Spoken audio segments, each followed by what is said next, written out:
In the world of Radio Shock Jock, the biggest are Opie and Anthony. These people say shocking things that border on offensive in order to entertain their offset. I refuse to sit here and think that radio has to be nice. Why?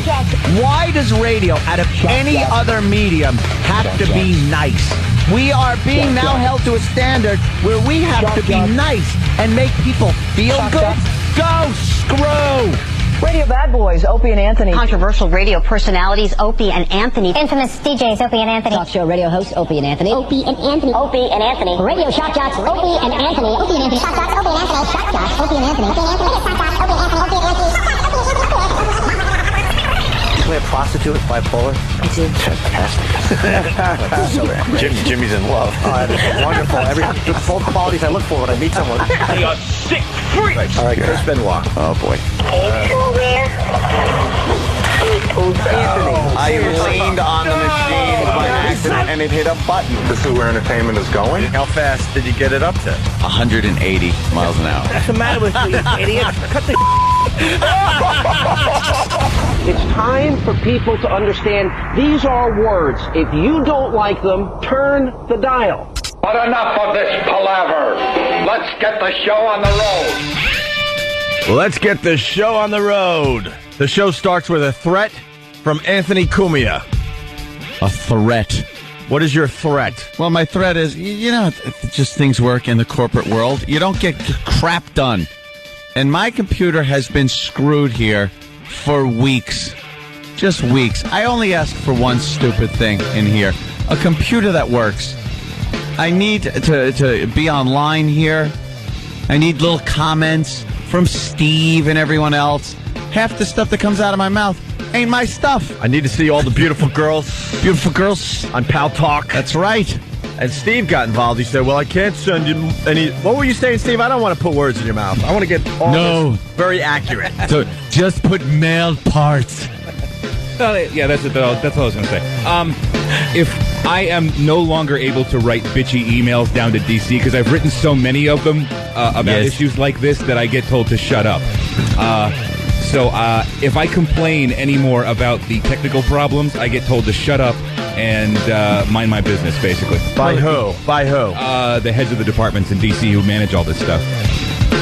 Well, is there a solution to Anthony's problems in the works? Because Anthony's got a threat. I'm told that there is a solution, but how long it takes to actually implement these solutions is this nebulous number that keeps changing. I don't know. It's not a threat, by the way.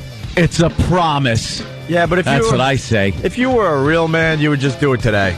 Just do it today. I'm ready to. You know why? And I got to tell you, today. Do it. Do it. This covers a few areas. Windows sucks. And now insert the most heinous thing you could possibly suck on. The Mac Show? That Vanny. Reverend Al. Reverend Al's... Reverend Al, the back of Reverend Al's pants after he's been arrested. You know, that was a bit swampy. What's the threat, man? Here's the threat.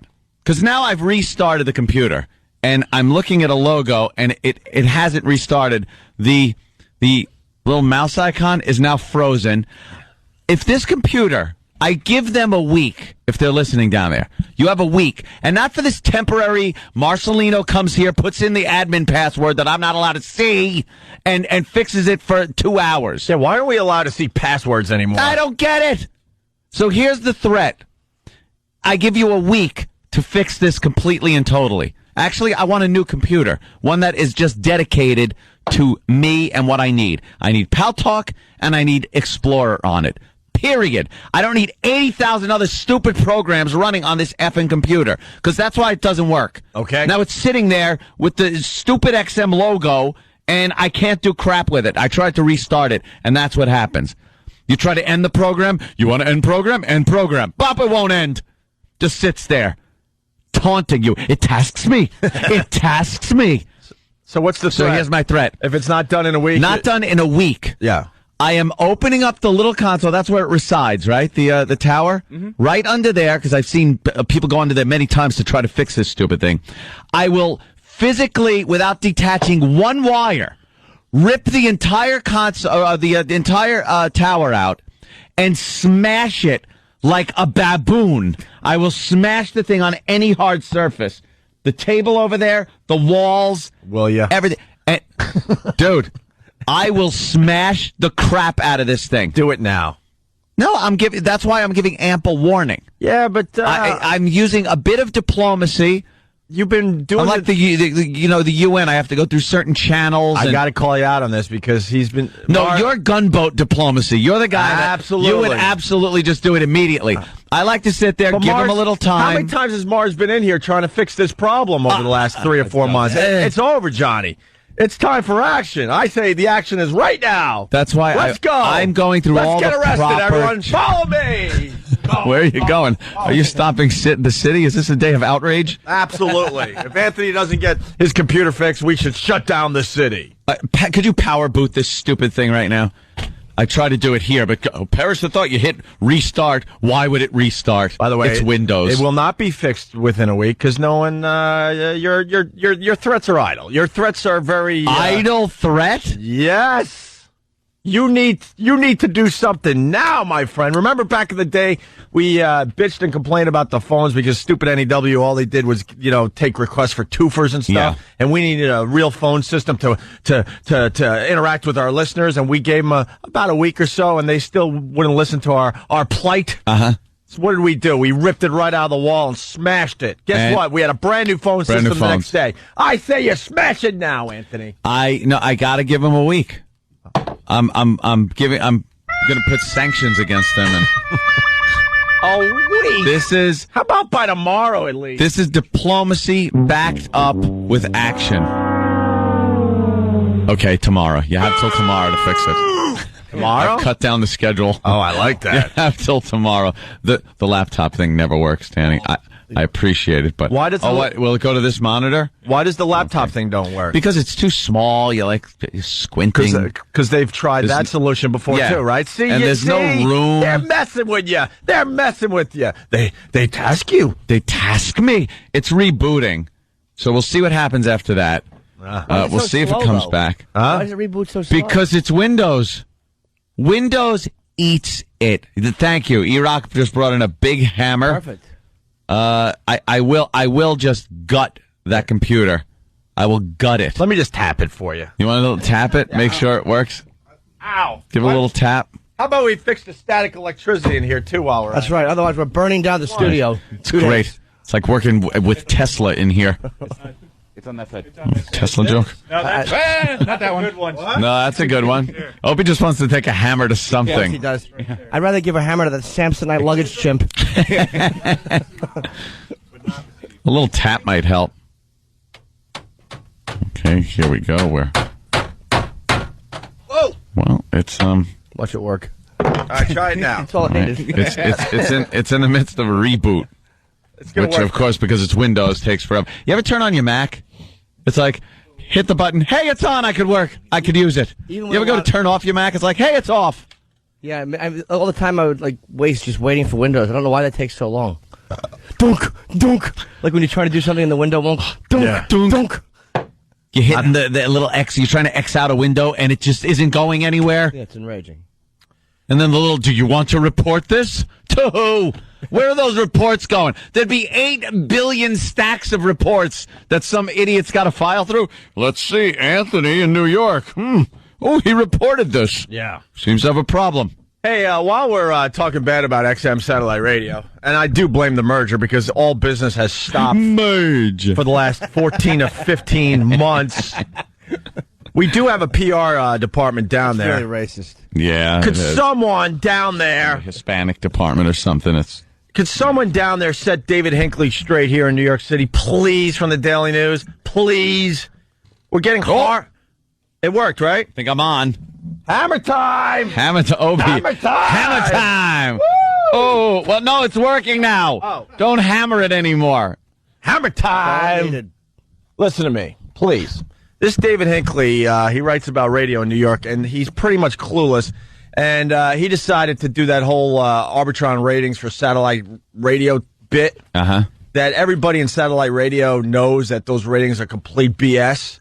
Why doesn't XM do the right thing and get on the horn with David Hinckley and explain why those ratings are not accurate to what is going on in the satellite radio world, please? Because we're getting horrible press because it doesn't look good. It says we have 171,000 listeners on satellite, and that's just not true. XM has a huge research department, and it's drastically different than what Hinckley's printing in the paper here in New York. You son of a bitch. So how about someone down there at XM does the right thing and helps us out and at least gives this guy knowledge? Yes. Please. Oh. Phone number, 877-212-ONA. Jesus. Your computer's booted and ready to go. I think so. Until it just goes dark. Yeah. And that'll be it. I turned on the instant feedback, and this was waiting for us. Let me see where it is now. No, it went by too fast. Someone is saying that we were very paranoid yesterday. Paranoid? We were showing our whiteness yesterday. What? Some guy from Long Island. Shut up. We were at work. Because we were panicky Pete's about the Reverend Al thing yesterday. Yeah, well, he's making threats of closing the city down. I fled the city. Yeah. I fled. Like the Cloverfield monster was out there. I was out. Utensee. It didn't look Martin Luther King-ish yesterday. No. That's for sure. No. A lot of people want to be the next Martin Luther King, and they just don't have what it takes. No. The great Martin Luther King. I'll give him the great title. Oh, wow. I also gave Drew Boogie that title, so don't look too much into that. Not much to it. Oh, here it is. You guys sounded pretty... Oh, now it had update. Well, that's good. That means people are listening to the show. You guys sounded pretty white, panicky this morning, meaning yesterday. 10,000 of them, huh? Your Long Island is showing. You'll probably say I'm not a real fan, so go F yourselves. Good luck, bro. No, I mean, we have fans that disagree with us. That's fine, But we completely disagree with what Reverend Al is doing. I'd rather be prepared. Was he addressing the fact that no one was going to show up? Yeah, that it didn't really pan out into the race war that, Yeah, because they said hundreds of people, but it was nothing like the massive... Well, you know what it is, too. The police in this city really know how to handle problems. They know how to handle protests, demonstrations, parties, whatever. They know how to do it. They're organized and, for the most part, pretty respectful of protesters. You know. They can only get a black guy out of the car without shooting him. They'll be fine. They handle that stuff well. Look. How about that? When it comes down to protests and stuff, you kind of know what you're getting yourself into. It's not like a stop at a bar after some kind of drug investigation and allegations that a gun was there, a car lunging at people. A little different than just, hey, we want to sit here and get arrested with some zip strips. But the NYPD is very good at that. They're very good at keeping things under control. And they left their riot gear home yesterday. I noticed that. Yeah, because that kind of makes an impression. Back in the day, hostile. the NYPD would look like pretty much Darth Vader. Stormtroopers. Yeah, when stuff was going Great down. look. But yesterday they left all that at home. It was very peaceful, but very weird. I'm reading a lot of articles on this, and it's very polite. And there was a police woman who went along the edge of the roadway because these people were getting into traffic to stop some of the main routes in and out of the city. Excuse me. And this police woman went along the edge of the roadway where a lot of the protesters were, and she was asking this: "Are you getting arrested?" She asked in a helpful tone. "If you're getting arrested, you should go over there." And then a man said, "Oh, thank you." It's the polite. Very polite arrests. I don't know, man. I've read a little bit on Martin Luther King, civil disobedience. I don't picture like being that polite. I understand that it's not like people aren't wilding and all that. It's not like the old days, but I do believe I heard that one person did have a Bichon Frise sicked after him. Oh, what? Is that a dog? I had confidence in that. Bichon Vixay? What is Bichon Frise? Maybe I should have said a Yorkshire Terrier.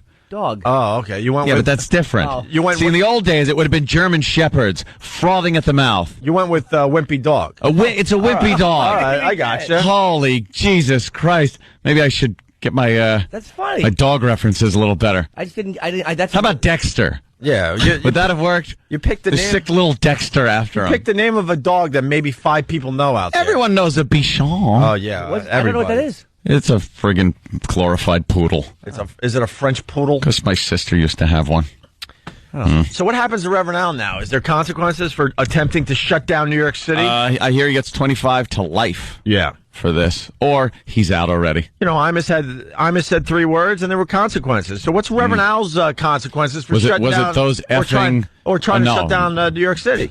What are the consequences? Yeah.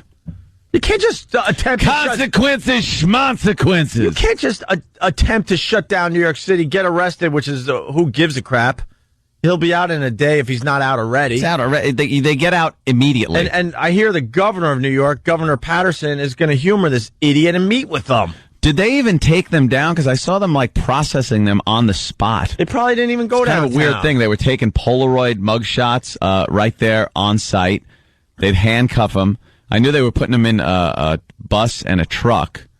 So I don't know if they were transporting him somewhere. I guess probably to get the paperwork done. But it's not an arrest like the billy clubs are coming out. You're getting your head smashed in a little bit. You know, that's a true sacrifice for the cause. These days, it's just very polite.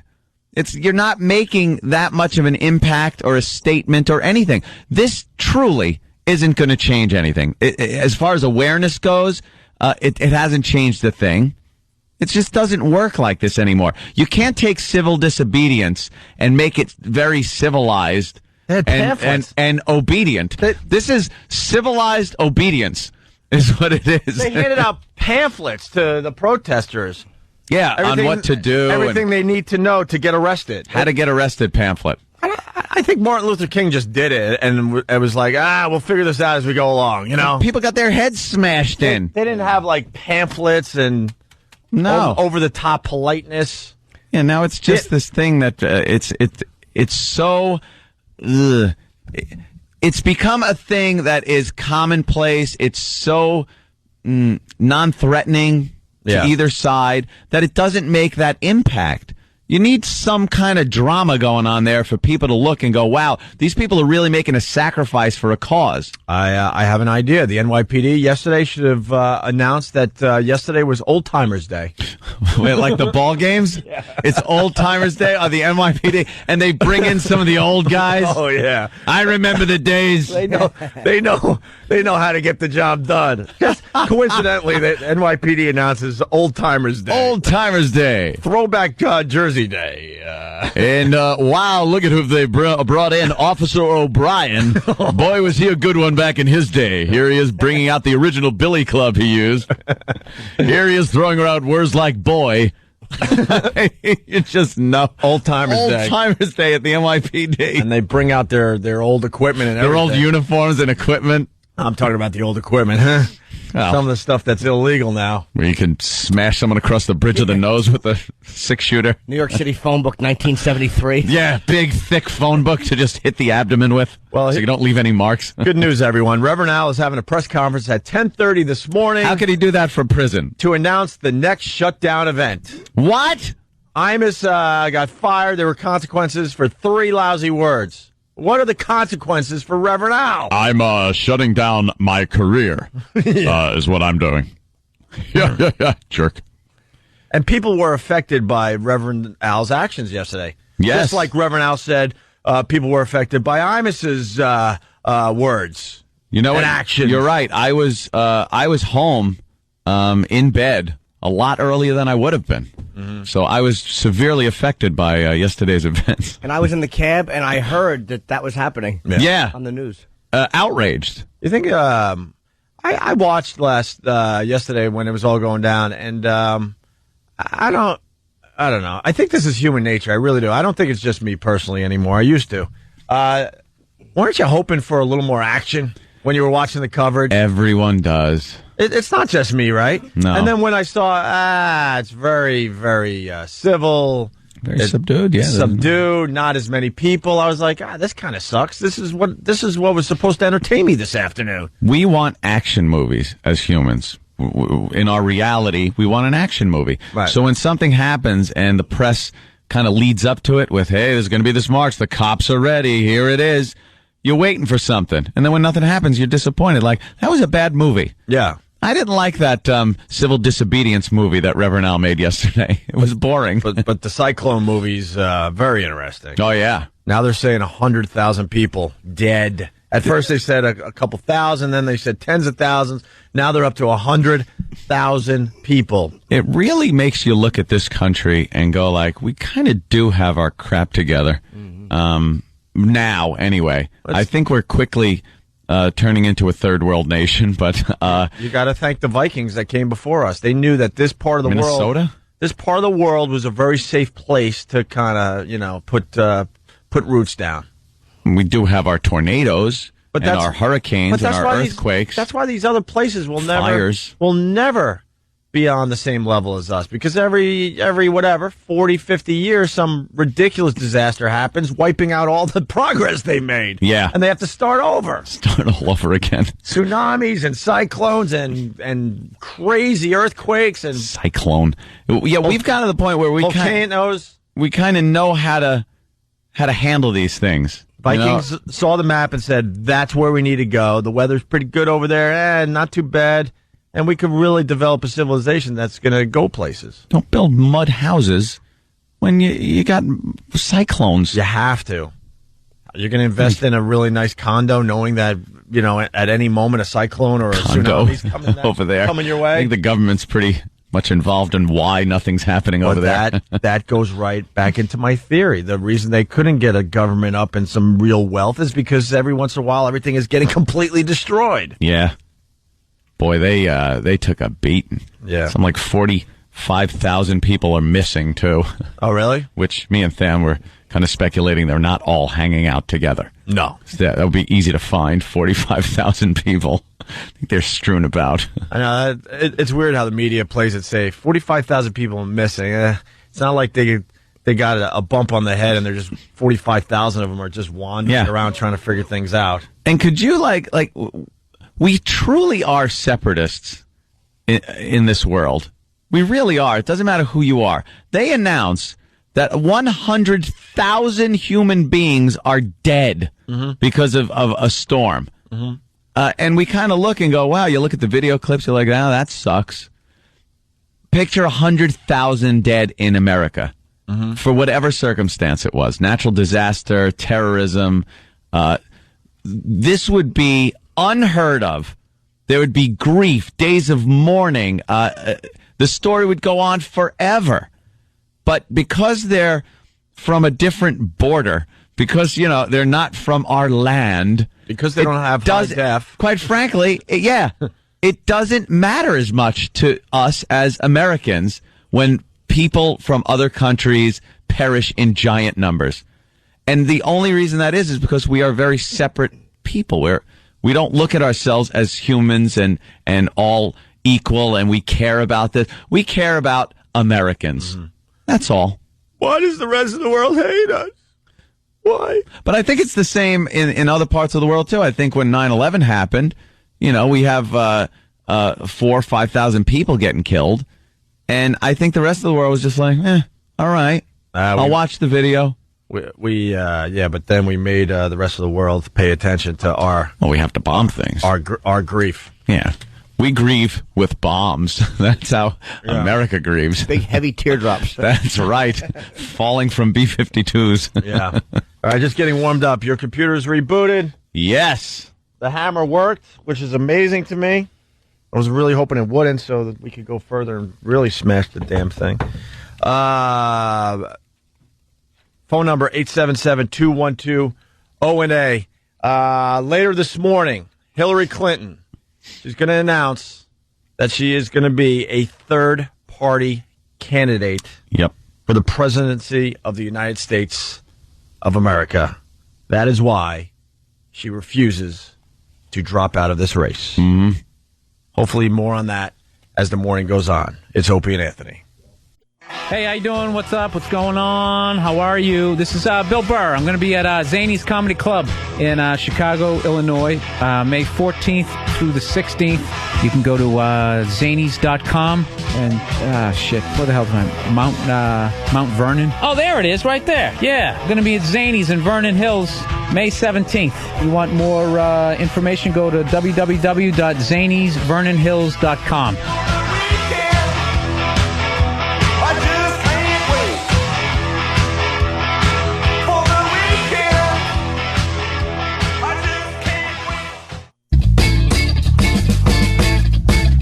Let's go. Opie and Anthony. Little Jimmy Norton. Instant feedback. Lots of it coming in today. Mendoza the Jew. How are you, sir? I know you listen a lot. He's not happy with us this morning, Anthony. Why? Well, we're talking about the fact that 100,000 people are dead because of that cyclone in that... Is it a country that I've never heard of? It used to be Burma. Oh, remember okay. Burma? Sure. Burmese people. The fighting tigers. Gotcha. Yeah. Mendoza, the Jew from Jersey, writes, do you have any idea how much money the U.S. government and U.S. charities will dole out to this country in monetary aid and how much we did for the tsunami? Yet we don't care, according to you, and this is why the world hates us line again. And then he continues, we give more money and aid than anyone else on this SE planet.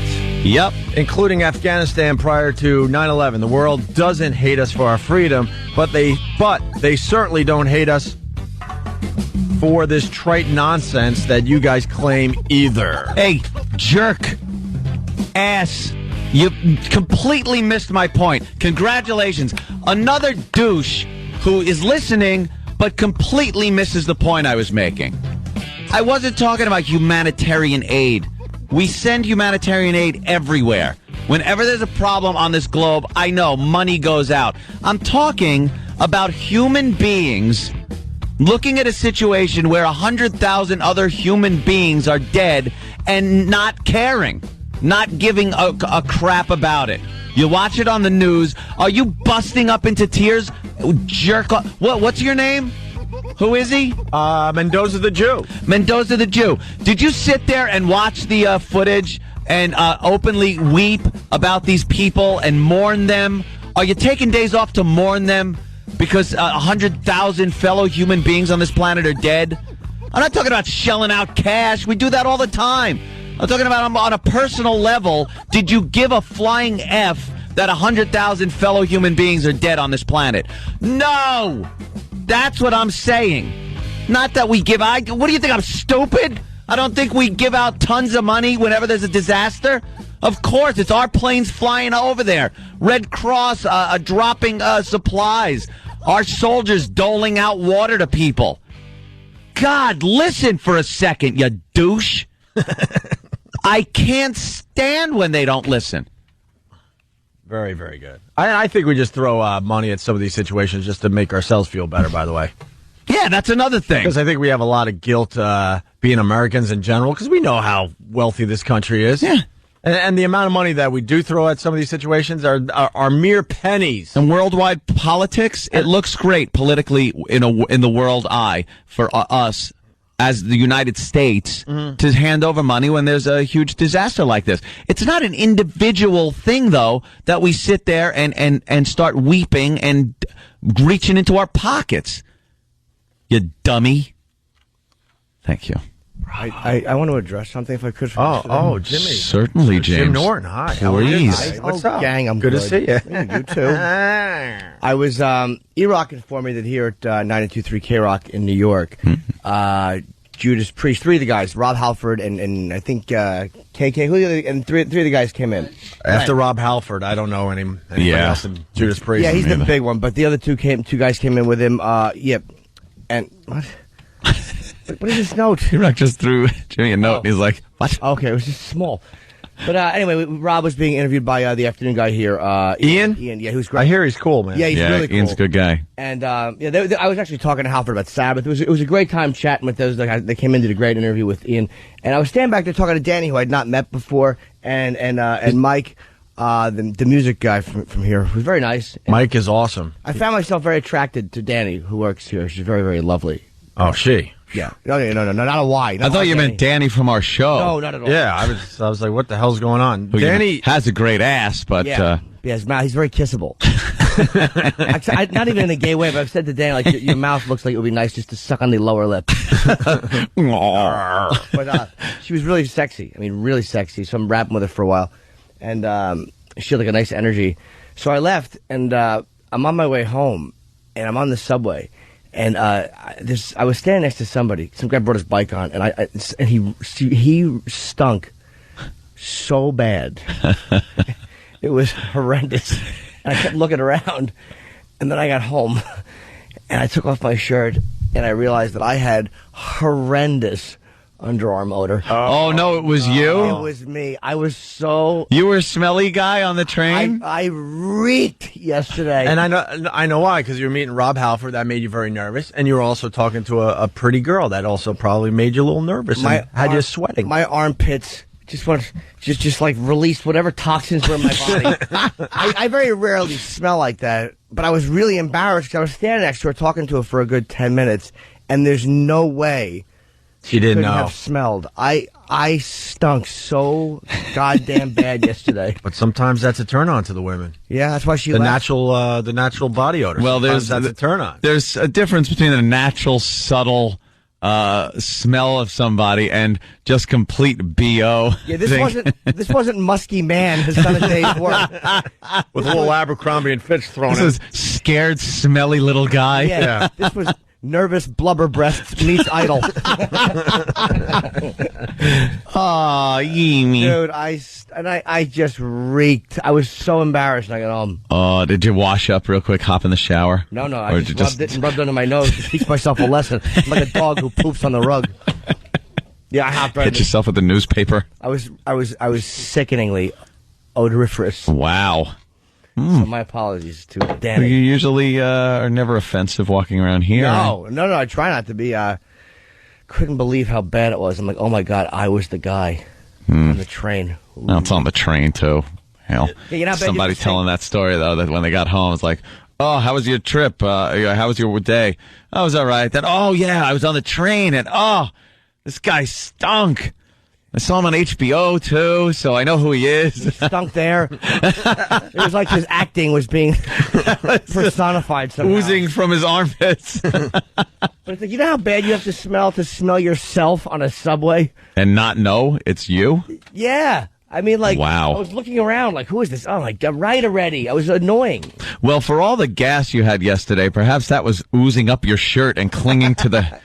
little wisps of hair on your underarms. Yeah, did you shower before you came back to the station? Did you go home and shower? No. Oh, because you had really bad farts yesterday, Jimmy, too. Yeah, that might have, like, clinged to certain areas of your body. A shower wouldn't help. I don't shower in headstand mode. My legs. Well, you gotta get the undercarriage. Yeah, you gotta do a little... Got to put on that true coat. Sure. Yeah. Let's say hi to Nick in Pennsylvania. Nick, what's up? Hey.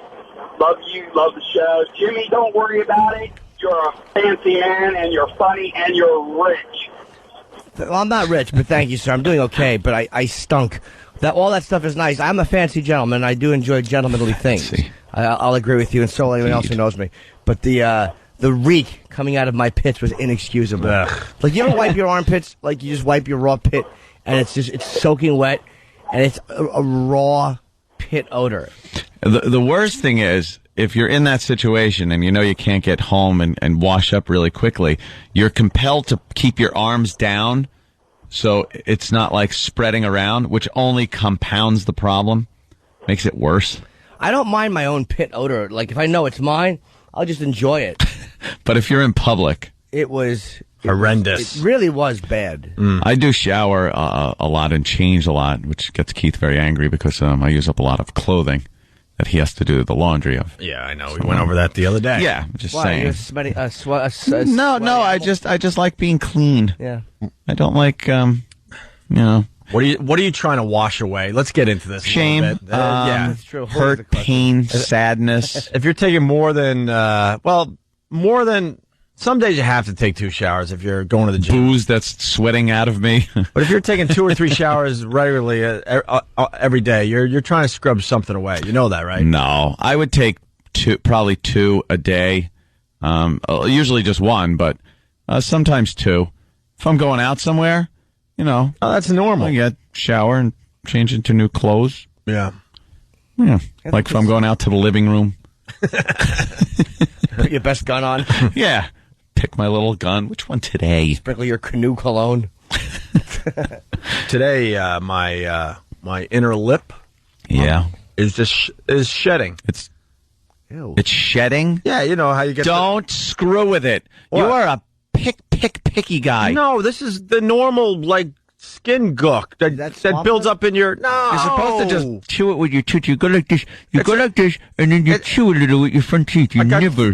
You nibble. No, I'm not even picking. This is it's pretty much skin film, and one little and you can get rid of all. Of it. Ow.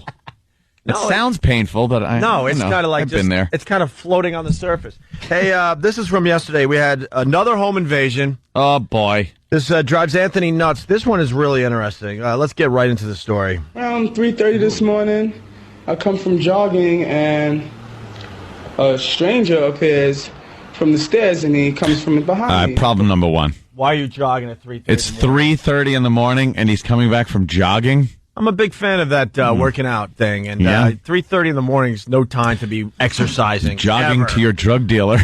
Right, yeah, maybe this guy's coming up with an excuse why he was out and about at 3:30 in the morning. Because there's not many people jogging at 3:30 in the morning. And he comes from behind me. He puts a gun to the back of my head. Oh, boy. He's like, get inside of your house. Javon Maxime describes what happened to him after an early morning jog in Crown Heights. He found himself with a gun to his head after being pushed into his apartment by an assailant, who immediately started robbing his apartment. Takes my stereo and my skinny DVD player, and then he ties me up to this radiator over here. Me up to this radiator over here. Oh, my God. Oh.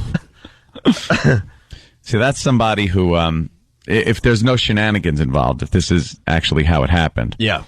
There's somebody not paying attention to his surroundings. Of course. At 3:30 in the morning. If you're at the point where someone puts a gun to the back of your head, it's kind of too late. You're really in danger, even if you are armed, of being shot in the head, trying to defend yourself. So at that point, you might have to just go along and see where this plays out. Yeah, but you got to constantly be aware of your surroundings so that somebody can't come up behind you and put a gun to your head. If you're walking around at 3:30 in the morning, you got to walk around like a video game character. Just yes, around, constantly spinning around and looking around like you don't know where the threat's coming from. Just think video game character. Video game character. Crouching, getting up. Yes. Yeah. Maybe ducking into a doorway and seeing if anybody passes you by. Crouch, look out the side of the doorway. Of course. Yeah, you really got to watch out what you're doing. The bandit, dressed in all black with a hood, made his way down the fire escape to the apartment of Anthony Prescott, where the robber let another man in. And then robbed my apartment, my mom, and my girlfriend, and that's what happened, basically, and tied us up. What'd they say? What'd they do? Well, the first person they assaulted was my mom. She was sleeping in the living room. Yeah, so then they moved on to the next apartment, these home invaders. Wow. They're just taking up the whole line of apartments. Yeah, and then this is the reason we're playing this today. Listen to this clip. Residents here are scared, especially because the main door key is shared by dozens of buildings in the neighborhood, adjacent to the Brooklyn Botanical Garden. The key that fits into this building fits into 56 other buildings in this neighborhood. So good to get that info out there. Make a lot of sense. One key opens up 56 buildings in that area. That's nice. That's wonderful. Just asking for a little bit of trouble. Who's the locksmith? The lazy locksmith. Yeah. The lazy locksmith. Yeah, this is good enough. Here. Get caught. Yeah. I will just change the key colors. That's all. That's creepy. What happens if you refuse to go into the apartment? Like, if you don't resist, but if you just sit on the stairs and I mean, is the guy, will he shoot you? Beaten. But that's so loud. I think you get beat first. You get that friggin' crack over the nose. You say, I'm not going into the apartment. You're going to have to shoot me here. Like, not to be brazen, but like, I'm afraid. They always say if you go to a second location. But then again, this guy lived and he's fine. So right. They say, like, especially if you're a woman and a guy wants to drag you into a car, never go. Never he's go. Taking you somewhere, he can hurt you dead. Quietly. Yeah. Or safely. Yeah, he's not happy with the current location, obviously. They usually do damage resist, there. though, but, the guys overpower and throw them in the car. It's pretty friggin' sick when you see some of those surveillance tapes. Oh, yeah. If you're a guy, though, fight it out right there. Let's go to Robert Jesus. in Dallas, Texas. Robert. Hey, boys, who knew Tracy Morgan got mugged? Time into the radiator right there. Right. It was hilarious. Yeah, a little bit. Thank you, sir. Let's go to Dan in the Poconos. Dan? Hey, boys, what's up? Are you calling from a heart-shaped tub? I am calling from the Champagne Tower. The Poconos. He knows the Champagne Tower. The He's Champagne been there. He knows Tower. the Nice, lingo. right? Yeah. Are you in the Caesar room? Only the best for Sweetie, right? You know it. Oh. That shag carpet that isn't quite as cushy and soft as it used to be. Crunches like cornflakes when you walk on it. What do you got, Dan? Listen, Ant's got to be really careful. I don't know if you guys are paying attention, but he just nonchalantly popped in there that he changes his clothes so often that it upsets Keith. Who has to do the laundry? Yeah, well, those people who don't linger longer, they don't know who Keith is. It might as well be mentioning it's his partner. He sounds a little gay. Oh, it sounded a little gee. Yeah, I think every time that comes up, man, you got to make it perfectly clear that Keith is your hired friend. Yeah. You pretty much pay him to be your friend. I have to pay for a good friend. Yeah. So, That doesn't sound any less gay.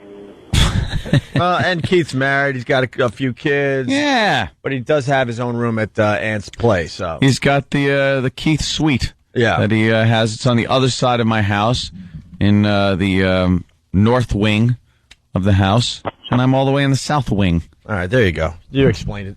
Yeah. Phone number 877-212-O&A. The Opie and Anthony Show. Opie and Anthony's top song of the day. Madonna with Justin Timberlake. 4 minutes. Time is waiting. You've only got 4 minutes to save the world. No hesitating. That's what I got, you go. Time is waiting. We only got 4 minutes to save the No world. hesitating. We only got 4 minutes. 4 minutes. The Opie and Anthony Show.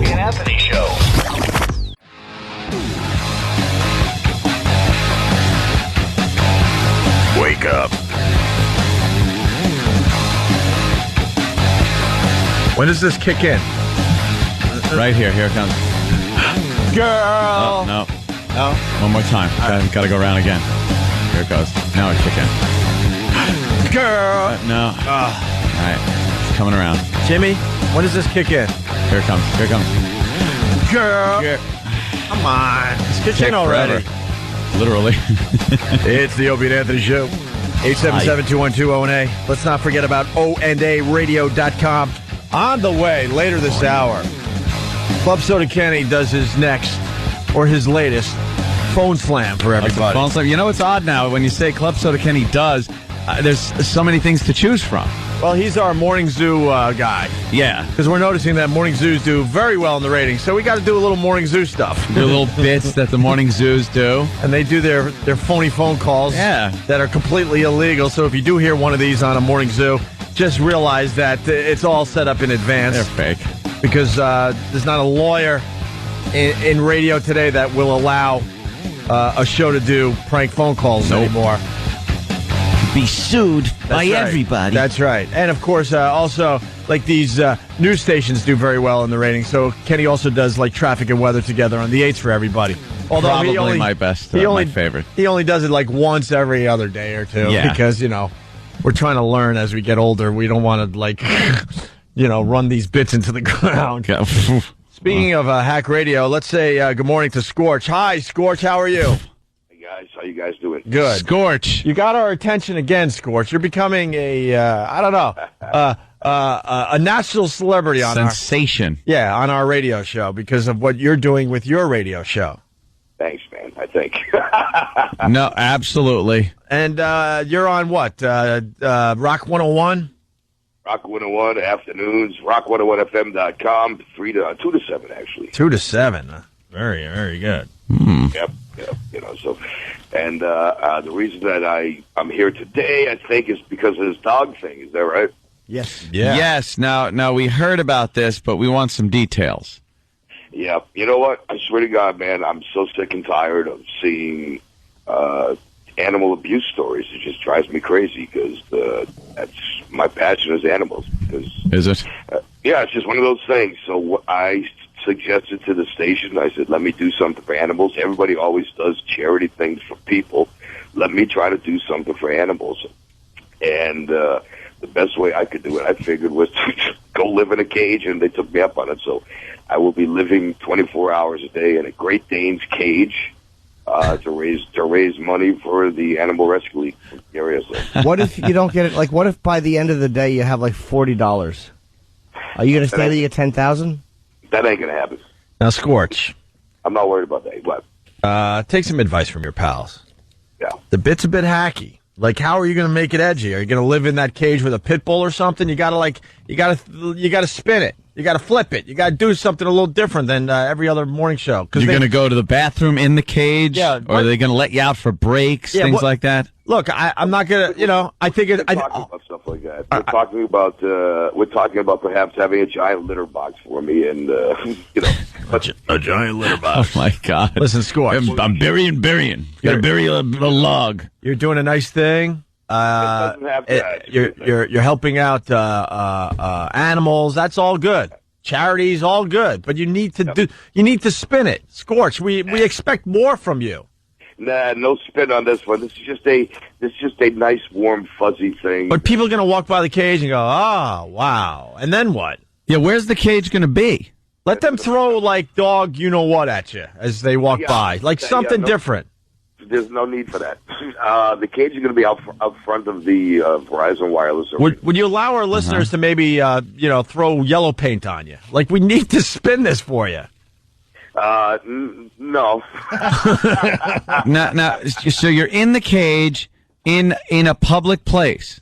I'm in the cage. It's right on the main street of Manchester. Right on. Outside or indoors? Outside. All right, so you're outside in a cage, and people can come up and what? You'll just talk to them. So there's gonna be people from the Animal Rescue League there. They're gonna have adopt a couple of pets every day. Okay. And how long do you have to spend in the cage every day? I'm going to be in the cage. Literally, I'll probably get out like 5-10 minutes an hour. Get out of the cage. No, you can't do that. That's hacky too. You got to stay in there the whole time without any breaks. Yeah, I would think you have to stay in the whole time. Getting out of the cage thing never works. Why don't you guys come out and join me in the cage? No. No. Rather sit in coffin seats at a wrestling match. Yeah. Yeah, that's a whole other issue. So anyway, if you go to rock101fm.com, if anybody listening is an animal lover that agrees with Not like the animal lover, like the horse guy. Scorch, if it rains, are you staying in the cage? For Christ's sakes, yes, it's going to be pouring out here. My first 2 days in the cage, Monday and Tuesday. And you're not going to have an umbrella over the cage or any of that crap, right? As far as I'm going to live like a neglected pet to raise awareness for neglected pets. So why don't you do kind of like a Gigi Allen and maybe you put yourself in a dog collar, completely nude, totally nude Scorch. Totally nude Scorch. I used to love Gigi Allen is from Manchester, New Hampshire. He was an animal. Great Simple as that. Something. Yeah. His music was terrific. It was wonderful. So that's what I'll do. I'll play Gigi Allen records. Scorch, are you afraid of being euthanized while you're in the cage? You might think, Dave perhaps Douglas, you have a problem. Dave Douglas did that to him years ago. Nope, everything's cool. I just want to get in and get out and do what I got to do for the animals. You're doing a nice thing, but I really think you need to kind of spin it. You need to bring a little edge to it somehow. I'll work on the edge for the O&A listeners. I will work on an edge for you guys. All right, if you come up with one, you call us back, okay? You got it, man. All right, there goes Scorch. He's going to live in a dog cage and whatever. He's going to live in a dog cage, and he's going to live in a dog cage. I know. It's one of those up on the billboard things when DJs do that for a while, sitting in a seat. I don't know. It's just DJs living in a truck until they fill it up with toys for tots, toys or food for the homeless for Thanksgiving, and it's all outrageous because they're not leaving until the truck is filled. Wow! Just throw locks on the cage when he's in there, and then put it in water and just watch him freak out and just lift it up a little so he could just barely suck some air in, and then dunk it again, so the whole cage is completely submerged. That would rock. That would be cool to watch. Yeah. Drowning Scorch. I have no problem with the raising of money and charities and all that, but you gotta I do. You gotta flip it. You gotta throw a little edge in there. He should show up in a fur coat. That'd be great. Eating meat products, leather shoes. Hey, how you doing? I love animals. Like he should be he should be probably nude or almost nude. Jeez. He should probably That's necessary. He should probably smear something all over his nude body. Dog he crap. should be in a He should be in a dog collar, and they should make him like take his meals, in a dog bowl, and then and not get out at all. This whole leaving the surroundings for 5 or 10 minutes to stretch your legs, that doesn't do anyone any good. You know why? He should be like an abused animal. Mm-hmm. He should be locked in a cage with his own feces, having to just eat old dog food that's been sitting there a while. Right. Not much water, dirty water, like water with bugs floating around in it. Yeah, and a collar that's too tight. Mm-hmm. Stuff like that. Let's say hi to Jared in Boston, a regular to the Opie and Anthony show, listening on BCN. Jared, what's up? La la la la la. Hey, Scorch, I have a question for you. Hey, you did that pretty good, by the way. Scorch is off the phone already there, Jared. Oh, crap. Well, I wanted to know, since he had his John McCain impression down so well, how's he doing Barack Obama? Mow! Living in a little cage. Yeah, very nice. Very, very nice. All right, moving on to other things. So, Jimmy, what do we got over there? We got the Austrian dad. We got an update on him. What a great dad this guy is. I told you this story would be a huge one. It's got legs, and they're open in the basement. Get out of here, you. Well, she can't get out. He's kind of pissed off at the media, I was reading, because he said, look, I'm a good guy. I could have killed all these people. Yeah, That's what he said to the media. I could have killed all these people. I'm a good guy in the end here. Just locked them away for 20-some-odd years and raped them. Right. But he didn't kill them. No. That's his contention. He's a good guy. Look. Didn't clip his eyebrows either, did he? Look, I raped my daughter for 24 years. Yes, my grandchildren were kept, / children kept. Never saw the sun. Never saw the sun. They didn't know what it was. And I lived upstairs, then I lived downstairs. No one knew nothing. But I didn't. It's a word of advice. I'm not a lawyer.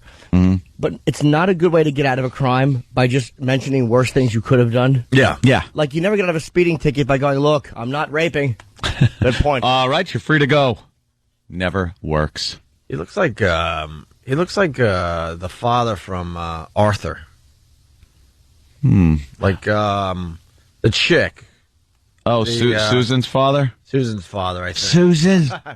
Oh, Bert Johnson. No. Who am I thinking? Maybe, who does he look like? Help me out here. This is going nowhere. Creepy I Austrian that. guy. No, he looks like an actor, though.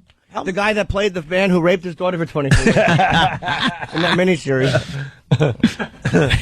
Miniseries. Yes, called Lightless Basement. It's wonderful. On Lifetime. E-Rock, you got a job. Who does he look like? Help me out. Oh, there he is. Pat in Virginia, what's up? I know who he looks like. Speaking of Pat, he looks like Big Enos from Smokey and the Bandit. Oh, yeah, okay. There you go. Because he's thirsty. Dummy. That was Paul Williams. Yes. Okay. Pat, Virginia, what's up? I think the only thing Scorch should do is put a shock collar on his ass, and every time he talks, shock his ass. Yeah, a little shock collar. A shock collar would be good, and then people could come up, pay money, and then shock him. Yeah. That's the bit. Or if he's really big into the animals, to have himself neutered. Cut them balls right off. We know what neutered is, sir. Yeah. Thanks. Let's go to Dave. Dave, you're on the Opie and Anthony show. Hey, I've got Scorch's edge, man. Yeah. All he has to do is eat Alpo the whole time, the wet, greasy slop straight out of the can, and only bathe with his own tongue. I got to tell you, our own Pat Duffy would do this stunt very, very different. Yep. He would There'd be danger involved. He would smear all sorts of crap on himself. He would be, almost nude.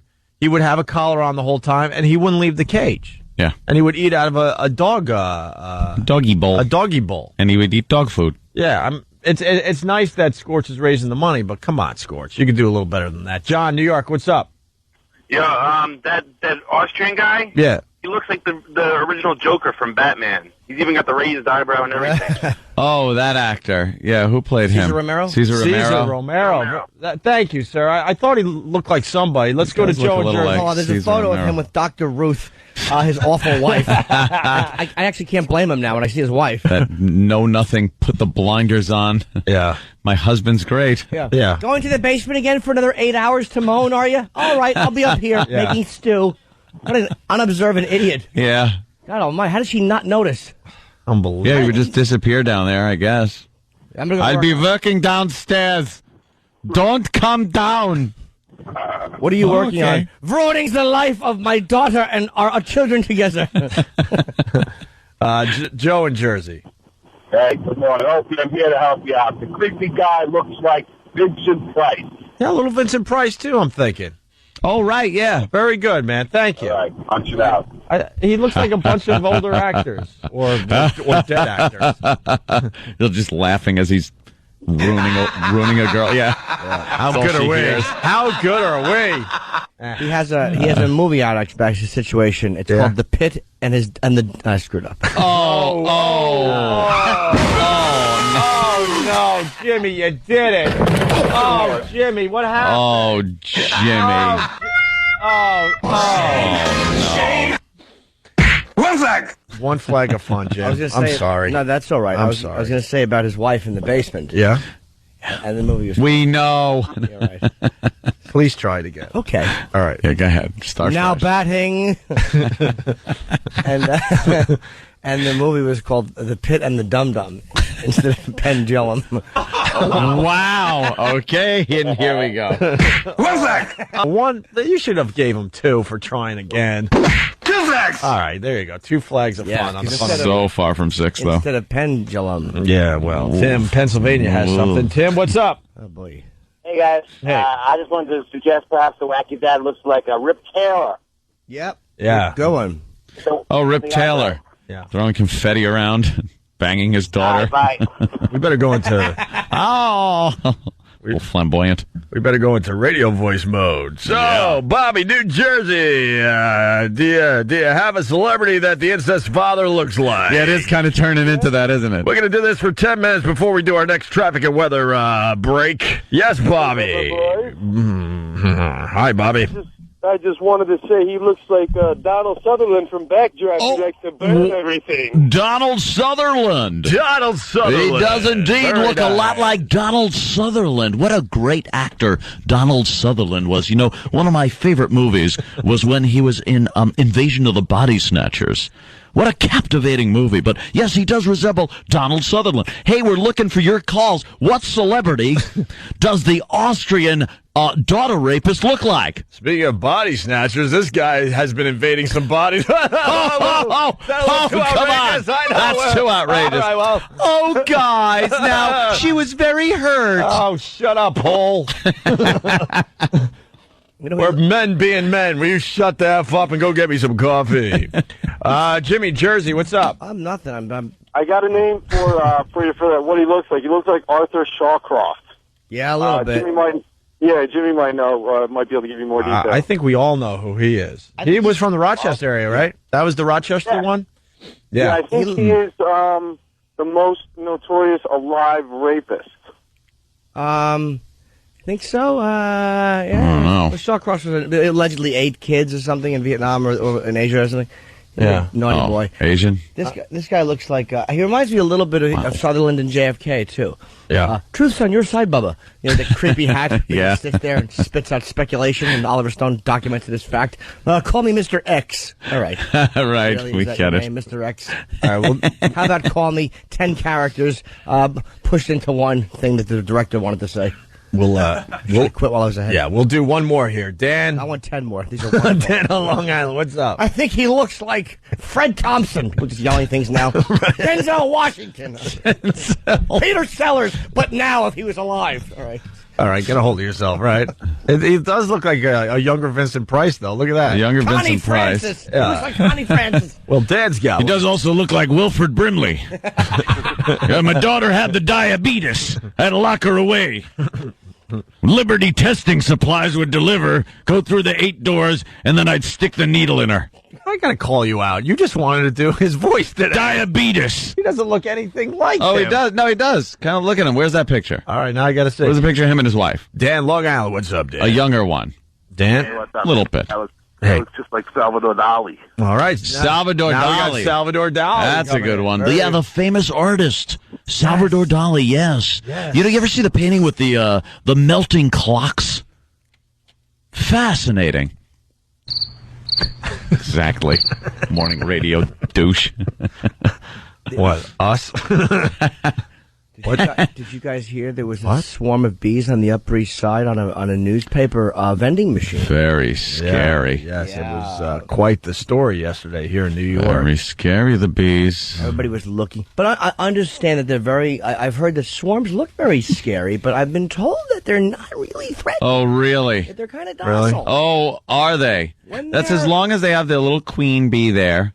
I think they're pretty cool as long as you don't screw with them. When they're not protecting a hive, they're okay. Yeah, but the second you start screwing around with them without puffing that stupid smoke in their little bee faces, then there's problems. Well, I'm saying that they're docile when they're swarming. Not, look, they're over there. You can scoop up handfuls and put them in your pocket and take them home as bee pets. Put them in your pocket. I didn't say that is wrong. They won't defend their lives. I am petrified of bees. Of bumblebees? There's one, any type of bee. If you want to know what one of my big fears are, one, well, we all know what my number one fear is. Right, part of the bumblebee.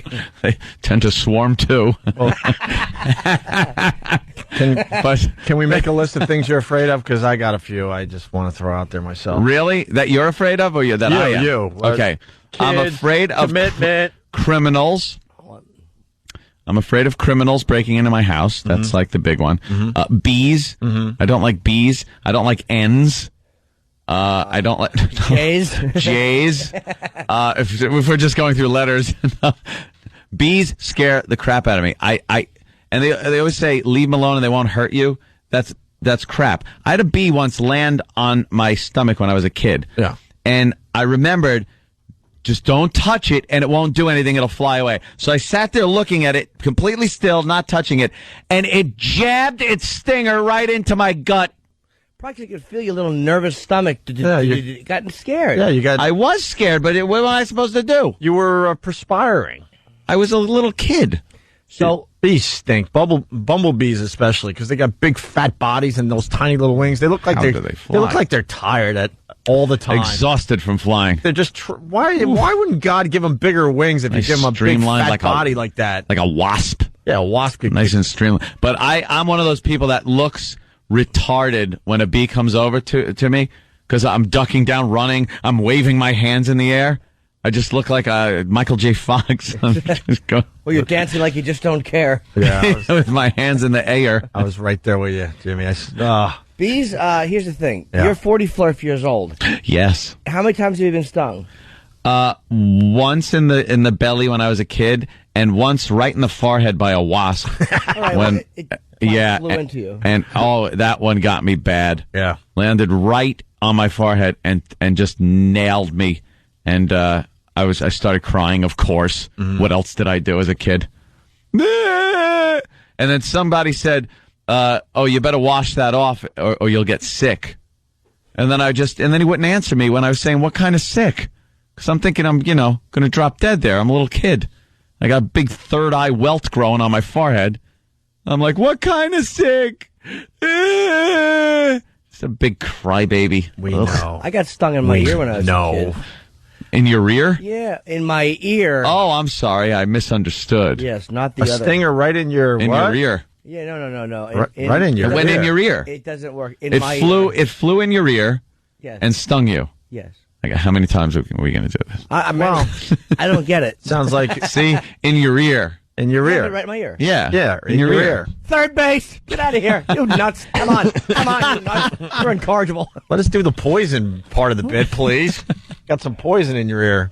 And so when my friend Frank, who's now a police officer, when he was a little boy, before I knew him, when he was 5, he grabbed a wasp nest because it was like on a low underhang. Yeah. And he was stung horribly. He just grabbed the paper. Why would he do that? He was a boy. He's 5. Why grab it? And he probably thought it'd be fun. Pinata? Because they'd like it. Pinata of death. Because the man offered him candy. Oh, yes, he had 5 minutes of grabbing a wasp nest. It looked familiar, and he wanted to jiggle it. Except things that weren't too much fun came out. Ow. And my other friend Jimmy punched a hornet nest in the woods. Punched a hornet nest. Yeah. That'll show him. Yeah, they were hanging there, and he just takes his fist and he socked it off the thing. What was he thinking? That he could outrun all of the wasps that are coming out after you? Well, when a hornet nest gets punched off, first of all, the nest probably flies the other way. You're not punching it onto your own face. I give it an uppercut. It's not a speed bag. You punch it once and run. They know what screwed with it. No, they don't. Their house just got knocked off the thing. They're probably like doing damage control, and you're gone. They're probably like, what's happening? They chase you. Nah, they're probably like, did somebody just punch our house off the branch? Oh, you're showing bee swarming footage. There's a great scene in Apocalypto where he's being chased by these guys, and he looks up and he goes, "It's my forest. I'm not afraid." So you don't know what he's doing, and he comes back, and he has a giant leaf. He's holding a giant leaf, and when he opens it, there's a massive hornet nest, and he throws it at, he flicks the leaf or whatever, this big jungle leaf, and he flicks it at the guys chasing him, and the hive breaks open in front of them, and they just get destroyed by the bees. Stung. Wow. Oh, I don't know any kid that hasn't screwed around with a bees or hornet or wasp nest in the woods, but usually it was with a big stick. Yeah. You know, and then you'd poke at it and prod it because you're a stupid kid. You hit it like a pinata. Yeah, and then you just whack it open and run away screaming. Because as kids, you do things because you're just bored. Let's knock this thing down and see what happens. I lit on fire in the woods the foam rubber from inside a couch. And like a chunk of it, you just rip a chunk out, and I lit it because it made the voot-voot sounds, you know, when you'd hold it up and it would melt, and the drips of flaming plastic would come off. It would go, voot, voot, yeah, voot. Made an interesting sound. And I made a really interesting sound when it hit my wrist and was like, I was running like the nude little girl that got hit with napalm in Nam. I was just screaming, Wah!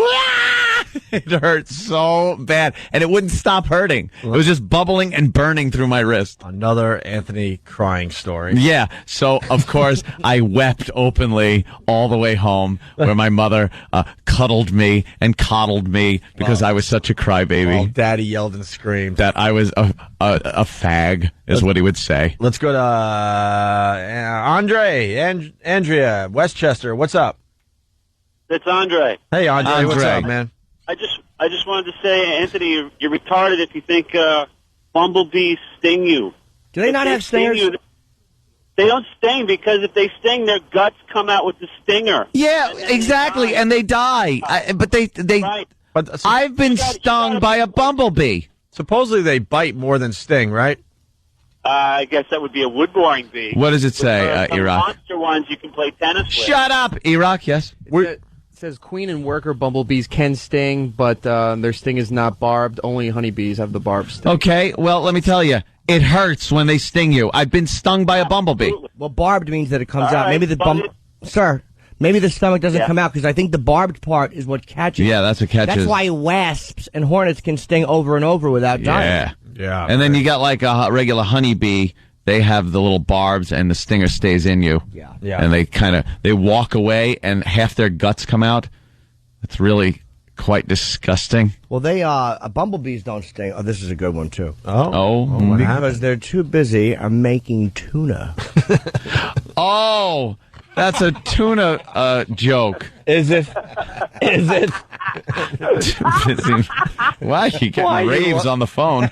Max thinks you're hysterical. Oh, Max is right. Laugh it up, folks. What's up, Tuna, Max? Bumblebee, go. Max, do you have a bee story? It's time for bee stories now on the Opie and Anthony Show. Okay, 5 years ago, a buddy of mine and I were out riding motorcycles, and this idiot's riding around with flip-flops and baggy shorts, and a hornet flew up the leg of his shorts. Oh, wow. Started stinging him on his junk. Oh. And he must have got stung about 6 or 7 times. and he had to lay his bike down, and he was like road pizza all down the right side of his body. Ugh. Yeah, we did that bit. Hey, can we get some clips from our bee stinging bit we did recently? Actually, it's about a year or so ago. Apparently, Travis had to pull over for 30 minutes because there was a bee in his car. See, I can understand this, too. I cannot drive with any kind of insect flying around in my car. It just bugs the crap out of me. It's very distracting, and especially if I don't know what it is at first. I'm just seeing it out of my peripheral. And if it's a bee, it's over, Johnny. Yeah. I got to pull over, get out of the car, and make sure that bee is either dead or out of the car.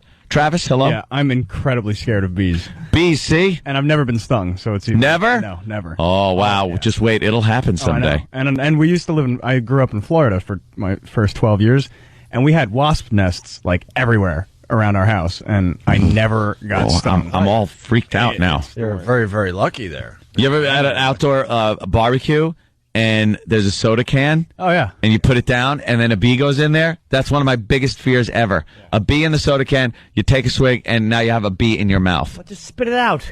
What if it stings your tongue, and your tongue swells up, and you're going... Relax. It could happen. Bees, or you swallow it, and it stings the inside of your throat. You'd be dead. You're dead. You're dead. Bravo, Sierra. What? Bravo, Sierra. You don't think that'll happen? You don't drink soda. You're a beer drinker. I did when I was a kid. What do you think? I'm 8 years old, swigging beers down? I was at least 9 before I started drinking. All right, thanks, Travis. That was very good. Very exciting. You didn't say what happened. You didn't tell the story. Oh, with the car. You're afraid of bees? With the car, yes. I was driving. This happened a couple times. And you'll notice it in your peripheral vision. Yeah. And first you start driving erratically because you want to keep an eye on the bee, and you still want to keep driving. Yes. You can't just stop. And so I pulled into a ShopRite parking lot. I was in New Jersey. And it took me about 10 minutes to strategically unroll the window while still keeping an eye on the bee and not getting stung. Yeah, because it's a mission then. You got to get rid of the bee, but don't get stung. Exactly. What about killing them, though? I'm in for the hunt. I like killing them, grabbing some kind of rolled-up newspaper thing and just whacking them against the windshield. You never went like this to a bee? What? With your bare hands? Yes. What if you hit him perfectly and you squished the stinger right into your hand? There's a risk there, but you could get it done. Just a quick little slap. When I was very young, we used to destroy beehives. I mean, all of them. We would knock them down, and we would dig into yellow jacket nests. And I stopped doing that. I got a fear of bees after my friend Denny was running, and I'll never forget the sight of it. He was running with his arm stuck out, and there were 3 yellow jackets on his arm, and he was just screaming as they stung him. Dumb Denny didn't wipe the yellow jackets off. He just ran and let them camp out on his arm, stinging the hell out of him. Oh. Wow. Ugh. And my friend Teddy had a bee fly up his shirt one time and was just shaking his shirt and screaming. Unbelievable. we have to get audio from our Super Bowl contest we did. People are saying it was about 2 years ago. Look at the hornets coming out of that nest on YouTube. Oh, God. Yeah. Hornets are frightening big animals. And we talked about that Japanese hornet special that was on Discovery. You could if you look up Japanese hornets, they're like 767s with stingers. They're massive. They said 30 of them will kill 3,000 bees or 30,000 bees in a nest in an hour. Because they go and just chomp their heads off. Rip their heads off. It's amazing to watch. The European bees are not equipped to deal with them. So what they do is the way honeybees defend the nest is like when they come, they all line up on the outside of the nest, and these dummies, they take off like planes from an aircraft carrier. One at a time attacks the hornet. It's instinct. Yeah. Instead of 50 of them jumping on his ass, one at a time goes after him. So the hornet goes, your head's off, your head's off, your head's off, your head's off, your head's off. It's like being an adult and having a bunch of kids running. It's like a dumb action movie. Yeah. Yeah. Where they come at you one at a time. All right, we got to take a break. E-Rock, do you have that Steve thing? Oh, look at the size of that. That hornet. That's huge. Well, that's blown up on the monitor. Okay. I thought more that was bee talk actual when we get back. size. Look at it. The phones are lit. Everyone wants to talk about bees. Everyone has I swallowed a bee by mistake. Look at this. Sat on bee. Brother told him he would die. Stepped on nest, stung 100 times. Swallowed a bee once by mistake. Let's hear these people when we come back. Taking your bee stories. I want to hear stepped on a nest. I thought Ant was afraid of the opposite of wasps. Got stung by 14 bees when I was a kid. Video on YouTube of a pet wasp size of thumb. E-Rock, I want to hear that thing. That thing.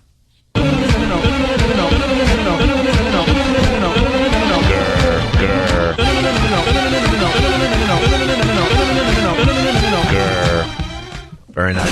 Hey.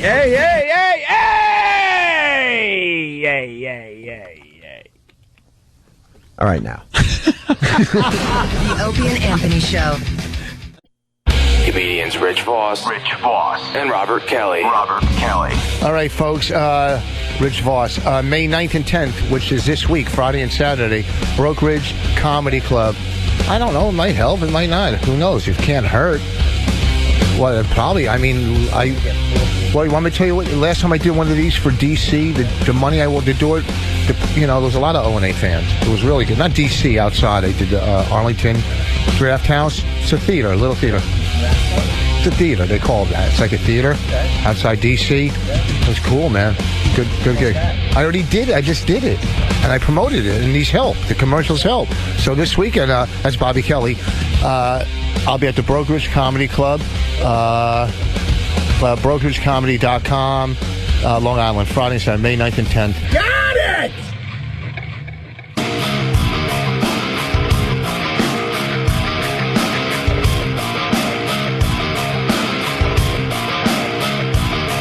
You're checking out the Opie and Anthony Show. We're talking about bees. God, why? It's so weird what happens with this radio show. We talk about very serious stuff, and the phones are like crickets, and then you just mention bees, and everybody wants in. Everybody wants in. Jimmy, what do you got? I guess Stunt Brain handed you something there. He certainly did. A good piece of information. What? It was a good piece of information. It was the thing that we're all aware of, the Schmidt-Sting Pain Index. Who doesn't know about that? It's old hat at this point. Wait, what is that? The Schmidt-Sting Pain Index. Oh, I'm Jeez. sorry. Yes, of come course. on. We laugh about it every day. I must have been sick that day in school. Yes, this man Schmidt did a pain index thing where he allowed all these things to sting him. I guess he's a doctor or whatever he does. Just a lunatic. He's just some guy. Yes. Yeah. He's just a guy that no. Ow! Ow! Ow! It's his index. You know what?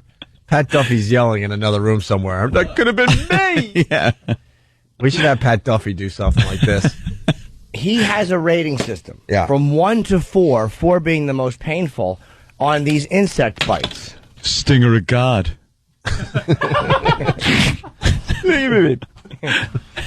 And I'll go over a couple of them. All right. The sweat bee, which I'm guessing is a regular bee. It's the Jimmy bee on the train yesterday. Stinky sweat bee. He gives a 1. A 1 to the sweat bee, whatever that is. Maybe that's not how it is. What is a sweat bee? Me a bag of shells. Nothing, apparently. Yeah. Little wimpy bee. Well, he describes the sting. He says it's light, ephemeral, almost fruity. A tiny spark has singed a hair on your arm. Oh. He's giving you a relative comparison. Okay. It's like getting litmus test. It's like getting punched by a Broadway performer. Yes, or Bob Dole. This just in, Pat Duffy also has an index that rhymes with the Schmidt index, but it's not quite the Schmidt index. Yeah, of course. No. Wow. I thought it would get a lot more, Danny. So did I. So did I. Damn it. Maybe you could have presented my line better, you idiot. That's basically what Danny was saying. Hey, I present their lines just fine. I wrote it when it was relevant. Oh, you're saying I was too late on the... He's saying that you lollygagged around instead of getting to the line, and now no one's thinking Schmidt index. Sorry, Danny. The fire ant is a 1.2. It's sharp, sudden, mildly alarming. It's like walking across a shag carpet and reaching for a light switch. Yeah, but then you itch like crazy after those bastards bite you. He doesn't go into that. Okay. I mean, I try to pit you against him. All right, well, you know, I want an itch index. They don't have that because some of these things will make you itch all day long. The bullhorn, acacia, ACACIA, bullhorn acacia ant, 1.8. A rare, piercing, elevated sort of pain. Someone has fired a staple into your cheek. That's a 1.8. That's a 1.8 on the Schmidt scale? Yeah. This Schmidt has a high tolerance. Wow, a staple is a 1.8 out of 4. Yeah. Okay, I can only imagine what the 4 is going to be. Well, this is like a little bit of a curveball, folks. Yes. This is one I didn't see coming. The bald-faced hornet, which is the hanging hornet nest we all see, is only a 2. A 2? And he says it's rich, hardy, slightly crunchy. That's the sensation, I guess. Similar to getting your hand mashed in a revolving door. That's a 2. That's 2, though? Yeah. What's a 4? The R. Bud Dwyer B? The Yellow Jacket is also a 2.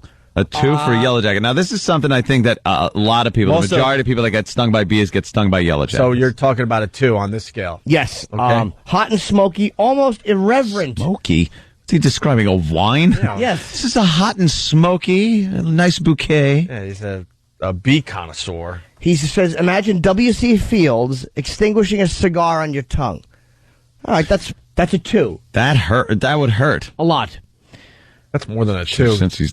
Yeah. Now, this is 2.x. I don't know what that means. Honeybee and European hornet. Variable. Like a match head that flips off and burns your skin. The paper wasp. This is where it gets ugly. Is a 3. That just sounds bad, yeah. Paper wasp. Yeah. It sounds like a merciless insect, and it is. Caustic and burning. Distinctly bitter aftertaste, like spilling a beaker of hydrochloric acid on a paper cut. Ugh. Oh. Also a 3, the red harvester ant. Bold and unrelenting.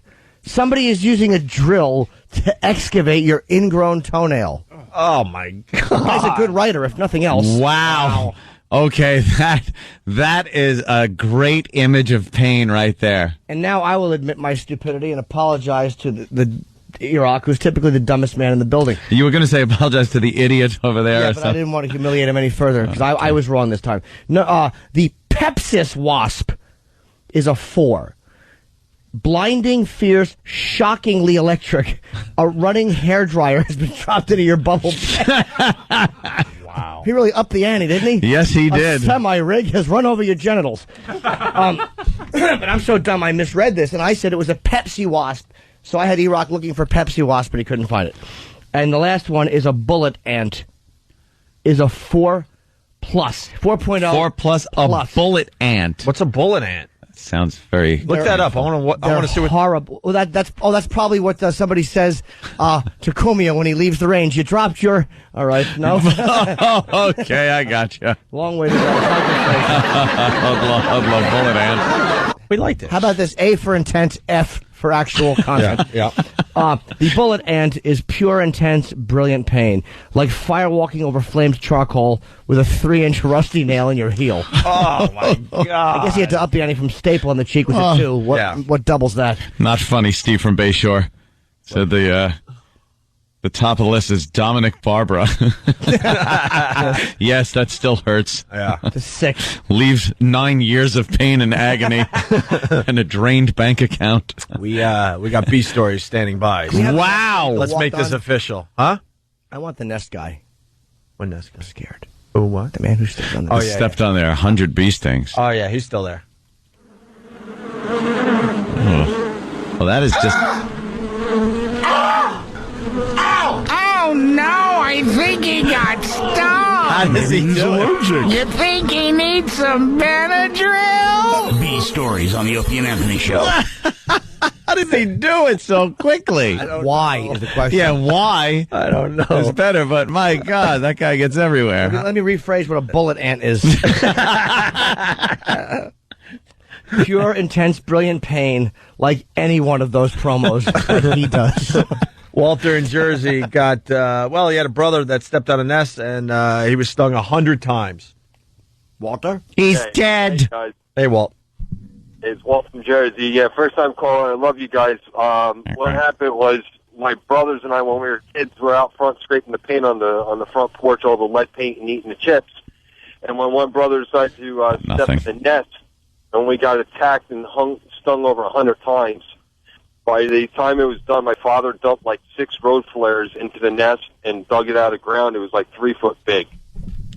There was a story one time about a guy pushing his disabled kid Oh, right. in a wheelchair, and he pushed him into a ditch. Oh, my God. And wouldn't you know, who was nesting there? And the bees swarmed up from the nest, and they, of course, attacked the kid. And the bees are not known to be smart. And I guess they knew not to bite the wheelchair. So they start stinging the kid, and the father got stung so bad he had to run out. He couldn't get his kid out. So he left the kid sitting there. Getting stung. Yeah. By a swarm of bees. That's good instincts. That's maternal. Instinct. Paternal instinct. Right. Just leave him there. Yeah. He's an a hour. burden anyway. Yeah. Thank you, sir. Let's go to Mike on Long Island. Tired from pushing that thing. Like, well, I'm blaming the bees. Go ahead, Mike. Yeah, one time I was upstate when I was 9 years old, and my dopey cousins had to throw a rock at a beehive. We were attacked by bees, and I got stung right underneath my eyeball in, like, the lid. Oh, my God. I Can must you have blown up imagine? nice. I was like 9 years old, sitting there crying for about 3 hours. Did it hurt? Oh, it hurt to cry. Thank you, sir. Let's say hi to Steve in New York. Steve. Hello. Hi, Steve. How's it going? Every time I tried to get honey, they attack my face. Yeah, buddy. I was trying to ride my motorcycle through Bethpage State Park, had my visor up, passed a bunch of bees, got one caught inside my helmet. Oh, my Didn't realize what it was, so just kind of reached in there to see what it was and stung my face like 5 times. While you're driving your bike. Yeah, yes, I was trying to stay up without... That's unbelievable. When I was a kid, me and my friend Paul were going to steal comic books. We had to walk like 3 miles to steal comics from this comic book store. And I was wearing satin running shorts, like a little fruit. I stole my dad's satin running shorts. But, someone's stomach started gurgling. So I had to sashay into the woods and make a pit stop. Sashay. Yeah. I had to do the exit stage right into the woods quickly to drop a deuce. And as I'm squatting there, my underwear, let's just say, were used for sanitary purposes. So I had to ixnay on them. And I was standing there naked, squatting, and there were yellow jackets flying up between where my shorts and my boyish crotch was. They were flying. It was horrifying. So I'm working on cleanup. Yeah. Bees flying between my legs. That's not a good situation. Let's go to Sean in Boston, listening on BCN. Sean, what's up? What's happening? Hey. Man. I was out camping with my family when I was like 9 years old. I'm sitting there fishing, doing the thing, and then go to take a swig of my Hawaiian punch. I got a hornet down my throat. Coughed up a dead hornet. And, that was a mess. You got stung inside? Inside the throat. Stung me right in the inside of my Wow, throat. can you imagine? Right above where my Adam's apple probably was. Can't that kill you? That would, kill you. Where did it get you in the throat? Where in the throat did it get you? It's like in the inside, right in the middle. He said the Adam's apple. Wouldn't that swell up your throat to the point you can't, breathe anymore? Well, I mean, luckily I'm not allergic, but yeah, I imagine if you were, it would have been pretty bad.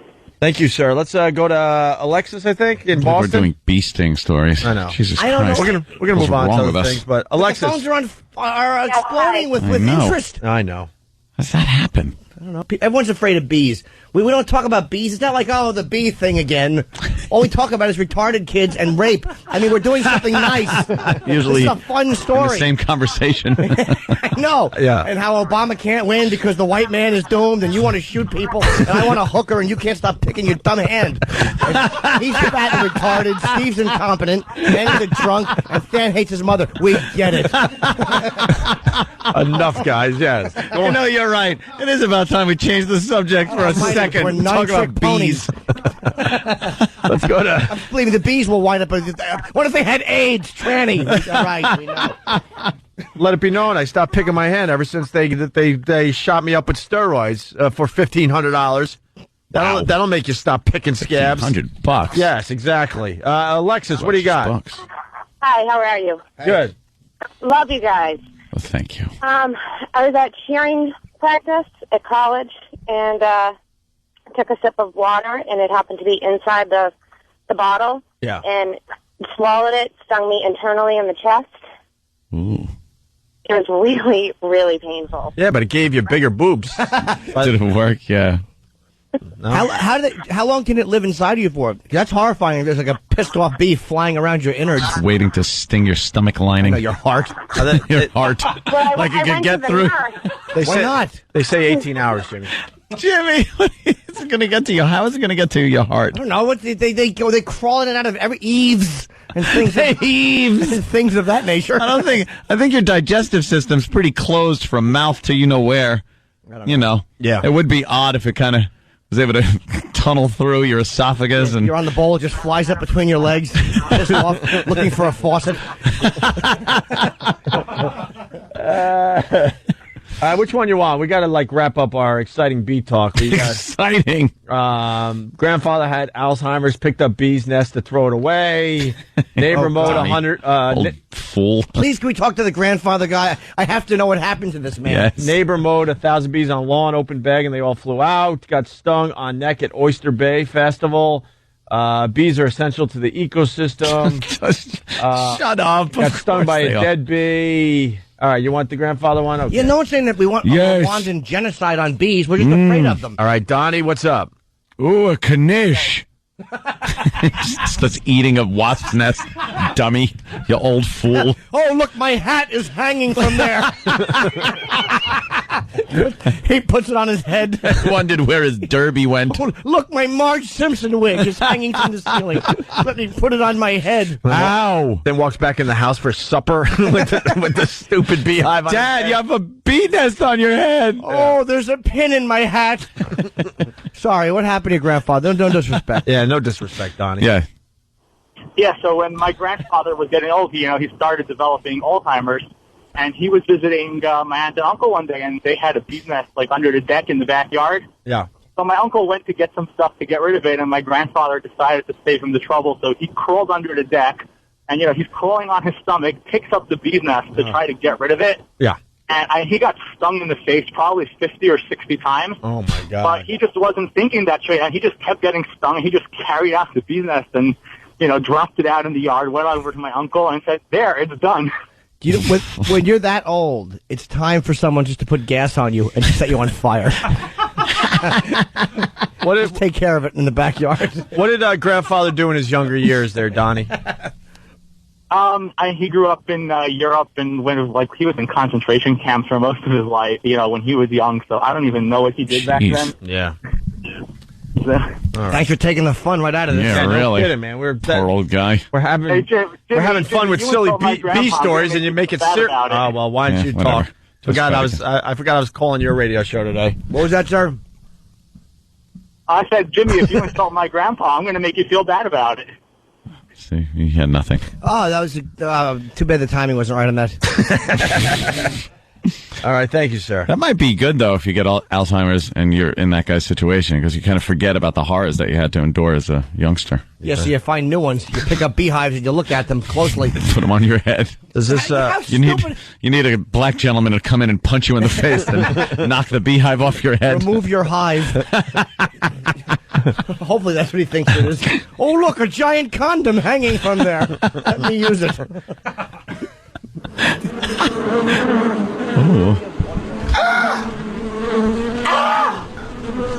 Oh, no, I think he got stung. Maybe he's allergic. You think he needs some Benadryl? Bee stories on the Opie and Anthony Show. Yeah, we'll maybe take some more bee stories after the break. Also, we did something 2 years ago that we wanted to do for many, many years, and we finally accomplished it. We got guys to come in. We put bees. I think they were paper wasps, which are pretty up there on that scale there of pain. And we put paper wasps and yellow jackets and some other things into a jar.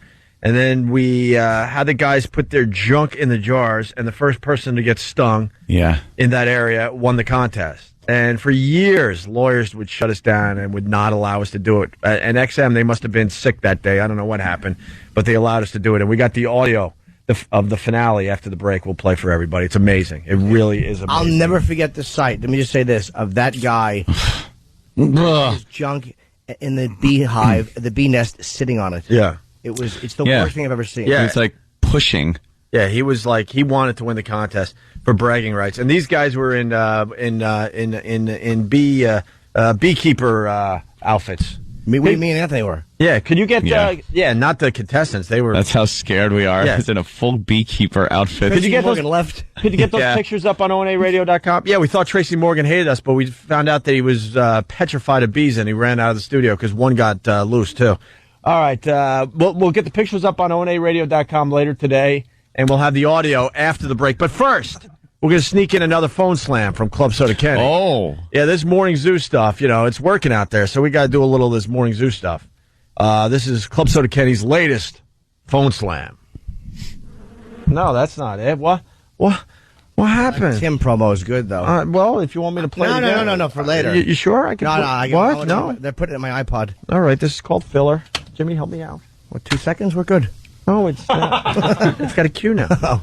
I like a little dead air every now and then. Do you? Yeah, why not? Club Soda Kenny and his latest phone slam. Opie and Anthony's phone slam with Club Soda Kenny. Hello? Is Ray there? Speaking. Who's this? I'm calling from work. I was just getting ready to leave. Don't bother. You're fired. Are you serious? As a heart attack? Who is this? Go to unemployment instead. Who is this? You've just been phone slammed. Why do you keep calling me? Goodbye. It's the Opie and Anthony Show. Good morning to everybody. You haven't heard yet, breaking news, Hillary Clinton, 9 o'clock, press conference announcing she's going to be the third-party candidate for the presidency of the United States of America. Now everything's starting to make sense with her. Is that 9 o'clock East Coast or West Coast time? Sometime after 9 is what they're saying right now. Because earlier this week, she put $6 million into her own campaign. Yeah. And people were like, why would you do that if you know you don't have a chance in hell to be the Democrat nominee? And now we're finding out more today. So we should know a lot more after 9 o'clock today. Phone number 877-212-ONA. We got B stories. We got the audio of our B contest that we did. You want to play that? Yes, please. We did this contest called, what was it called? Super Bowl? Yeah, Super Bowl. Super Bowl. Another clever name. Danny's in studio. Well, the grand finale was the Bees, but before that, they were doing other horrific things with their junk. Right, Danny? Yeah, I just don't think we could use that word. Oh, really? Yeah, I think it's... Well, that's going to mess up everything. Well, depending on how it's described, it'll get dumped out, depending what context it's in. Fine, isn't it? Well, if you say that, it's too descriptive. But how is that descriptive, Anthony? How is that descriptive? It isn't. Believe me. Let me just say something. There's not going to be any violation. Shut up. Yeah. Christ almighty. We're fine. We're all panicking. God, they panic. Huh? But there was before, though, right? They dumped before when we were talking about it? No. Why would they? That's stupid. Help us out here. We're trying to get ratings for you. We're trying to get ratings for you. So why don't you We're help on the us same out? team. No, we're fine. Why don't you come on the team? When did you say yes? Come in for the big win. You actually said yes? What's that, some kind of sick joke? Wow. Well, no, before the break, I had mouthed when the word was brought up before. I just mouthed. I said, "Did they dump?" And he just shook his. He was like, I thought you said, "Do you have the audio?" And I. No, I think. Oh, you know what he is? He thought you said, "Are you the equivalent of a dump?" And he went, "Yes, yes, I am. yes." He just told me that he eats Pop-Tarts and pickles for breakfast, this guy. he must be pregnant. What? Why would you eat those things? Pop-Tarts and pickles? I had a pickle this morning, and then I just had a Pop-Tart. That's weird, man. What's wrong with you? Pop-Tart. Yeah. What? Why don't you make a pickle Pop-Tart sandwich and then just shoot yourself? All right. Well, we had Anthony and Jim in beekeeper outfits. Full beekeeper outfits. Because I'm petrified. Tracy Morgan was in one of those beekeeper outfits, and he ran out of the studio because he's petrified of bees. These guys basically took a jar full of all sorts of bees, and then the contest was on to see who would get stung first. And this is how it went down, right, Danny? That's all we need to say. Anything else after this? Well, this is how I just think it's funny because this is how the XM show had ended back in these days. We had to be out at a certain time, so the show would kind of count down, and like the computer would shut us off. Yeah. So this was like the final 45 seconds of the show that day. I'm about to play the greatest ending to a radio show ever. This is completely unedited, except for the beeps for language. Right. This is how the show ended that day because we just ran out of time. Mm-hmm. He is basically shaking the jar upside down right onto his. Oh, God damn it. Oh, you put the entire nest against this. Oh, my God. Is 30 seconds of the show. What courage. 30 seconds. The cameras are rolling. This is for the title, Matt. You for are the title. a madman. Hold the jar. Get the jar. Again, where's the cover? Put the Give him the cover. Give him the cover. Give him the cover. No. Give him the cover. Don't spray his. Give him the cover. Give him the cover. That was it. And that's it. We're not editing it. That's how the show it cut ended. off. It was like Platoon. Zips in the wire. Zips in the wire. Yeah, definitely. Well, what happened was when Matt got stung. Key your mic one time for me, son. Yeah. What happened was when Matt got stung, the last thing he's thinking is, I got to make sure I keep all the bees in the jar.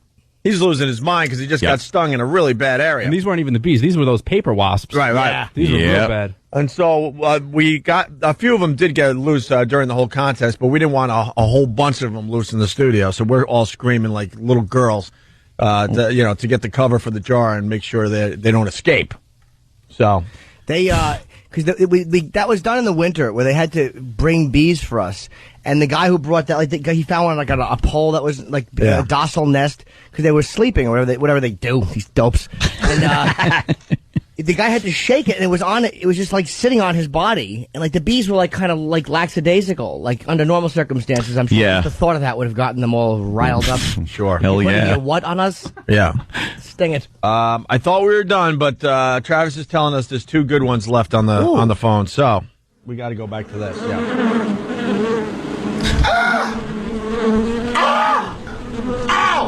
Oh no, I think he got stung. Maybe he's allergic. You think he needs some Benadryl? Bee stories on the Opie and Anthony Show. Stephen S. from Bayshore is asking for that audio for onaradio.com and maybe the video, possibly. Hopefully, just put the video up there of the guy getting stung on his you-know-what by bees. We'll get some hits today on onaradio.com, that's for sure. A couple more bee stories. Kevin in New Hampshire. Kevin. Yeah, what's going on, guys? Hey, man. Yeah, I pretty much had the best story, I think, ever when it comes to hornets and bees and stuff. Okay. When I was about 12 years old, I was walking down the side of the road, and I saw a hornet's nest in a tree. This is in Maine in the middle of winter. And I knocked it off, and some bees that I thought were dead fell out, or hornets. So I picked it up and said, well, this would be nice to keep in my room. Brought it home, and as we all know now, once it gets warm... Oh, no. Oh, no. Here it gets worse. My mom is allergic to bee stings. She came home from work that day with about 200 freaking hornets flying around our house. And it lasted about 2 weeks before we can get them all out of there. Well, weren't they grateful for the nice warm thing? You think they would have showed a little gratitude? No kidding. I that's what I'm saying. I don't know. Did she get stung? No, she didn't, because she saw the first one and freaked out. She had to go stay with her mom about an hour and a half away. All right, sir, can I correct you? Not the greatest hornet story ever. It's a good one, though. It's potential. Good. Yeah. Potential. Like me and my girlfriend were banging, and they warmed up, and they attacked my girlfriend, and I left. I guess that would Great be a lot story. better. Yeah. Mom waved at one. Yeah. Left me hanging. Oh my goodness gracious! There's a bee in the house. Hey, I'll be stinging you real soon. I'm looking at the kitchen. Mom's scared. The son knew it was in there. Let's go to Ian in Indiana. Thanks of for all that the phone call. dramatic things I've seen. Of all the dramatic things I've ever seen. Goodness gracious. Right mouth. Ian. Yeah. How are you, sir? I'm doing pretty good. Good. It was the day before I got married, and we were putting some hay up in the barn, and I had a wasp fly up underneath my sunglasses and stung me on the side of the nose. So I look like W.C. Fields in all my wedding pictures. Oh, you should have just turned to the side. Or had your pictures taken under a tree or something. Use those shadows to your advantage. Yeah. Or just a little clever lighting like MySpace people do. Just one picture of your eye. I'm thinking, though, you get stung on the nose just before your wedding. You tell the photographer, you know what, just go home. Or just take pictures of my lovely wife. I'll have my head turned to the side or something. Or you spray the bee, and then you glue the bee carcass to your nose so everybody sees what's happening. Yeah. So they don't ask questions. Hey, what happened? Oh. Bees on your nose. Gotcha. In every photo. Not moving. What a patient little bee. Travis writes, says he has the best bee story. It's not. This is Mike in Jersey. Mike, what's up? Mike. Give me a second here. What? Sorry, What? What did he say? Give me a second. Give me a second here? Oh, Okay. yeah. Let's give him a Sorry, second. guys. I got cops over here. I gotta put the phone down. Yeah, Make sure you're okay. Are you in Philadelphia getting pulled over with a helicopter Oh, filming? I hope so. 5 of those guys, taken off the streets, huh? Probably, yeah. Yeah. Kind of a. All right. At least 3 of them were. Oh, the cops. Sorry. Whoa, wait. What do you got, Mike? The beatings. I've been watching those all night. Yeah. Wow. That was a sound thrashing those 3 got by those cops. It was one cop. He didn't know where to go. He was just in a frenzy. He didn't know what pile of cops to help out to stomp. I'm a huge fan of the cops in general, and it was a little rough to try to explain what was going on with the one guy who went from beating to beating to beating. Yes, Dan? He's like, remember that clip of that old college basketball coach running around looking for a hug at the end of the... Oh, yeah. I think that was... Jimmy V? It was Jimmy V. Very good there. Oh, my God. Yeah, it was hey, I wasn't there, so I don't know what happened. Obviously, excessive force did seem to be used on the tape, but then again, it seemed to be used in the Rodney King tape. And as we all know, that was completely justified. Well, a lot of Rodney King was not cooperating. He was drunk. He was whatever the hell else he was on, and he wasn't listening to the cops. They could have. I'm glad they did it because he was a bum. Yeah, but they could have pinned him easier. They could have just clubbed him. Yeah, a couple of those guys just put their big knees in his. Yes, you got to dig that stick into their side if they're keeping their hands around the front, especially if someone's on the ground. You got someone on the ground, and I've heard this from cops, and they instantly put their hands underneath them because they don't want you taking their arms, putting it behind them, and cuffing them. You don't know if they're grabbing for a gun in their belt, in their pocket, or anything else. So you want to get their hands out from under them as quickly and safely as possible. So in order to do that, you want to beat the crap out of them so they want to start defending themselves with their hands, and they bring their arms out. It's common procedure, which I kind of like. They're also saying the adrenaline took over, plus the fact that that 3 of their cops have been killed, one just very recently. Yep. I mean, and again, you got I wasn't there. You got some real emotions going on. I watch movies with CGI. What do I think? It's real? I don't know. So I don't know. I watch this video. I'm like, hey, I don't know. What? What is he saying? I'm saying you can't believe everything you see. They did something wrong. On a video. What? They did something wrong. Did they? Did they? Yeah. Did they? Did they? These guys were shooting. They were shooting. Even though. And then they get pulled over, they get dragged out of the vehicles and get a little talking to. Well, you talk to them. Perhaps a bit more. In a room, not in the middle of the street with cell phones. Well, little Budinsky helicopter should have just veered off and gone to the traffic report or something. That's the best helicopter footage since old Reginald Denny took a toilet on the cheekbone. Yeah, that was a good one. I danced after. You got to do the little, I just caved the trucker's head in dance. That's right, old white man brains on the street dance. A teedle-dee. Amazing. Hey guys, we were having fun with bees. Yeah, guys. What happened? Well, you had a story. Opie didn't go to the guy. You said the best story ever. But Travis says it's not. Mike in Jersey. We'll try this again. Mike? I'm right here. Yeah, I know. All right, so listen up. This is what's going on. I got 4 people in this car. My buddy's driving. Me and my other buddy are in the back seat, and his girlfriend's riding shotgun. So this bee comes out of nowhere. He gets scared of the bee. We're riding down this dirt road. He jumps out of the fucking car. Excuse the F-bomb, gentlemen. Or the effing car. Yeah. Yeah, one of those cars. So who jumps out of the car? The guy driving? No. The guy driving jumped out of the car. Jesus. So we're in the car with nothing to do. Now, me and my buddy are in the back seat. His girlfriend's up front. We go off the road and crash into the woods. My first instinct was get out of the car and kick the living crap out of my friend. And I did. I ran up to him and I kicked him right in the friggin' face. And then what happened after that? Oh, man, his girlfriend got an airbag in her face when we hit the tree going off the road. Wow. Dude, that terrible. Oh, my God, what happened after that?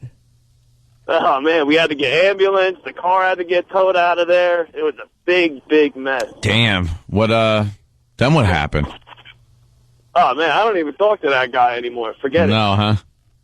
Yeah, he almost killed me over a friggin' bee. You kidding me? Right. Then what happened after that? Like, he almost killed you after a bee. Then where? Yeah. I kicked his ass. His girlfriend got taken to the hospital. And, yeah, you said that, though. What happened then after that? What happened? That's it, man. I went home. I got a ride home from a police officer. No, Matt, Mike, you can't just go home. I mean, what happened? Yeah, what happened? Before you went home. Before he went home? Yeah. Yeah, like what happened? You don't just go home after that. I did. And what happened when you got home? What happened? What do you mean what happened when I got What home? happened after that? It's the end of the story. You got to tell a story. What happened? Do you think I'm Stephen King writing a friggin' book over here? No. Stephen King. No.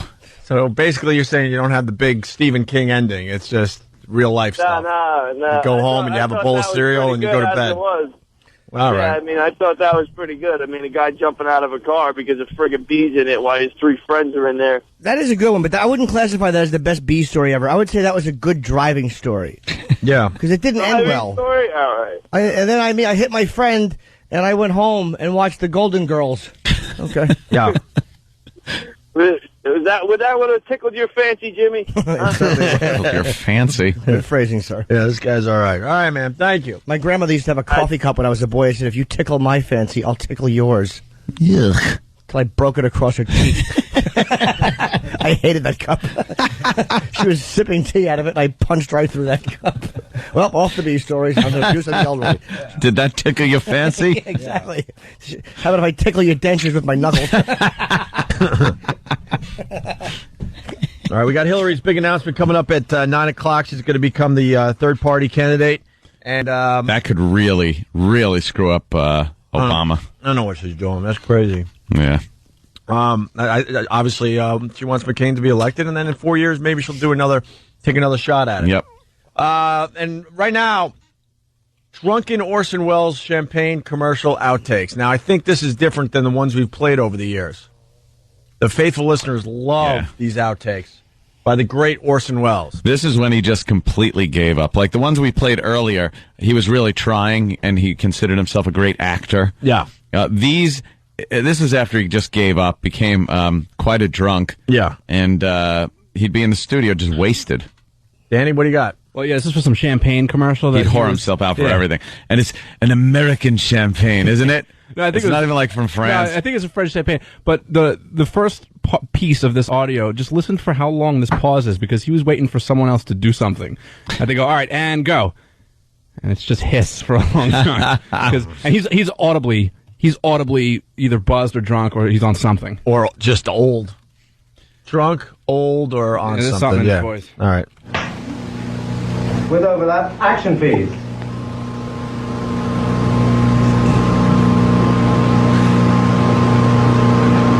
Action also, please. Just do anything? No, sorry. Yeah, rolling. Wait, what did he say there? He points to this woman, and he just goes, she doesn't do anything? She doesn't do anything? What is she supposed to be doing? Just do anything? No, sorry, cut. Yeah, rolling. 102, take 2. Ah, the French champagne. Wow. Rachel, the French champagne. No. Mr. Faversham.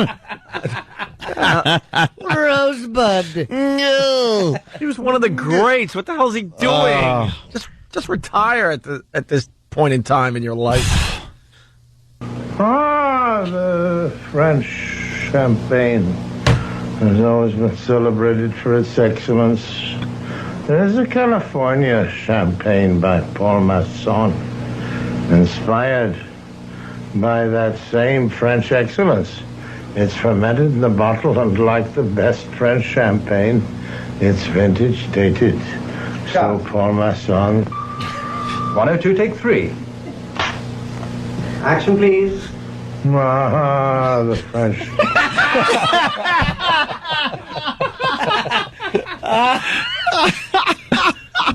Oh, crap. This guy's great. The director was just... Yeah. Why don't we take 3? The French champagne. Like he's been drinking it in between every take. Yeah. Vitamin and vitamin. This is labeled Drunken Orson Welles on YouTube for people at a computer already. 102, take 3. Here we go. Action, please. Ah, the French champagne has always been celebrated for its excellence. There is a California champagne by Paul Masson, inspired by that same French excellence. It's fermented in the bottle, and like the best French champagne, it's vintage dated. So Paul Masson. Cut. Oh, cut. Cut. You're a goddamn mess is what you are. That's all he got on that one? That's too bad. We love Orson Welles audio. I wish there was more of that somewhere. We've played that certainly over the years. That's great.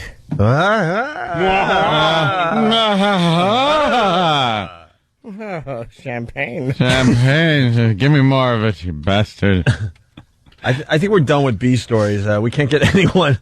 No one else could get through because we got them all jammed with B stories. These just inspire people to open up. Yeah, it does, huh? Yeah. Yeah, people just want to talk about their bee experiences. When I was stung by a bee once, right in the tongue 10 minutes ago. It's lush. Who doesn't enjoy a nice game of catch out in the sunny weather with mom and dad? Just having a good time. And who doesn't enjoy a newborn baby? So sweet, so lovable, and oh so possible. Announcing the first annual Opie and Anthony Baby Throwing Contest. It's like shot putting, only with babies. Stay tuned for details. Heading toward the finish line with the Opie and Anthony Show. We might have time to play one of our old games today. What did we learn on the Opie and Anthony Show? You can give us a call with that, 877-212-018. Francine's in studio. Hi, Francine. Hey, you guys. I see you're sitting on Jimmy's lap there. Absolutely. You like Jimmy? Yes, I do. Yeah. Loves him. Doesn't like Jimmy. And you gave Jimmy a card? It's a thank you card because he gave me a job recommendation. A job recommendation? Really? Yeah, what's that? Where are you dancing? It was for it was a Planned Parenthood, actually. Hanger girl. No, it was I gave her a job recommendation. It was some TV. I didn't even know what it was, but the guy called me and he asked me for, what Francine, so I left him a message. And I guess she got the job. So, doing what? TV production. Really? Really? Yes, there's lots of buttons to push on the machines, so it's going to be fun. Lots of buttons to push. Yes. How did you get the job? Are you qualified? I smiled a lot, and I wore really tight clothes. And that's how you got it. He's so honest. I love it. And so, because of that, you gave Jimmy a card. Do we have the Francine story? It's so worth playing, man. One of the greatest moments on this radio show is Francine's ridiculous story. I'm trying to think, though. I might need some edits. I think. Oh, really? Yeah. Maybe tomorrow, then. Go ahead, Jimmy. You're hysterical sometimes, though. Why? I don't know. It's just like, there was a porno I was watching the other day. Let's just throw it on. Let's throw it on the air. Well, because she's in studio. No, it's because, like, on this side, there's some things that is so impossible. I see it's just like, it was a great scene I saw in Platoon. Let's just throw it on. And it's one of those, Yeah, I got what you're saying. FS mother. But you gotta keep trying, though. You know what I mean? Hey, I'm all for it. If it was up to me, I'd put that story on and you never right know. now. You never know. It could fly on this side somehow, somewhere. Yeah. Nah, probably not. All right, what's the card, Jimmy? Francine, should you read your card to me? Yeah, when Let she Francine uses read the it. term, and I won't put, it's not in any context, so it's really fine. When she uses the term, it fell out. Oh, that would be a problem. Yeah. They would have a problem with that down the hall. They probably would. I understand that one. Okay. Yeah. What's this card about? All right, I was going to ask Francine to read it, but she's shy. I am very shy because the card's very special. Why are you in the city today? Because you don't come around too often. That usually means you got business in the city. No, I moved to Maryland. You don't even live in the area? You don't live around here anymore? So why are you up here? My brother's graduating from college on Sunday. Is that really, or just somebody you know that's also black? No. What grammar school? He's My also brother. black too, but... My brother. Yeah, 40. he's my little brother. No, he's 23.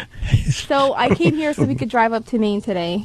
You're going to Maine for a graduation? 'Cause he wants It's to still be winter Maine. up there, you know.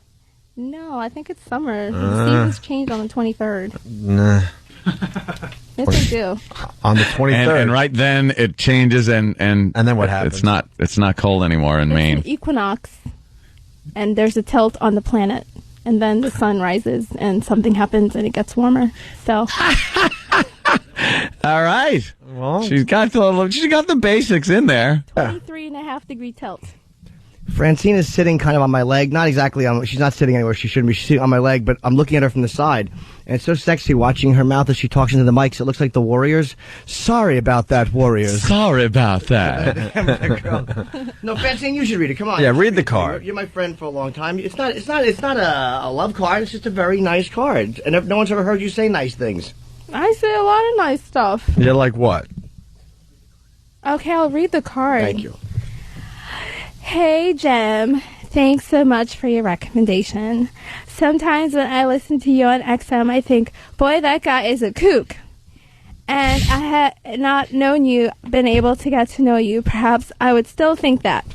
In reality, you are a sweet and kind-old and gentle soul, and for that I'm grateful. Thanks to you from the bottom of my heart. Your kind words will be remembered. Friends for life, Francine. Thank you, Francine. Hallmark. About that. Now, the Francine. problem I had with the Hallmark. card, as nice as it was... Yeah, I'm wondering why you would have a read it. Yeah, I know what part you think is a little... Yeah. Because reading it, it says this. Sometimes when I listen to you on XM, I think, boy, that guy's a cook. Oh. She spelled it C-O-O-K. And I'm like, why would you think... How ironic. That was a very lovely card from Francine. That was very nice to read. Cook. Why would it be ironic? It's a little inside joke we have I about don't black get that. people. Yeah. White people all have inside jokes about black people. Just like black people have inside jokes about white people. We do? Yeah. Well, you're not really black. You're like, No. you're a Tootsie, right? Not a Hutu? I'm a Tootsie Roll. She's a Tootsie, not a Hutu. Oh, she explained that to us one day. Yeah. Hey, Francine was telling somebody in the office that she's been on a date with a guy 3 times, and she hasn't let him even kiss her yet. The hell? That's a little weird because you're a little... You're a little slut. You're a little loose. No, not anymore. You're a bit You're not? loose. I read a book. You read a book and that... You read a book? An entire book. And what was the book? It was so good I read a second one by the same lady. It's called Why Men Love Bitches. Oh, no. And it ruined you? Yeah. Oh, God damn. What did you learn from... You know, you were almost like I was even considering that you could have been my first black chick ever. Really? Yeah. And when I heard that you broke up with Belinda, I was hoping. That I could, but now you read this goddamn book and wrecked everything. Were you really hoping? Ah, damn. I thought about it. Could have been my first once you go I black. think we should have a baby. Your family abandons you. Oh, no one has to know. A baby? Yeah. Well, now you're pushing it. I think Baby. You should have a kid, Anthony. I don't think I should. Do it, Aunt. Fatten her up. Yeah. Fatten her up. Yeah, but what I learned... Watch it end like the last one. You know, this little story. Yeah, I know. We That cute little story she has. I want to know what she learned from this book. Why Men Love Bitches? Yes. One of my girlfriends gave it to me because she said, you let guys walk all over you, and that's why you never get any respect, and that's why they don't call you back. So I decided to read the book that she gave me, and it said that guys are really mean to girls because girls are really, really nice. So I decided to be really, really mean. And now guys like me and call me back. By holding out and stuff? Yeah. How many pages was this book? For you? Pamphlet. A lot, and that's what you learned from it, that one statement? The clock. The big clock. Tick tock. The end. No. It was $12.99. And she said, like, don't give them money and don't give them rights to places. Who's this bitch that wrote this book? Yeah. I hate these bitch-destroying bitch books. No, but she was good, though. Maybe for you, not good for us. Not good for, guys. She said, wait 3 months, at least. 3 months. Before you do what? Before Before you have sex. Before sex. What about before that? How far can you go before that? A little. No, nothing. How about a little, if the guy wants to do something to you? No, you're not supposed to. You're not supposed to take your clothes off? What about a little cop a feel? Maybe like... Heavy petting? Heavy petting, maybe like, she said maybe a month in. A month in. Yeah, she said never go over the guy's house because anytime you go over a guy's house, that means that they're going to expect sex. And I always used to go over their house and just not do anything. And I used to wonder, well, why don't they ever call me back? This is really cruel because, I want to have sex sometime, but not yet. So I don't go over guys' houses. Mm-hmm. And she said to give them jujubes. She said, every time they do something for you, you give them a little... Like a doggy treat? Yeah. Like you're training them with jujubes? Yeah. Yeah, a little bit at a time, and then eventually 2-3 months down, you give them the sex and stuff. Jujubes in lieu of sex. I don't know if that strategy's working. Well, These books are horse crap. I thought it was very eye-opening. Really? Yeah. Did you? It's legs opening that we're concerned with. Yeah, it's eye opening and legs closing. I hate that book. I haven't had sex in so long. It's crazy. How long has it been now? I think since January. All right, that's longer than 3 months. Yeah. What, do you hook up with a guy and it lasts like 2.5 months and then you got to reset? No, I was having sex with the same guy for like a year. Oh, yeah? Yeah. White guy? No, actually it was a black guy. Really? Mm-hmm. That might have wrecked you. I was dating a white guy, though. Yeah. You weren't giving him any? Who was better? Like, who was, more,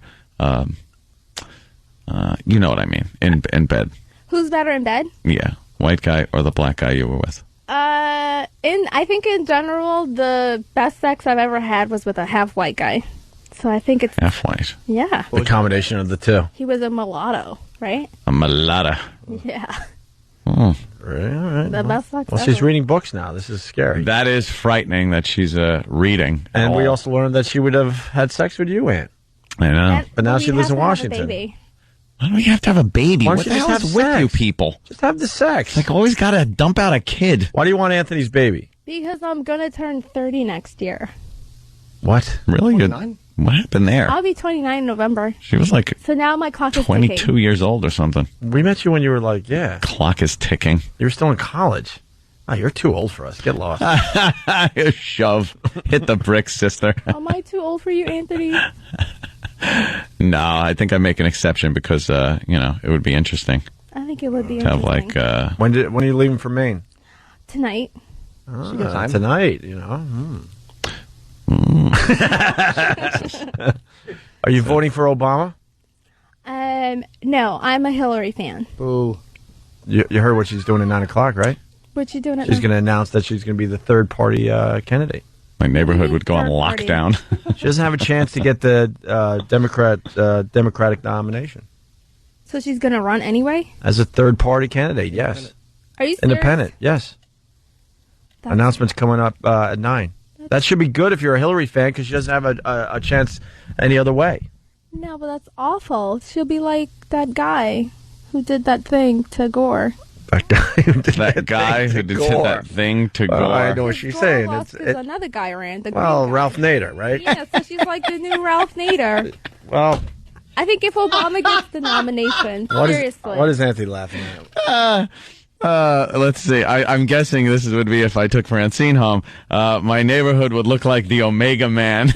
It's just the white guy and the black girl and a bunch of angry Jews trying to get into my house.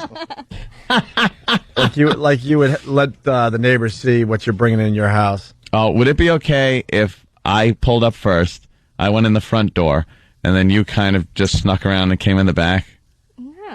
No. With cleaning supplies? Would you dress, as a maid so you could come in? Because my neighbors would be really angry with me. They're very nosy, very suspicious. If I brought a woman of color over my house. I've worked for 3 Jewish companies. Yeah? They love me. Yeah? Of course The Jews like you? Yeah, they do. Mm. They really do. Well, they like you maybe working there, but the second they see somebody pulling up next door, and the house next door, well, no, the house next door to me was sold to Jews. No, there's a new couple moving in next door to me, and that would just scare the crap out. They'd be like, "Oh, where's the for sale sign?" Well, you know what? You save money, though, because they'll build their fence first. Who are you kidding? Your neighborhood? That's funny. Yeah. What else you got, Francine? This is called filler. We got to get a couple more minutes in before we leave here. I don't know. My mind's blank right now. What do you mean right now? There's nothing in it. Oh. You said you read 2 books. What was the second book you read? Why men marry bitches. The thrilling sequel. All part of the Bitches series, I say. Yeah. Oh, very nice. Same general message. Be a bitch. Be a cunt. Wow, I certainly hope. That's very interesting. That it's still. Whoa! Yeah, yeah. She also Certainly said... hope there wasn't any distractions down the hall. Francine dropped a C-bomb. Yes, she sure did. You got something on Mariah Carey, too, Francine? Well, I didn't know she got married. Yeah. It says... Who heard her say this? Yeah, Danny. well, me and Sam were in the back. She was talking to us. Francine's flipping through the papers, and Francine had no idea that Mariah Carey had released a wedding album. Released a wedding album. Okay. Getting. Well, there's only Are you one going to pick it up on picture iTunes anyway. later? No, I'm not a fan of Mariah Carey anymore. I'm very upset with her. Why? You used to be a What'd she big fan do? of her. Yes, I was a very big fan of Mariah Carey in the 80s, but I think she's just not a good singer as she used to be. She doesn't hit the high notes anymore.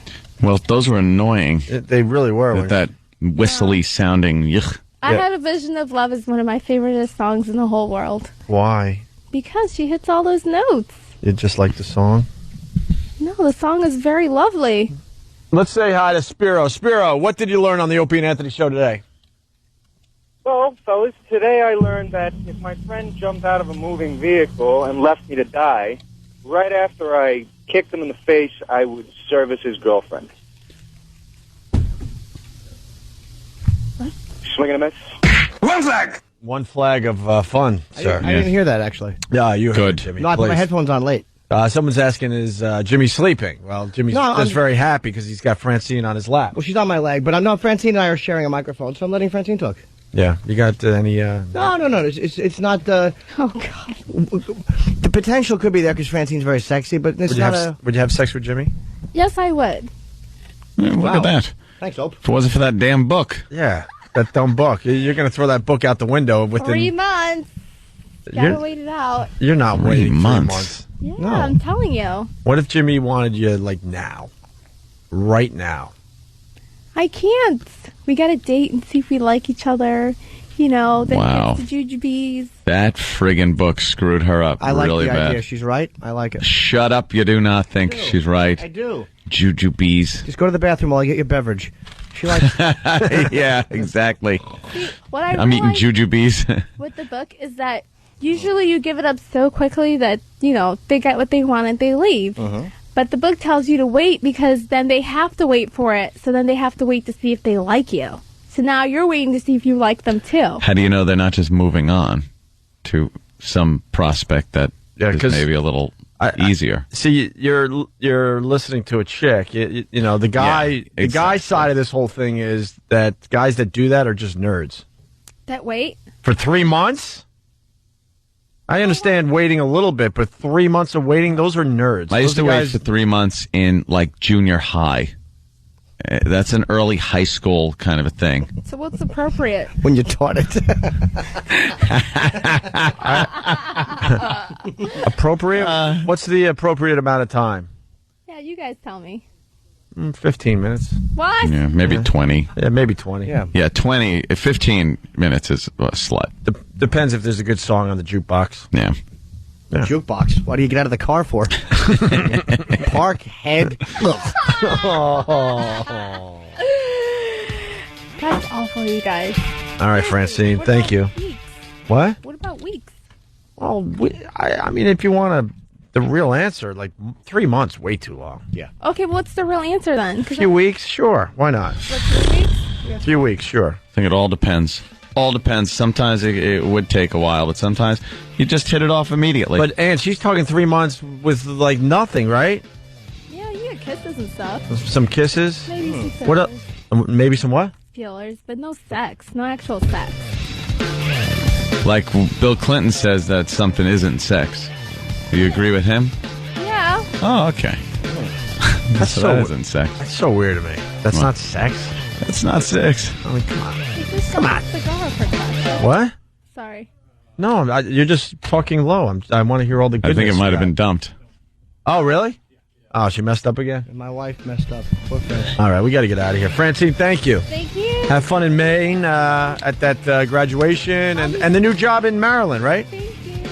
And we'll see you next time. I will be back for sure. All right. We're off to XM. Guys, have a great day. We'll see you tomorrow.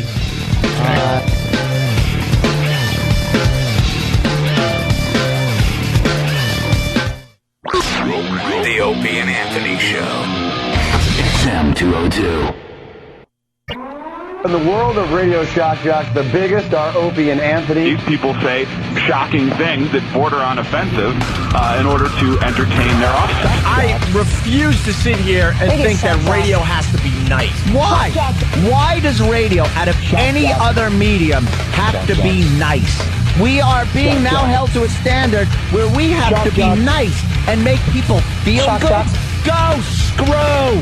Radio bad boys, Opie and Anthony. Controversial radio personalities, Opie and Anthony. Infamous DJs, Opie and Anthony. Talk show radio hosts, Opie and Anthony. Opie and Anthony. Opie and Anthony. Radio shock jocks, Opie and Anthony. Opie and Anthony. Shock jocks, Opie and Anthony. Shock jocks, Opie and Anthony. Opie and Anthony. Shock jocks, Opie and Anthony. Opie and Anthony.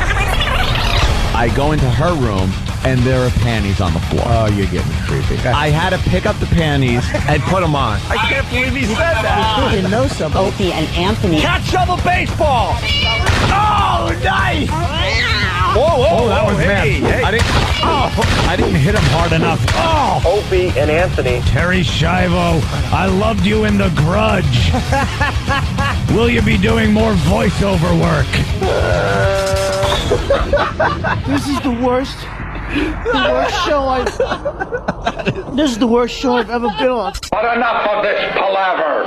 Let's get the show on the road. Here we are. XM Satellite Radio. How's everybody today? Doing all right? All righty. I'm not talking to you. Oh, I thought you were talking to the staff and no, I like to talk else. to the imaginary people. The fake imaginary people that are supposed to be on the other end of this microphone. Listening. If you really think about it, it's the dumbest thing ever. We talk to you. Hi. Who are we? We don't even know who we're talking to. But they're listening out of a little box or something in their car. Yeah, some of them are nude. Hi. Some of them are having sex right now with our voices in the background. Some are chopping up bodies somewhere. And some people are stuck in dungeons. Yeah. Being sexually abused. Let's hear this.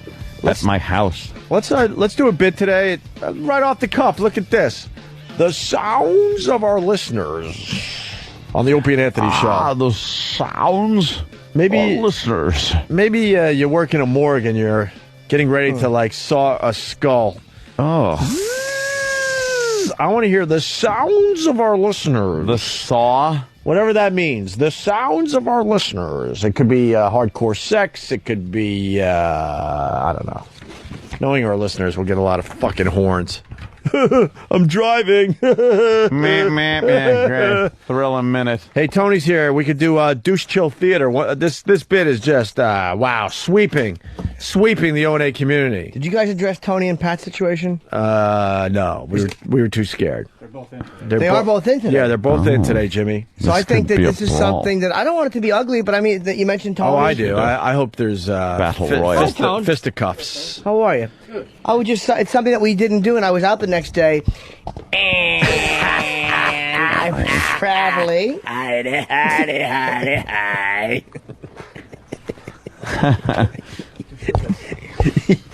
That was the type of thing I bet you do at home when you're alone. That was one of those weird ope moments. Oh, yeah. We all have them. I'll bring some weird ope moments in for you. We did this one already. We did the Rob Williams. All right. This is this Douche Chill Theater is like just sweeping the O&A community. It's just unbelievable how this is taken on a thing of its thing. Go ahead, say it. It's all right. Just say it so they can fucking write in and complain. Does everything take on a life of its own? I didn't say that. Copy paste. I'm trying to use different words. Let's change tone for the show. It's taking on an eighth of its abortion.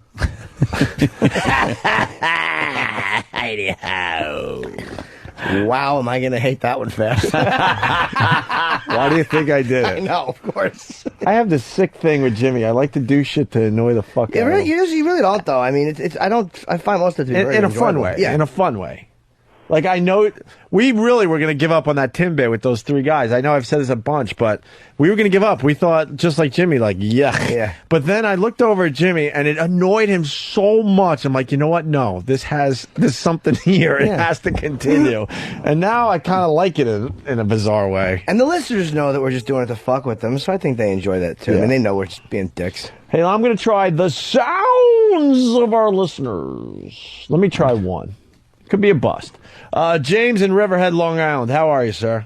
Good, Opie. What's going on, man? This one's for you, okay? This is Sounds of Your Listeners. Oh, my God. Wow. Opie is not a fan of the vacuum. Oh, my God.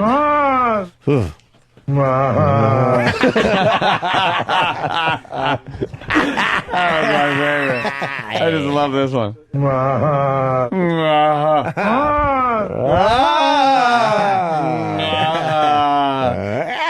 Motherfucker sound drunk.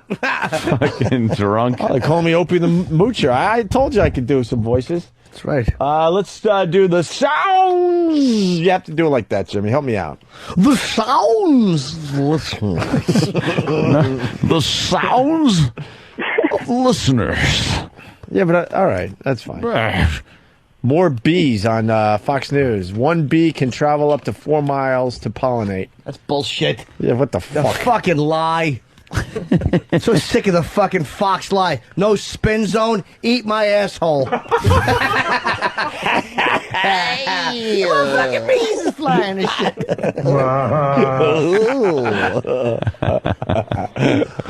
Oh, this is a bee expert. Oh yeah, 36% of the beehives have been lost in the United States. Really? Yeah. What happened to them? Where are they? What happened? How are they lost? Just listen for the buzzing sound. If everybody could just shush for a minute. Speaking of the sounds of our listeners, can we get a mic on the 4 people that decided to walk with us today? Oh my God! Look at the crew shit! we Look got. at this. They're waving and everything. The sounds of our listeners are just balls. What? Nothing. All right. I was saying balls because they're all men. Let's say hi to. Hold on. All right, we're in the middle of the sounds of our listeners. It's Jason in Jersey. Jason? Hey, what's going on, boys? Hey. Hey, I'm drill mixing right now. You want to hear that? Drill Yeah. mixing cement. Yeah. All right, here we go. Oh, my God. Awful job.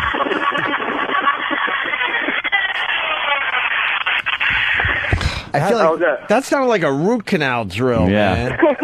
Now drill mixing cement. that sounds like any woman you're dating talking to you. Yeah. I'm still mixing cement. Why don't we got to continue until we get a good sound, like something unusual. Charlie and Philly, the sounds of our listeners.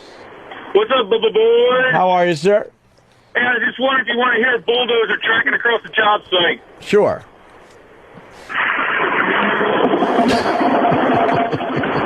Bulldozer. So the sounds. All right, let's The go show. to Rick, the trucker. Rick? What's going on, fellas? Hey. Want to do sounds of the listeners. Yeah. I'm on my way to South Dakota right now. What are you hauling? Right now I'm empty, going to pick up a load. Ooh. Gotta love it at $4.25 a gallon. They got me driving 353 miles empty. This is the sounds? Yeah. That's the sounds. This one right here. You're gonna ruin the bit. Very good, very good. Let's say hi to Carl in New Jersey. Right Carl. now I'm empty, going to pick up a load. Carl. Gotta love it at $4.25 a gallon. They got me driving 353 miles. Carl. See the sounds of our listeners, the loud radio. See, That's what he said. It's the loud yeah, radio. I get it, Carl. You're gonna ruin the Oh my God, Matt in Fort Worth, Texas. Matt. Yeah. The sounds of our listeners. What do you got? I work on a drilling rig here in Fort Worth, Texas. Yeah. Well, here you go. It's an oil drill. Going for Earl. You find any Earls? Nothing? Oh, she's a gusher. Let's go to Jeremy and Cleveland. These are the basic sounds of our listeners. Now we got to get a little weird if this bit's going to take off and take on a life of its own. Jeremy, Cleveland. Oh, well, thank you. Blue Healer has the sounds of your listeners, and I'll play the sound clip for him. And this guy's got a chainsaw. See. He's in space. Yeah, it didn't sound like a chainsaw. He just opened the fucking door in space by accident.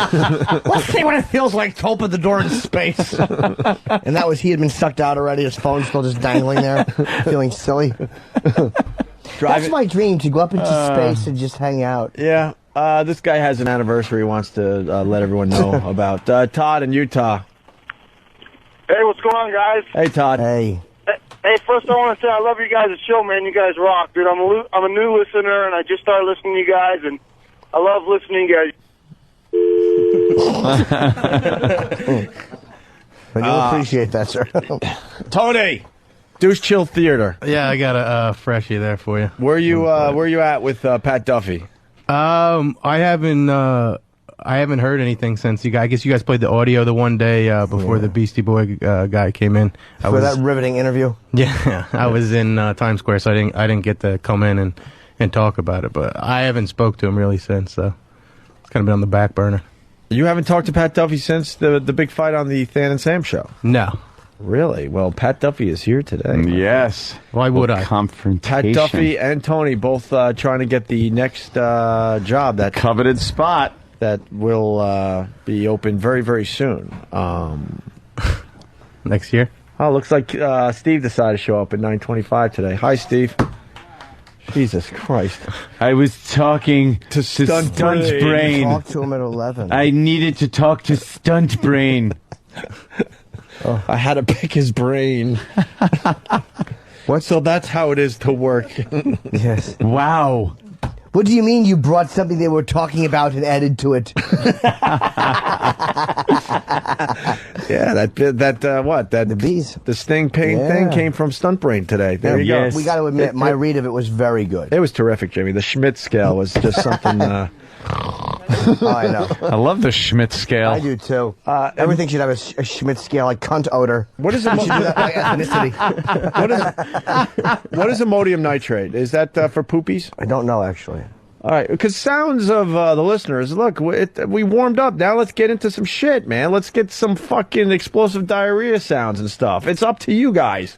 Let's go to Keith. That's what we need on this show. More shit how jokes. You doing, boys? Hey, good. Ammonium nitrate, that's, you mix that with diesel fuel and you make one heck of a bomb. Yep. That's what they blew up Oklahoma City That's building with. ammonium. Oh, ammonium nitrate. Ammonium. You're thinking of ammonium AD. Yeah, I sure was. Ammonium. Draft fertilizer. I figured you guys always want to hear something cool that someone's hauling. I figured 47,000 pounds of that mixed with some diesel fuel make one shitload of a boom. So you're going to boom? So I'm not going to do it. Hell no, I don't want to blow myself up. I just thought it'd be pretty cool to tell you. The bit is called Sounds of Our Listeners. Well, yeah, not the potential. Hang on a second. No, we did that already. Jeremy in Nashville. Jeremy. All right. Good morning, boys. I'm working in an office, so I'll see what I can do. All right. That's a pencil sharpener. Listen out, boys. This has potential, don't you think? We should do this every Thursday. Yes, I like this. Mark in New York, what's up? Hey, guys, on a job here in Staten Island, the sounds of your listeners. We love you guys. All right, Punch it out. Thank you. All right. Douche Chill Theater. So, Tony, yes. Yeah, to do. Well, it's not. I have it done for a little while, but it's ready to go. You guys show. You want to know who it's about, or just play it? Well, you're good with the setups, my friend. It's an in-studio guest, our favorite Bob Kelly. Why is he part of Douche Chill Theater? That's not nice. No, it's the ones we love. Good one. What? Breaking news on CNN. Hillary Clinton, independent candidate. Yeah. There it is. It's going to wreck, it's going to tear apart the Democratic Party. I knew something was up because she refused to get out of the race. And everyone's telling her, get out. Tony, Douche Chill Theater with Robert Kelly. So we just go right into it? Yeah, please. On this episode of Douche Chill Theater, rotund comedian Robert Kelly brilliantly improvs his way through an audition for the wildly popular Burly Bear Network. Ready? All set? Great. Been sitting here 6 days waiting to do this. My butt is asleep. Great. I just saw Sandy, little sweetheart who everybody loves, including myself. And you're probably wondering who I am, Robert Kelly. I'm going to be with you for just a little bit. So please stick around because you are watching the Burly Bear Network. And check us out. Oh. Is that good? Is that all right? If by all right, you mean a tightly puckered asshole and goose pimples from shoulders to wrists, then yes, Mr. Kelly, it was all right. Oh, and by the way, hates your guts. Join us next time on Douche Chill Theater. I got an idea for your next Douche Chill Theater.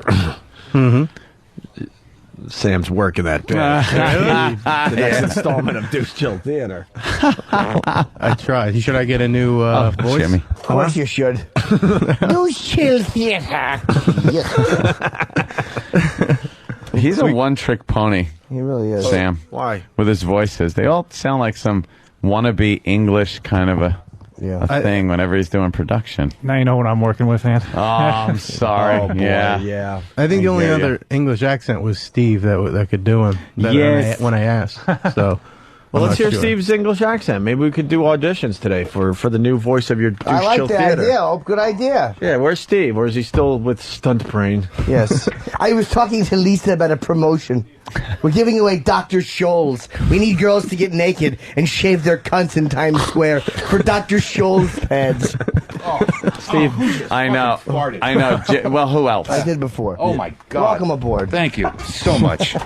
He's just pushing out fear. Relax. That's not what it is. That really excuse does not work with me. Unbearable. That is disgusting. It's unbearable. It smells like a fucking sewer in here. Oh. Thank you. Jimmy, I love you, but your colon is really offensive. Why showing up at 9:25, Steve? You know, I apologize. That was... Stunt Brain? You and Stunt Brain that was again? me and Maura, actually. Maura, the alcoholic GM? I don't know that. That's what you were telling us. I didn't say that at all, actually. How about this? After CBS, there's XM. Both shows are equally important. I put a tremendous amount of value on the XM show. We'd like to have some help. I certainly do as well, and I certainly wouldn't... What did Maura have for you today? We were going over the promos that apparently we are still allowed to air. Remember those pre-recorded XM promos that they told us we couldn't air? Oh, because that's a real... I have to grab these people when I can grab them before they go into meetings, and then I can't talk Fuck to them. them! Tell them 11 o'clock. We got business to take care of. And then I get yelled at. Why isn't this done, Steve? And then I'm going to get yelled at because... How about this? Wait, what happened? Who's yelling that? Yeah, we all do. Yeah, I know. When it is my turn to get yelled at for not getting certain things done, I can now say, I got it done, but I had to spend 15 minutes talking to the GM. Are you having a nervous breakdown? No. Jimmy, is he having a nervous breakdown? He's falling apart at the seams. He's falling apart at the stomach staple. Yes. No. Anyway, what are we doing? I'm auditioning for Douche Chill Theater. What? Tony wants to hear your English accent. Yeah, because I guess. What's the line, Tony? You could say on this episode of Douche Chill Theater. Start with that. On this episode of Douche Chill Theater. wait. Maybe we should try something else. What was that? I don't know. It was horrible. English. Proper English. Yeah. Snobby. On this episode of Douche Chill Theater. Higher what? Higher pitch, please. On this episode of Douche Chill Theater. I kind of like it. Fucking line. Say, Sandy hates your guts. Sandy hates your guts.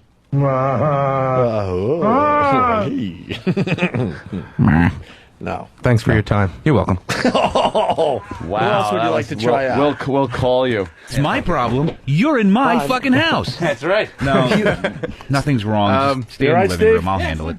I got work to do. Will you blink? What are you on? You're not blinking anymore. I got a lot of pain meds. A lot of pain meds. Yeah. Because I haven't started my physical therapy for my back yet. So they put me on a lot of pain meds. Are they down very low or middle of the back? Up high. Ooh. Yeah. All right. The sounds of our listeners. It's Lynn in Houston, Texas. Lynn. He's kidding. Yeah, I'm here. Shh. Hey, guys. Good evening. Okay, you ready for my sound? We certainly are. Yes. Okay. All right, here we go. This will be the sound. I just thought it was time the ladies got Get hers to from. it. So All right. this will be the sound of my naked breasts slapping together. Are you ready? All right. Now we're talking. Okay, hang on.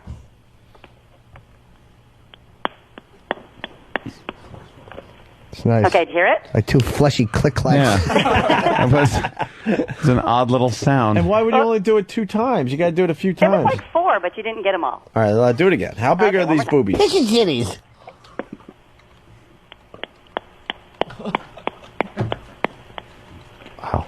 Okay, did you get it? Now do that while falling into a sinkhole. Okay, we'll do. That sounds kind of cool. Yeah. Okay, well, have a good day, guys. All right. Goodbye, madam. Good luck. The sinkhole story is trumping the Hillary Clinton announcement. Sure It's all is. about this huge sinkhole that Well, they're just gonna swallowed segue up from- a few houses. You know where I'm going with that? I think so. It really wasn't well hidden, was it?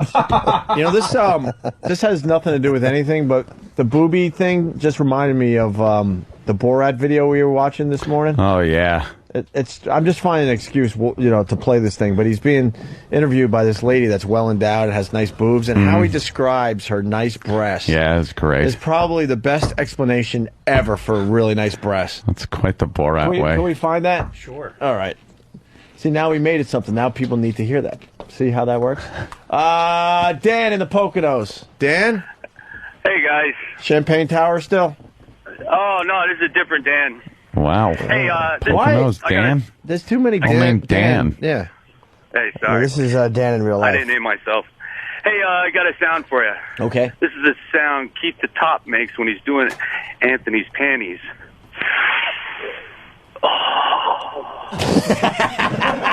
Hey, you got a big laugh. That shouldn't even have gotten a laugh. Yeah, it was a sniff. Well, I mean, I know, but no one was buying into the panty thing. But Terrible. keep the cop smelling your underwear before he throws them in the laundry. That's kind of funny. That the boys out on the bleachers like it. When Keith comes, I wonder what part of it he's smelling. If it's the ball sweat or the ass crack was rubbing. I don't even. Which one of those two? Or is it where the pre-cum builds up? Or Anthony's fucking pee from his dick helmet. Let's say Really yellow. That little fucking pungent sour smell in the front. The clear fucking spot. Fuck are you? Picture he fucking wears your underwear like he has the mumps. And he just rotates them according to what he wants to smell. While he jerks off angrily with his trousers undone and his gun dangling. You think he's an angry jerker, that Keith? Yeah, he probably clenches his teeth when he jerks. He doesn't even know he's angry. He just grinds and clenches his teeth. Sure, paint like a Coke picture. addict. You think he does a shame jerk? The shame jerk? Sure, yeah, when he's got Anthony's underwear, that's why he only has his dick out. Yeah. He just has it poking out of his police blues. He's humiliated. He's actually jerking off with Anthony's fucking used underwear on his face. I don't see that happening. No, that comes in his own hand. Yeah, I picture that too. You do? Yeah, absolutely. Why don't you, Jimmy, get together and you can trade stories and Why? fantasies, Well, and we can live through you. And the truth of the matter can be something completely different. By the way, we have another gentleman we have to bring here at one point. We're forgetting. Who? Pat to the Duffy. Oh, where is the Pat to the Pat Duffy. Where is he? Pat I always Duffy want to to the sell this studio, once and please. for all. I think he's out there signing WoW stickers. when he sends them out. Pat, sit down. Now, I heard we were doing that bee thing earlier, which was a big hit on today's show. Right. And I heard that you were very sad because you want to save the honeybees. Well, yeah, the honeybees are dying at an alarming rate. Yeah? Yes. Oh, right. He's a nature guy, and he punches people that happen to throw cups on the ground. Oh, is that why you fucking had a problem with that guy? Because he littered, right? Yeah. Okay. You know what? I heard the same thing when I was going through the channels, and I thought to myself, I wonder what's on ESPN. Well, I care quite a bit about the honeybees. What's going on with the honeybees? I've heard that they've lost like 35% of their population. Yeah, they're dying off, and really not a lot of people know why. It's called colony collapse disorder, and they're trying to figure out what it is. But if there's no honeybees, then there's no plants, so there's no life. Bullshit. You'd think honeybees are the only ones that pollinate. No, but they pollinate. They pollinate a lot of fruits that we use every day. Every little animal pollinates something. Especially flying little animals that Pat, land on things. You got to have more faith in the scientists. They're gonna grow bees soon. That's right. Is it our fault? Is that what I'm being led to believe? Once again, and the only enemy they have is man. I hate that. The fucking guilt part of any nature show. Yeah. The population has been dwindling, and they have no natural enemies. The only reason is man. I'm a fucking I'm a dipshit fuckhead. I'm the one going up there fucking them up. So what? So no flowers means what? Means nothing. No, if they can't pollinate certain things, then we can't get so this whole life can't thing, get we're what? counting on these dumb bees. Well, bees make up for a lot of the stuff that we eat. Like you're eating strawberries or raspberries right now, and blueberries. Yeah. Honeybees pollinate both of those. They're blueberries. No way to pollinate those on a farm. Well, or anything without fucking bees, right? Well, they've been moving bees into certain farms to do that, but they're running out of bees because they keep dying. No way to do it artificially. Just go get the Mexicans. They'll take care of it. It puts some Viagra in the bee honey. They all start fucking. Hand out eyedroppers to Mexicans and Is problem there solved. absolute? Think about this What? seriously. Does this world that we fucking live on have one species of animal on it that if they're gone, the whole fucking thing collapses? Pat Duffy. No. Do you honestly think that? No. That if the honeybee went away tomorrow, just completely 100% gone, that we'd all be running around naked, fucking killing each other until the sun burnt out? Well, like they. As much as I would like that, no. I'll tell you what. I don't. Yes, aphids. Aphids. Yes, the all-important aphids. It's true. The aphids? Yeah. Oh, boy. Oh, no, ladybugs, because they eat aphids. Really? Ladybugs are crucial to our ecosystem because they eat aphids. Yeah. Who reproduce at such an amazing rate. Mm-hmm. Then we come out with some aphid spray and just spray the shit out of everything and kill the aphids. You don't get it. They reproduce so quickly. I'm for just killing everything. How do we save the honeybees? Then? Yes, thank you. Pat Duffy, comment. Well, you can go to helpthehoneybees.com. What? And there is not a helpthehoneybees.com There site. is. You're fooling. They have the stupidest things you can do. Like what? Don't swat them. Don't kick over hives and put gas on them. Pretty much. Don't shit into a bee's mouth while he's yawning. Boo. Don't do that joke. What are some of the dumb cornball. things you can do to save the honeybees there, Than? Plant bee-friendly plants. Like what? Is my raid tree bad?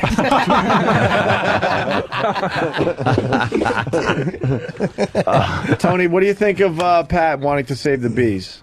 I think it's ridiculous. I probably, and I meant to tell you this, but I haven't talked to you since this weekend. I was driving my Tahoe, which is like 8 cylinders, and I was eating Slim Jims and throwing the wrappers out the window. I was thinking of you. Of course the you whole were. time I was doing it. Of course you were. Like wait till I tell Duffy. What's going on with you two? You all right now? I'm okay. I guess. I don't know. Are these two okay? I don't know. No, they still hate each other. I haven't seen him since. Kenny, you since do I went realize down. we're doing a radio show, right? You're whispering as we're trying to talk to him. Would you like a beverage? Did you see the Bee movie? No, I didn't. Zinc. Nice. That was the good thing to say? Yeah, that explains everything. There's nothing to worry about with bees. Put my blueberries down. Thank you. You're holding them while you sweat. No, I mean, what do I got to do? I mean, there's not going to be no physical. This is like a reality show here. People are just goating each other to hit each other so that they don't have a job. It's going to be no physical violence. You know. I don't see physical violence.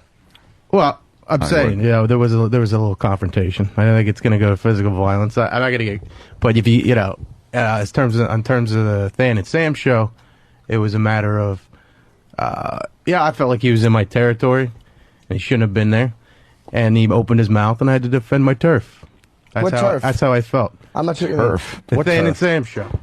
Why, Pat Duffy's a big star in the fantasy? No, he came to his first one, the past one. All right, what's wrong with that? That's where the argument came from. That one night. So the big argument is you guys are arguing who should be hired first, right? Mm-hmm. Yeah. Now, and his argument is what I do isn't as good as what he does, and vice versa. Mm-hmm. And we go back and forth, and it's up to you guys. I don't know. I'm not going to hit him. I eat asshole. Who eats asshole? That's the famous clip from Than and Sam. Oh. Oh, damn it. What the hell? What happens when they're not labeled? You're not going to hit Pat. It's okay. No, I'm not going to hit Pat, but if I throw something on the ground, he comes after me. I can't promise anything. Are you afraid of Pat? No. What, are you kidding me? Afraid of Pat? He gets some rage going, though. We had him shaking really good. Jimmy, you missed this. Robert Kelly pushed his buttons to the point he got really shaky and freaked out. He was yelling at him to get mad, and then he started throwing things at Pat until Pat was shaking uncontrollably. Yeah. He's got real problems. Of course he does. Oh, you didn't hear the construction worker story? Yeah, I did. Oh, you were here for that. Okay. I agree with Pat on that, although his methods were a little rough, but I agree with him. Sam, Thank you. What's going on here with these two? Sam, please, contribute. Well, Tony also felt like Than and I hadn't given him a fair shake because he felt like we were leaning more towards Pat Duffy's side. They haven't spoken at all. Like, they don't speak when they're here. And they're trying to avoid the issue because Tony says that he has done more for longer and believes that all Pat does is shit stunts. Right. Shit stunts are good. Whereas Pat says... But what about him stapling his forehead?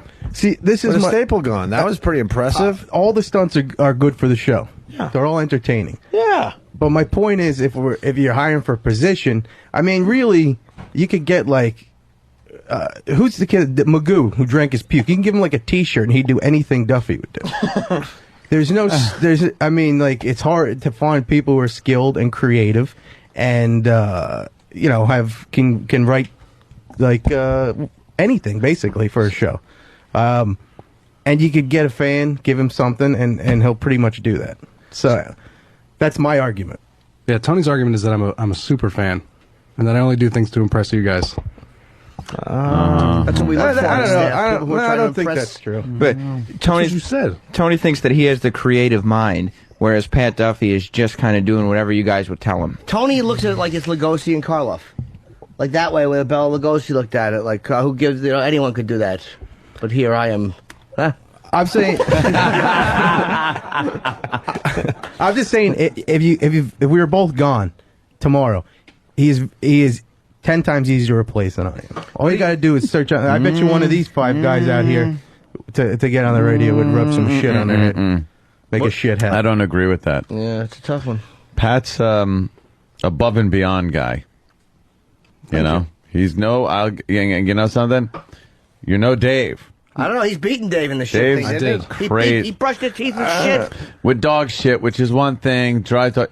Dave took shit out of his ass and licked it off his fingers. Child's play. Yeah. He brushed his teeth. Quite literally. With the shit of another species. Yeah, I cross species lines. Dave, his own shit is the safest shit you can. I think Dave is great, but your own shit is the safest shit. But Dave would eat any shit. Is that a famous quote? Who said that? that was said in the Revolutionary War. It was give me liberty or give me death, and then your own shit is the safest shit was overshadowed because the guy with give me liberty, give me death yelled it louder to a PA system. In the 1700s. Yeah, it's from a long ways. So what bits have you brought that we've done? Because we did Douche Chill Theater. You've been here for 2 years, right? Yeah, I mean, there's a ton of writing. The first month I was here, I was getting stuff produced. I mean, ever since then to all the way now. I mean, I handed it before I knew how to do the actual production. I would give it to Steve or Derek, and they would make it. And then all the way up till now, I mean, dozens. And then I pull audio for whatever stories. I give it to you guys. I did some Larry King, a lot of news anchor flubs over the years. I mean, I don't want to. It sounds. No, what are some of the production pieces? I'd like to know. What are some of the things you wrote for? Well, right. Let me think. I got they did the two Douche Chill things. That when I first came here, I wrote. There was a promo about something like Dice said something. I wrote that. That I used his quote and made fun of it, and there was a promo for that. It's hard to put me on the spot. I can write it down and come back to you in 5 minutes. You're being vague, though. Yeah, because hold on. In 2 years, it's just nervous. Well, I'm not going to be able to think of it, and I'm going to come off like an asshole quoting, like tooting my own horn too for anything I've done. Dice promo when you first got here, so 2 years ago. And hold on, 2 installations of Douche Chill Theater. I would say probably 8 to 10 news anchor flubs I've done. Just that have been played on air. Okay. I found them myself. Cool. And gotten them to there. You could ask Danny. Usually I give them to Danny, and he reads. Why is Danny? You're saying usually I give them to Danny, and Danny takes credit for them. No. He's right. That happened once or twice. All right, once or twice. The CD I gave him that he played the one day had 3 on them. So I don't know. Yeah, and 2 we already had. So. Well, Danny's very good with audio, so yeah, he's the best. Yeah, that's his thing. He finds these weird, great audio. Yeah, no, and I'm not discrediting Tony at all. He's handed a couple of things, but literally it was a couple of things. Okay, a couple of things. Okay. I like to disagree with that, but yeah. Well, hold on, let's work it out. That's what we're here for. It's fine. We get. Yeah, defend yourself. I am. I think it's 8 or 10. I probably could find them in my folder right now and pull them out. I'd save everything. Duffy, what? Are you holding back any stunts? Well, I tried to the last time I was in this with the thumbtacks, but that was a no-go. Really? He's got a thumbtack bit there. Yeah. What's that one? Well, I always have about 400 thumbtacks in my backpack at any given time in case they want to make a thumbtack bat or things like that. In case you want to do something like that. Thumbtack bat. Why would you just, like... Better to have him and not need him. Exactly. Spontaneously, Exactly. yeah. Who knows why we would need it, but I have it. You're like James Bond or something. No, he's like a piece of card cartoon chasing you? character. Right. I need thumbtacks to sprinkle on the floor. Yeah. I mean, that's just I don't know. That's just a stunt, I guess. I mean, I wanted to test out the pain index of the stings. I wanted to do each one. Let's have him get stung by something. Yeah, Well, because we have EMS here. on the helping with the honeybees, you can offer to keep bees so that you can raise honeybees. And I was thinking about doing that. In the city, Pat? No, I live in Jersey. Yeah, In Brooklyn? You're going to raise honeybees now? I was thinking about it. What the hell's going on? You can't just decide you're going to raise honeybees. Why not? Because there's all kinds of equipment you need and education and A box and some flowers.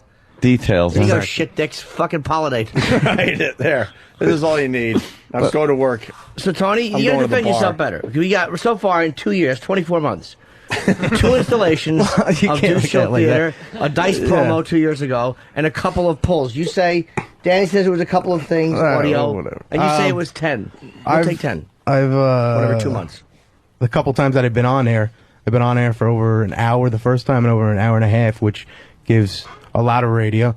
I did all those bits I wrote that I read to you guys in the office. You liked every one of them. I read them on the air. You liked them all. On 2.5 hours on air? I'm fucking adding this up. Hold on. I want to break this down by... We have to do this fairly, because we'll go over Duffy stuff, too. 24 months. Let's just say 10 bits. I'm going to give you the benefit of the doubt. I'm going to say Danny's player hating, if you can forgive the term. Let's just say that's one audio poll every 2 months. Now, 2.5 hours on the air. Stan, you want to break out the old calculator? Sure. Oh, shit. What? 24 months? Let's just do... 2.5 hours. That's is 120, 150 minutes. 150 minutes, and 2 years is... 24 months. Is, yeah. So. Add this on, too. We're just doing this one thing at a time. This is obviously going to add up. What's that? I can't figure out my calculator. I know you can't, sweetie. I knew this would be a problem. That's why I'm opening mine. It's way less than a minute a day. 6.25 What, seconds a day? minutes per month. There you go. 6.5 minutes per... How much? 6.25. 6.25. So 6.25... Divided by 30? No, divided by 4. Let's just go weeks. Okay. That's 1.56. Now divide that by 5, because that's days. 0.3. That's minutes. So it's about 30... No, like 20 seconds. Yeah, 0.3 20. of a minute. 30. So 20 seconds? 20 seconds. A day. Okay, 20 seconds a day. Fuck. 20 Radio? seconds of airtime. A day. All right, A but day. it adds up. I mean, you know, boom. Smart ass. And meanwhile, I got mentioned 3 times on the FM show today. Just Well, it's by because you're itself. sticking your nose in every 2 minutes. Am I ever in there? First of all, fucking Stunt Brain took my seat. Am I ever in the studio? Oh, no, not Stunt Brain. Stunt Brain. He's already a problem. Took your seat. Yeah, I always sit there. You don't like that? Well, not really. What are you going to do about it? Probably nothing. Stunt Brain's ass. Just attack him. So you think that he's basically buffaloing his way in? Well, no, I mean, like, the big thing was he almost got into a tussle out on the streets in New York. Like, if every time I had a problem at a bar or something, or I smacked somebody in the mouth, I came in here, I'd be barging my way on every month or so. It's, Well, it's ridiculous. Fucking tough guy theater. No, I don't Start do it. I don't act like a tough guy and who throw water bottles, get all upset about it. I don't bring it up because I don't feel like nobody gives a shit. Well, I don't like litter bugs.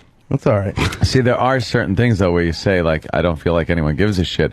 But Pat Duffy attacking a construction worker for throwing a bottle, he realized that's good radio. So it also makes you realize that he's unstable and he probably shouldn't be. Well, perhaps working in a you're place right, like but this. look around this joint. Who is stable? But you also True. did say that you smack people in the mouth at a bar a lot. That's not a sign of stability. Well, not a lot, but I'm Occasionally. saying if it has to come to that, it has to come to that. I don't go around looking for it, and then I don't bring it up either. Tony threatened to slap me in the mouth on the Than and Sam show. It's for radio. Oh, okay. Are you afraid of Tony? No, not at all. Why do you laugh when you say that? That's kind of awkward for everybody. Why would I be afraid of Tony? He's just a big kid. He's probably a powerful dude. Right, but you just get a little quicker, then we can't catch up. It's not hard to outrun a huge dude. You're calling Tony huge. Huge. I said huge. Would you run away from him? Well, depends if he came after me. Like it was Cloverfield coming after me. You call Tony a big monster? Perhaps. Listen, sorry. I'm like 8-0 on the street stuff. Anytime you want to come at me, maybe take a shot at the fucking title, you come at me. You want to go punch for punch? You can't punch for punch Let's do it right in a now. place like this. All right, fine. Why can't you? Because it's going to turn into some. Listen, I don't play fight. If you hit me, I'm going to choke the shit out of you until you're unconscious, and that's the end of it. I consider it an attack, and I'm going to not stop until you're passed out or immobilized. That's the end of it. I don't fight for fun. Want to have slap box? No. We might as well run fucking races. You want to do that? Yes, I want because I'll win. 100-meter dash. Let's do it. How about a push-up contest? All right. What's punch for punch in the face? Why not? I don't know. You can't do In the face. Well, I would go for the face. It's a great idea. Thank you. The arm, maybe. Wow, that would be over real quick, I think. Yeah. Yeah, I don't know with who, but punch for punch. If you just like wound up and hit somebody, I think the first punch it's over. There would be one punch, and then there would be a melee, and that would be the end of that. Yeah. Yeah, because you wouldn't go punch for punch. No. Anybody touch it? If he touched me, I defend myself, and that would be the end of it. Yeah. You kick his ass, you think? If I had to, yeah, I could take Duffy. You could take Duffy? No, the psycho factor only goes so far. Yeah. Duffy, you think you could beat him? I think Tony could beat me up, but okay. I would stab him. Oh, so now you're talking like attempted murder instead of just Attempted. a gentleman's kind of a fight. Well, he wouldn't stab him. Fisticuffs. He wouldn't stab him to kill him. We all know that. Just hurt him really badly. Yeah. Like prison shanking. You hit him in the ass Just like teach him a 5 lesson. times real quick. He would stab his elbow. That would hurt a lot. Yeah. Brian from St. Louis, the stars of this show hate vacuums, walk around the house naked with guns, and pay people to shit on them. Where's the fucking stability on this show? Walk around naked with guns. That was so true, no one could even laugh. Like, that was so accurate. It just hurt all of our feelings at once. No. How about a dick measuring contest? Ooh, I'm up for it. They don't call me old ruler mouth for nothing. Just kidding, I don't want to suck a lipstick. Ricky M. from Massachusetts suggests that. Someone's getting excited. More sounds of the Opie and Anthony show. We got Joe in Jersey. Joe, what's up? Hey, boys, how you doing? Hey. Wanted to play Sounds of the Listener. Okay. All right, Inside Anthony's Head.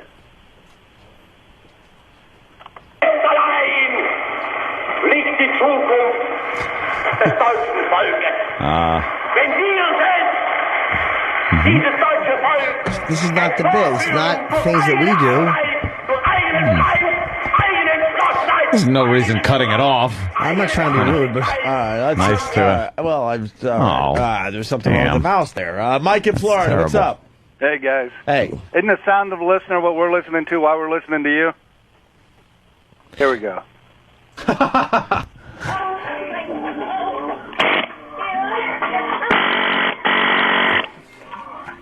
What's the buzzing part? You get that? No, it's porn, right? Porn and a hammer chisel. Oh, I thought it was a hammer chisel. Yeah, of course. Yeah, it sounds like a hammer chisel. Does not. It sounds like is. Sounds like All right. Well, this Tony Pat Duffy thing this is just like Thriller in Manila. I gotta tell you, this is just amazing radio. Well, we got some. Tony was giving us a list of things he's done. It's just incredible. It doesn't have to be a fight. This thing is really escalating right in front of our eyes. I don't know what to do next with this. Oh my God, Tony, I want to know because you are defending yourself. You got to list stuff. I mean, but Pat does. Let me tell you something. On-air stuff is hard to top. Pat's done. Pat, do an on-air stunt today. He's done the staple in the head. He's done brushed his teeth with dog shit. He's done the fucking homeless mustache with dog shit. Would you staple your nostrils together? Yeah. Yeah, let's do that. That could be fun. What? Why don't we shave that beard off? Because everybody hates it, and then you could eat that beard. But I like it. Yeah, but nobody likes it in the office. Sorry. Shave it off. Nobody likes Put it on a sandwich, and you could eat it. No thanks. It's a great stunt for you. Oh, yeah. Riveting. See, I'm writing for you. Oh, thanks. So you're Eat the beer. He's frustrated that obviously Pat does the big stunts. Pat gets the attention, Right. whereas he thinks he does more and better work, but he doesn't get the recognition because it's behind the scenes. I'm I'm not saying what he does on the air is not good for the show. Of course, everybody knows it's good for the show. It's great radio. But I just think it's not, compared to the creative side of radio, it pales in comparison because other people could do it. Danny, thoughts? Well, it's, you know, they're he's right in a sense because there are two different sides of radio. There's like the stunt boy side, and then there's the creative side. And I think that Pat Duffy excels on the stunt boy side, and I think that Tony excels on the creative side. Don't I do a pretty good job for you on Saturday nights? Well, you do, but I mean, you're not. Doesn't like, that count you're not for being something? creative. Doesn't that count for something? You're hitting Being able to- buttons. All right. I appreciate your work ethic. I think it's fantastic.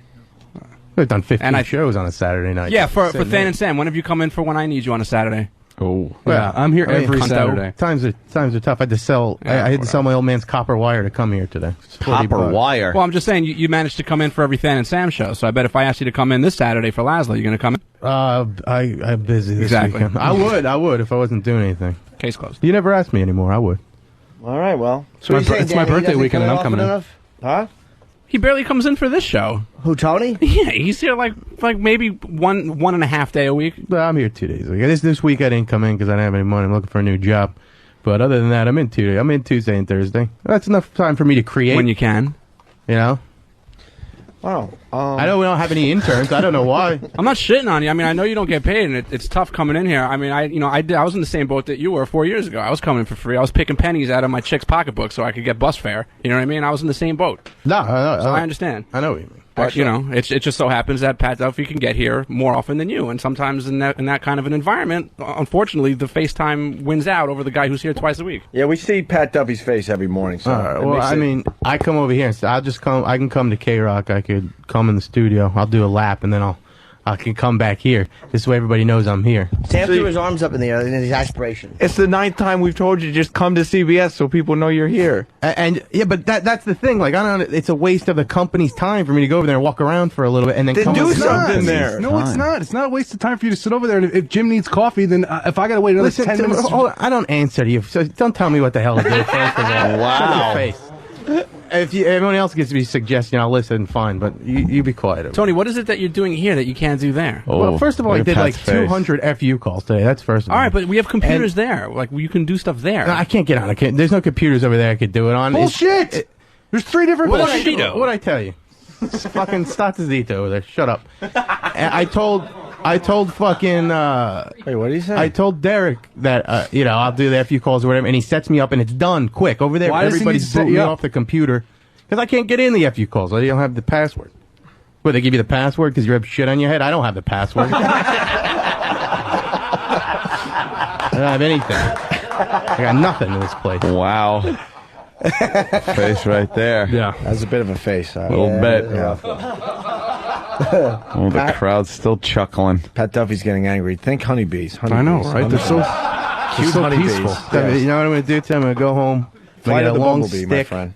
I'm going to find like one of them little nests. And you're gonna eat it? springtime nests. I'm going to knock that fucking nest out of the tree. And them little tiny blue eggs. I'm going to smash them. All right. Just for you. And maybe I'll eat them like little blue M&Ms.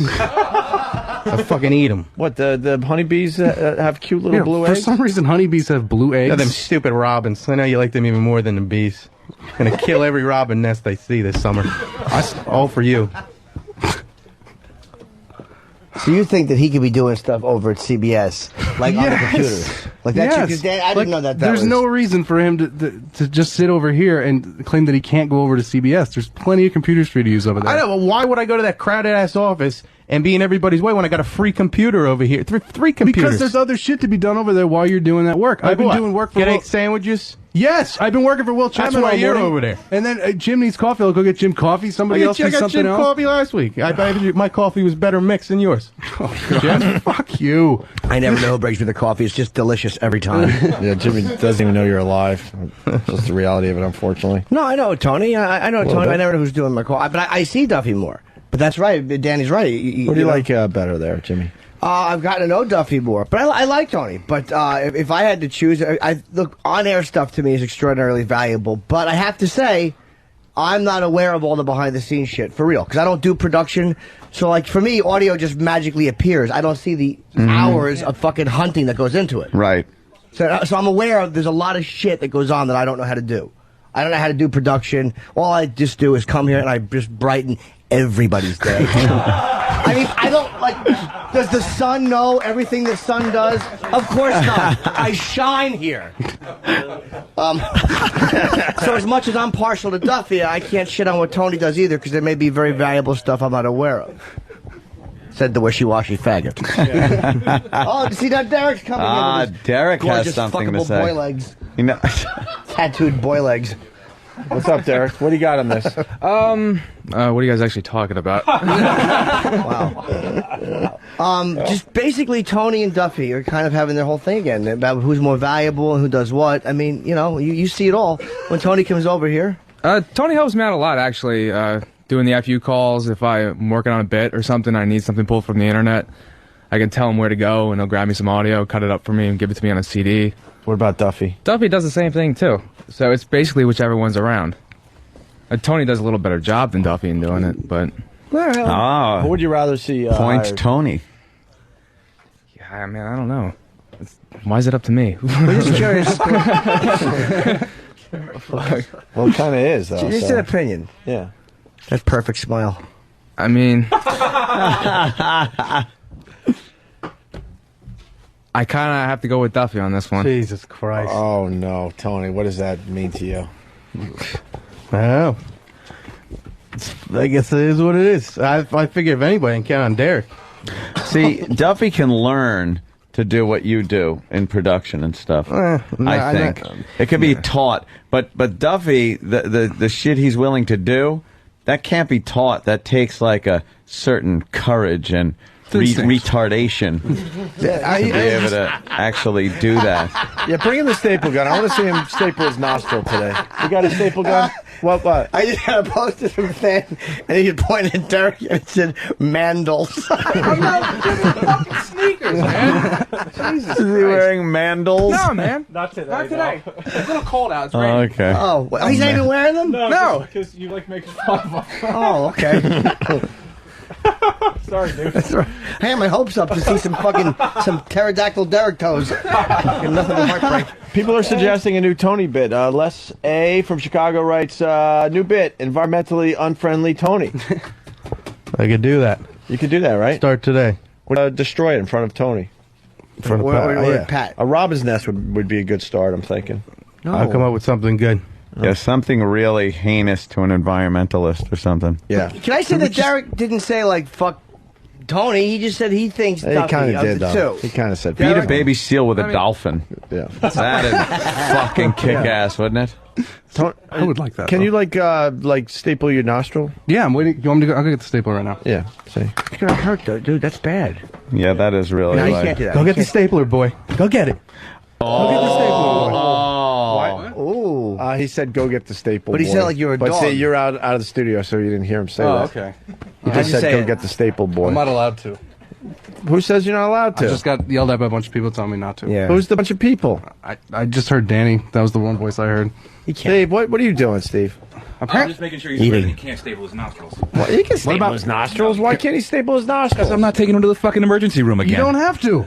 Yeah, that's actually what I have to do when you hurt yourself intentionally, is take you to the fucking emergency room, which I am not doing again. Thank you very much. Do not staple your fucking nose.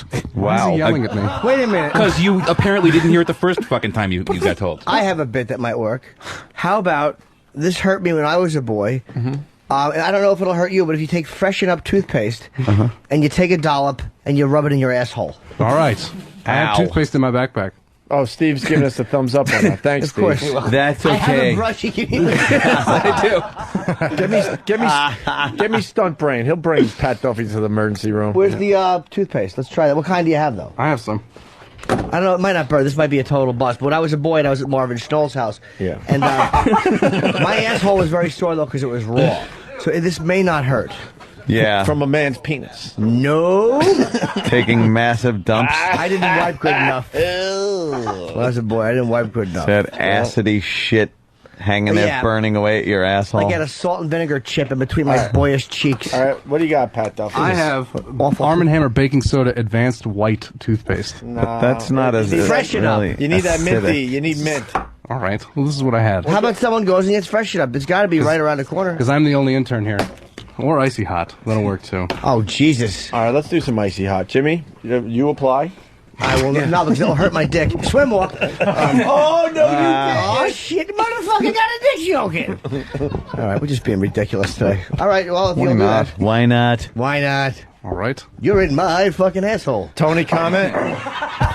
Thank you. See, I don't. Wait, Tony has a comment, though. Tony? Okay, Tony, go ahead, bud. Well, no, I'm just waiting for the big thing. That's all. Here's the thing with this whole thing. I don't mind doing this, but this just cements Tony's point that I just do stunts.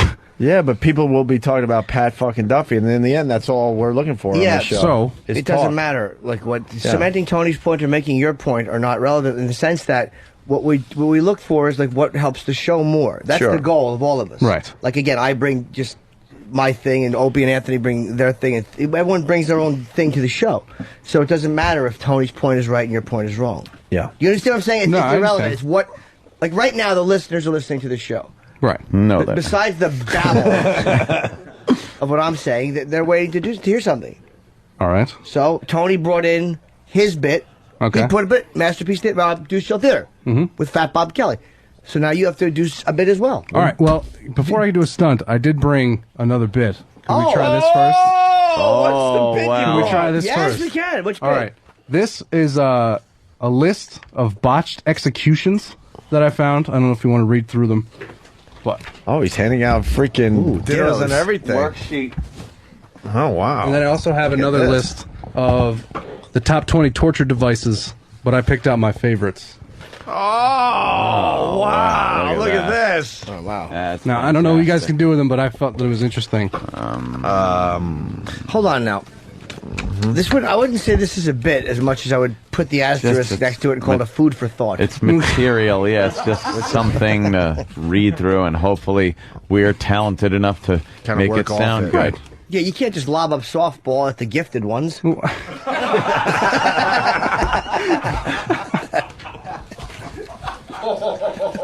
Well, what would you do with this personally? Well,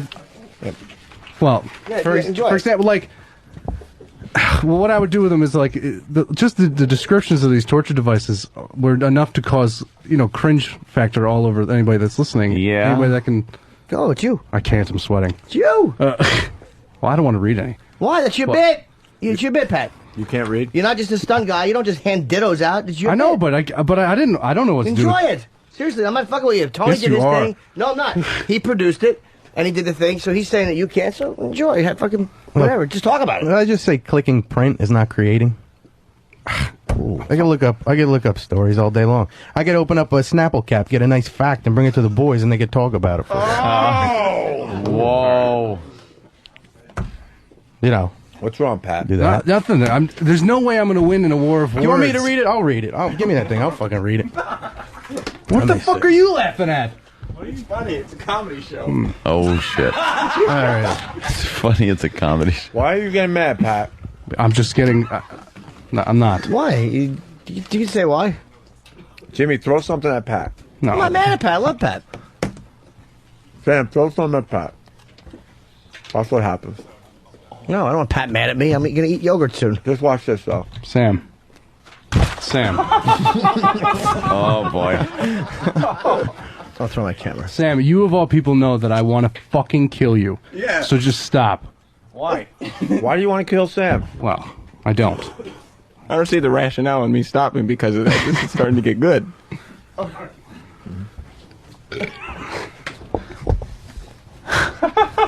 Alan Lee Davis, electrocution. Before he was pronounced dead, the blood from his mouth had poured onto the collar of his white T-shirt, and the blood on his chest has spread to about the size.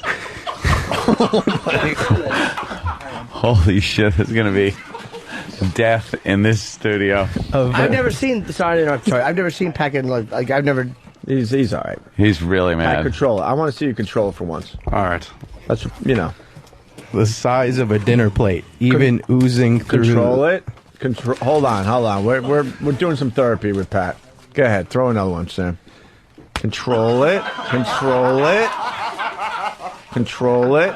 That's just humiliating the guy. Control it. Control it. So far, so good.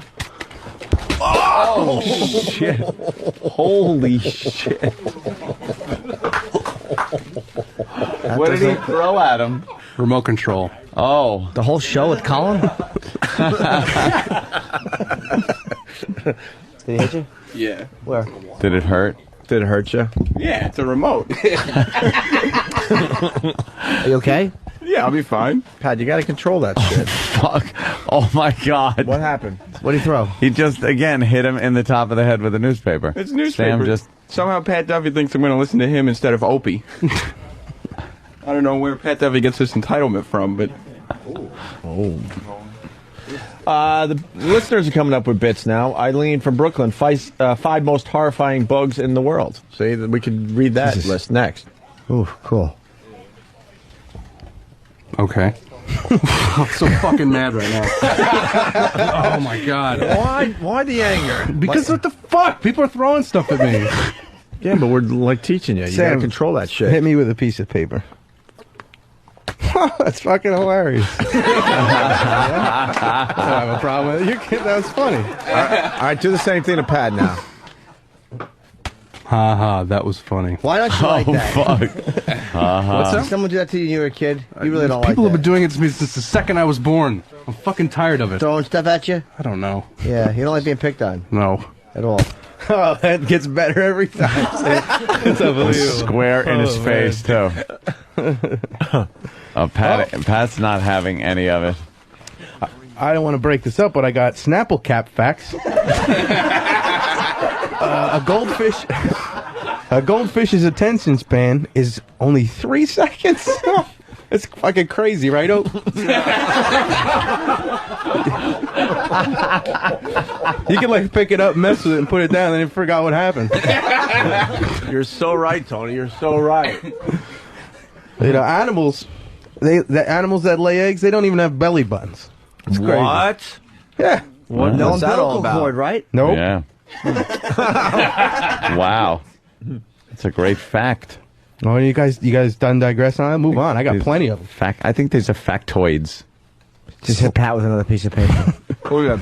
Sam. No. It bounced off Pat's Pat head. could control himself, though. Pat's fine. Yeah. Do another one. Oh. Oh, that's that annoying. Oh, It's boy. bouncing around his fucking head.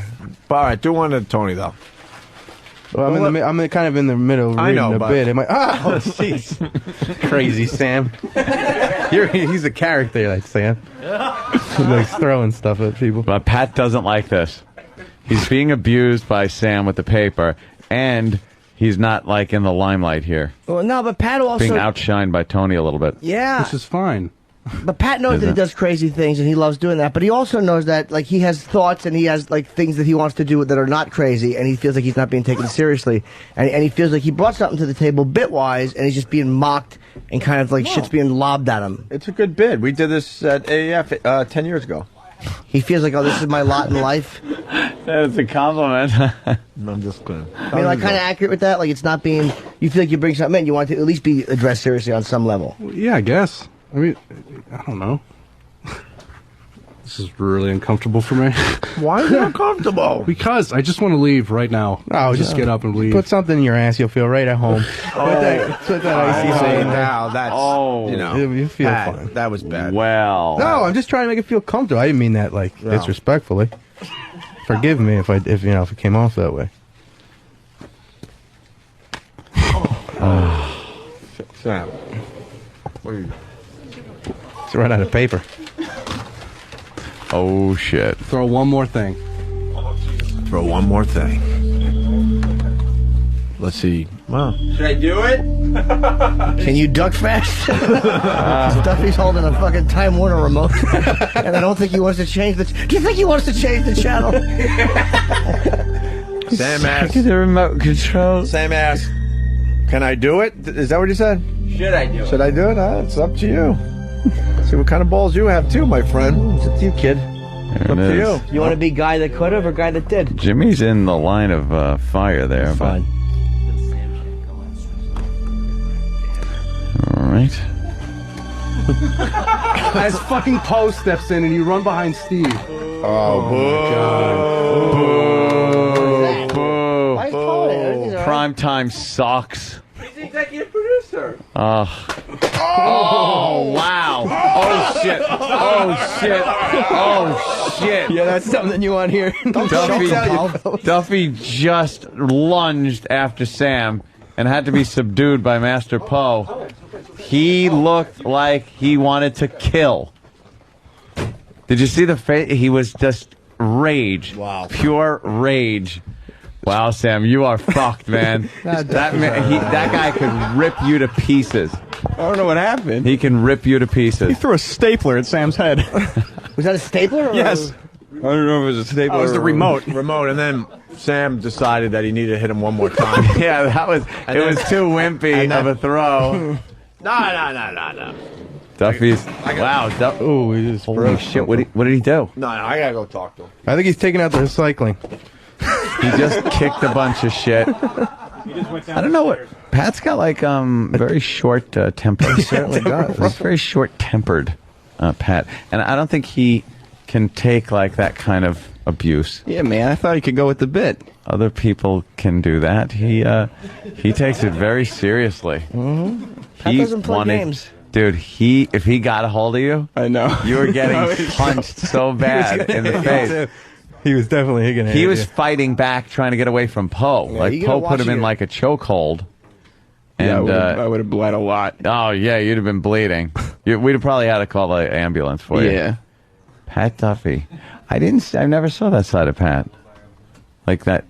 He always seems like a fun guy. The minute he walked in, you could see that that's there. It's in the eyes, man. It's in the face. Really? Yes, of I just course. thought he kind of looked like that. He's a guy that doesn't play games, but he's not a tough guy. He's not like a shithead. But he's a guy that will try to avoid confrontation. Right. I don't see him as starting fights going out. No. He's not Unless like that. you ever seen him drunk? No. I wonder if he gets drunk and decides I'm going to kick that guy's ass or something.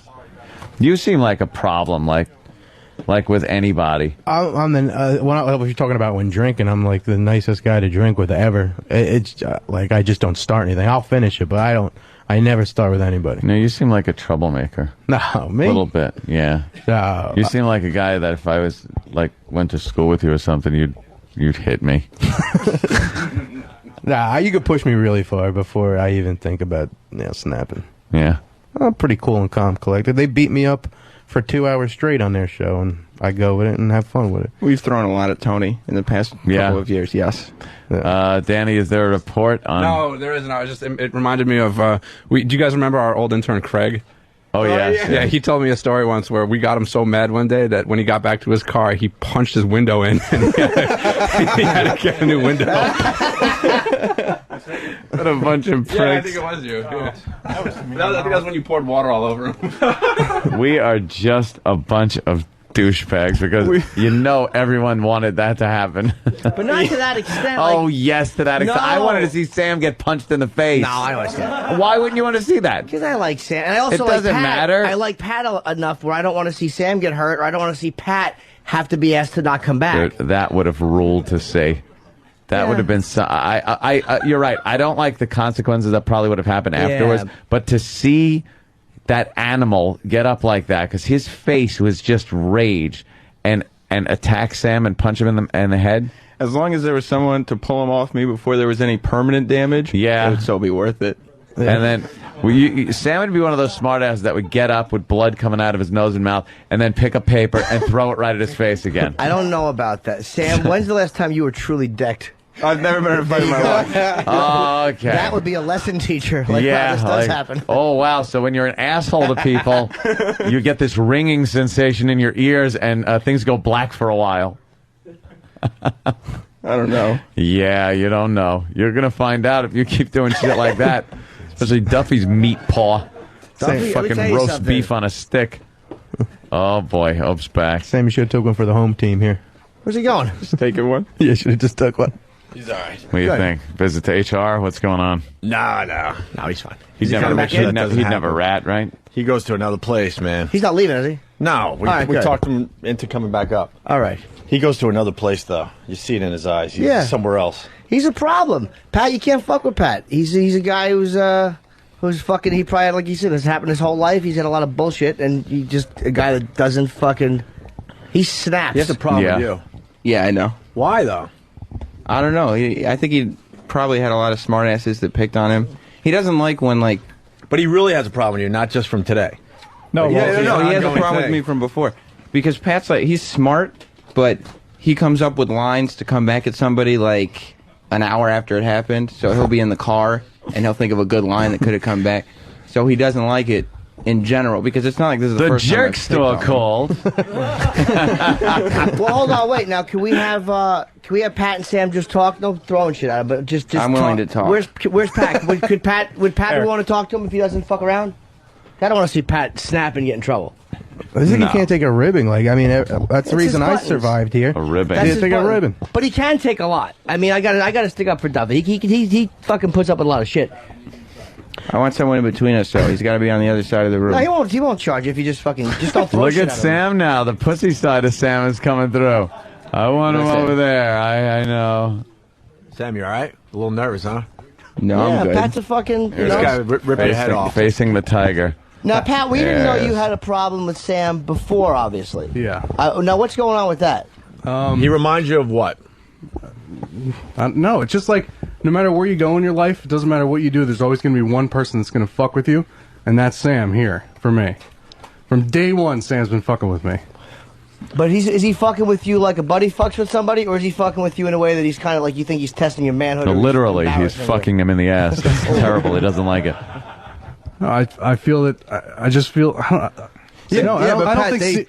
They do it to me, every guy. Like, Danny will walk up instead of being like, he hasn't seen me in a week, how you doing? He'll be like, get out of my seat, you fat fuck.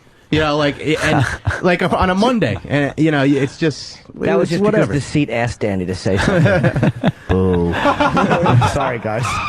Flow-killing dude. Yeah, but you know what? Some people can handle that crap and others can, and I think it depends on how you were brought up, and it seems like this brings Pat Duffy back to a place that it was uncomfortable for him. But to, like, reiterate what Tony said, like, everybody else fucks with everybody around here. Like, Danny will say the same shit to me, or Than fucked with me so bad recently. And then, but, like, when it comes to Sam, it gets real. He does it like he's doing it real. To, like, actually insult you. And I can't fucking take it sometimes. He's just good at it, I think. Yeah, people think I'm insulted. I don't care about people. So I'm not insulting anybody. It doesn't matter to me. But I just say things. Like, I do like to mess with people's minds. And so, like, I will say things that I know that Pat Duffy will take to heart, because he's very sensitive. What is something he would take to heart? Don't say it to him necessarily, but what is something he would take to heart? No, I'm serious. Like, not necessarily like the insult, but is it about you call him dumb or you call him ugly? He all got picked on before. Yeah, he really doesn't like it when people call him dumb or stupid. Like, even if you say that was a stupid thing to do, or like, you know, Pat, the word stupid, I think it's some kind of trigger for him, because he hates being called stupid. Where does that come from, Pat? Yeah. I think it comes from, I worked for this guy for a little while, and everything that I did, no matter what, I was stupid, and I don't like being called stupid. Do you feel like you are, or do you feel like... No, I feel like I'm quite the opposite. I'm not stupid at all, but it's hard for me to just say, like I heard him say before, it's hard for me to be quick on my feet verbally, but I don't think, and I come off as dumb. Like, sitting there before, when I was told to explain what I brought, I couldn't, because I just can't think of the way to make it interesting, you know what I mean? And exactly. It's like Marty McFly like I'm flailing chicken. right now. No, and but you're freezing not, up. though. You panic. You tend to worry about, instead of just doing what you got to do, you're worrying about how it's going to be interpreted. Stop worrying about the results. Like, the results are beyond your control. When I was talking to him in the stairwell, he said to me, I'm sorry that you didn't like the bit. And I had explained to him, it's not even about the bit he handed us, because we had something else going on. Our whole goal there was to get you to fucking react. We did our jobs there. Mm-hmm. We wanted the big, holy shit, he fucking turned into Hulk moment. The worst thing you could have done was brought a well-produced bit. Nobody wanted to hear that. Who cares? Not at that moment anyway. You could have given us the greatest radio bit ever. It didn't matter because of the timing of the whole thing. Our whole goal was to get some kind of interaction going between you and Tony, and then eventually Sam, obviously. I didn't know you and Sam had a thing, though. See, I didn't know that. We didn't even look at this bit because we're like, yeah, all right, it looks like it could be something good for the show, but we were in the middle of just trying to get you to fucking lose your mind. And I had to shit on the bit because when you look at it, fucking Tony, we broke down to 20 good seconds a day. We don't have to go back there. We already did all that. We basically covered the fucking, the fucking nonsense he's been fucking passing off. I let it be known, Pat, out of all the interns that have ever been here, every one of them hated you, and you hated them. And what did you say about me? I like you, Tony. Exactly. See, and because I do it in a fucking regular way. I don't even bust balls. I just come and do my thing. So let it be known that whatever happens, I'm the one you liked. Besides all these other fucking all the interns that are gone, you hated them. Yeah, and they hated your guts. Yeah. So I'm the only one who doesn't fuck with you. That's why you like me. You just never have a hard here. time getting fucked with people. Wait, so you guys actually like each other? I have no problem with Tony, but if Tony thinks for a second that he should be hired before me, he's full of fucking shit. I don't know. This segment kind of. If you guys like each other, how about a man-on-man kiss? No, I don't necessarily like him. It's just that I don't fucking. What happened, Jimmy? You don't like him? No, I don't fucking hate him, but I don't like him. Put it that way. It is what it is. I don't fuck with him. He don't fuck with me, and that's the end of it. On the outside, who would you say immediately, just on looks, has the more friendly look? Who do you think, Jimmy? It's hard to say, man, because I see Duffy more, so I know he's a good dude. Duffy looks way friendlier. In a way, when he's not like that. He's in another world right now. But yeah, I'm with the bees right now. Tony looks scary just when he's just doing his, walking around, man. I would say the friendlier Duffy one. has an innocence about him, and I think that's why he does the Amish beard and everything fucking else. He's like trying to make himself look tougher. You could also see I know you could rip someone's head off. I'm not even going to fucking play. Yeah. That's obvious. But I think inside there's like an innocent, a very innocent boy. It's just a little boy in there. Yeah. I have no Doesn't doubt wanna be about fucked it. with. Yeah. So what could Sam do to make things like I didn't know you guys. Like, who do you dislike the most in Sam. this play? Wow, Jesus. Okay. No, Sam's not going to change because Sam is Sam, and Sam is really good for the show. And what me and Sam have shouldn't change. It's fine, but it's not gonna change. Do you like Than? Yeah, I do like Than. Than got me so bad though recently. That's all right. Yeah, I know. What happened E-Rock? there? Do you like E-Rock? I do a lot of work for Eric. On our show, you said you do all his work. Well, figures. Stop trying to make up. Stop trying to call back fun Pat moments. Your teeth. Put a nice bed under it. Yeah. You're doing all right now, Pat? Yeah, I'm a lot better than I was. We don't want you running out of the building. And I know. I wasn't quitting though. I was just. No, but just running out like King Kong, leaving the fucking. I was gonna attack the first person on the sidewalk. Yeah, that would have been great. Yeah. Someone walking in the building gets strangled by Pat. Probably the same guy had mustard poured on him. So unlucky. No one ever had mustard poured on him. Were you crazy? That was a hell of a shot. I thought that was across the street. Never mind. Wonderful. It was spraying mustard on that guy. But Sam just rubs you the wrong way. Yeah. Because you think, is it that he's kind of shit? Like he fucks with you, not understanding that the consequences are real.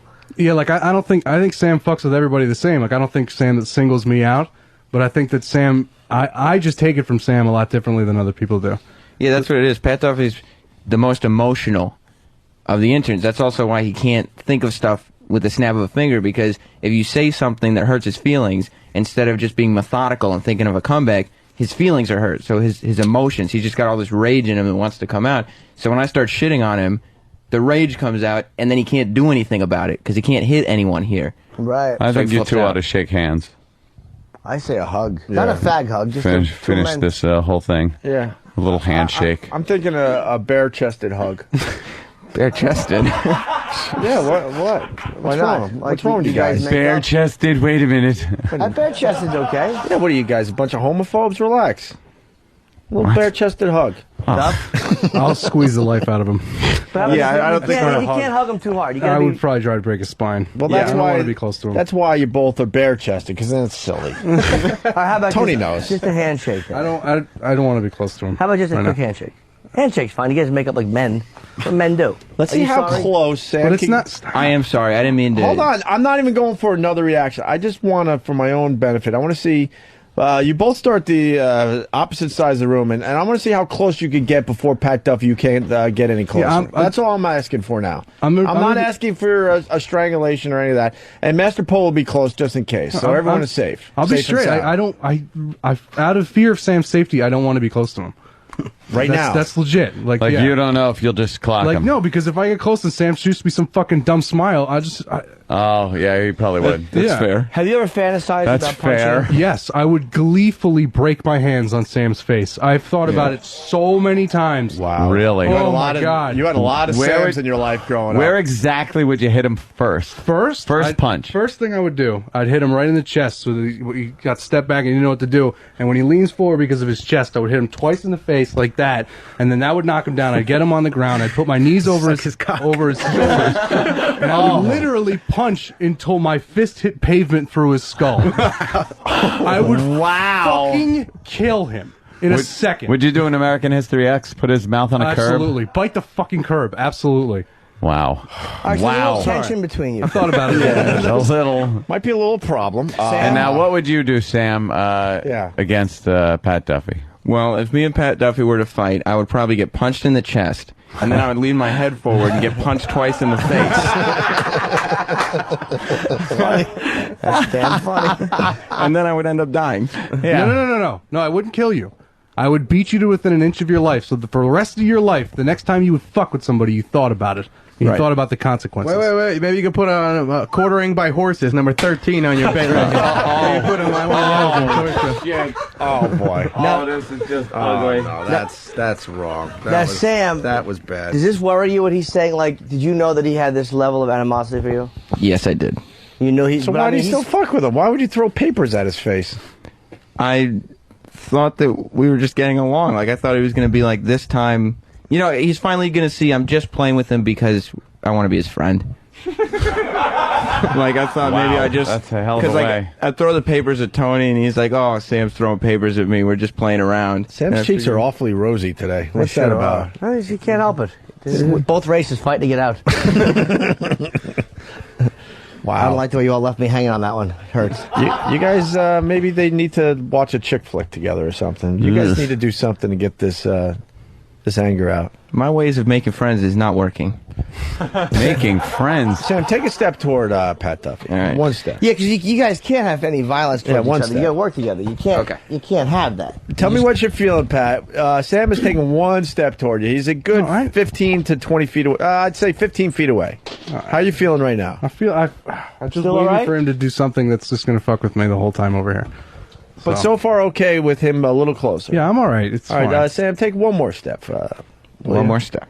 All right, now you're about, 12 feet away from Pat. I freak out though. I can't because I won't get hired. I can't just freak out. Does he embarrass you?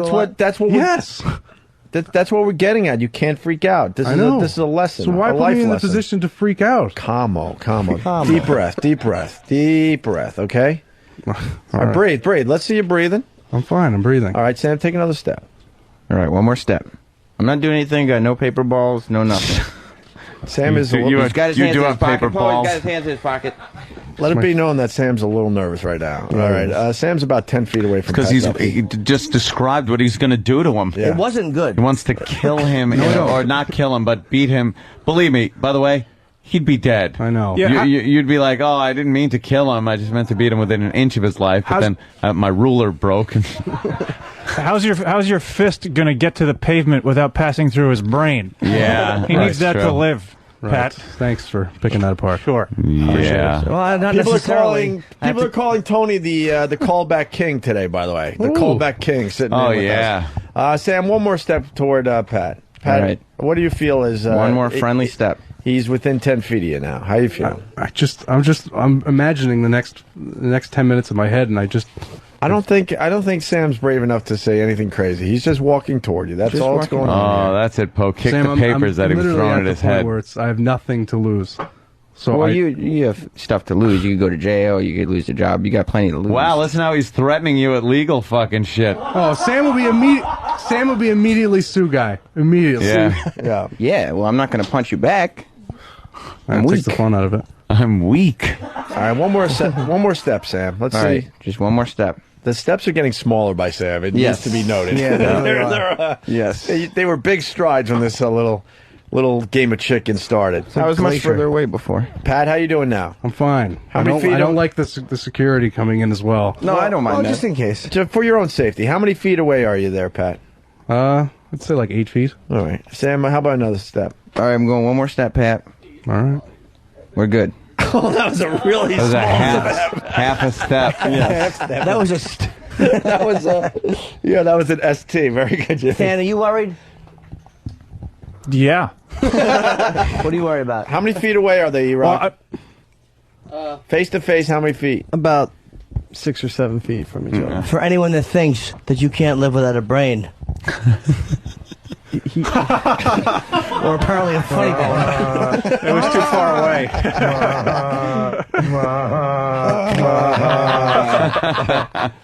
Should we do another step, Sam? I don't know. I mean, we kind of made the point, Well, right? Sam, what's your fear? If Poe weren't there, I would be a lot more nervous. I saw Poe very ably, as he should. Well, Poe, 'cause, take Pat out You of the stop equation. Pat without hurting him, I hope. All right, one more. Yeah. How about we try one more step? We're trying to get a breakthrough here because you guys got to work together on some level. Yeah. Yes. I would Sam? like a handshake. Sam, how about another step? One more step. Well, that was almost a full step. Sam, how far away would you say you are from Just death? out of his reach. Yeah, probably 4 feet. Yeah, just out of his reach. I'm thinking about maybe taking a half step back.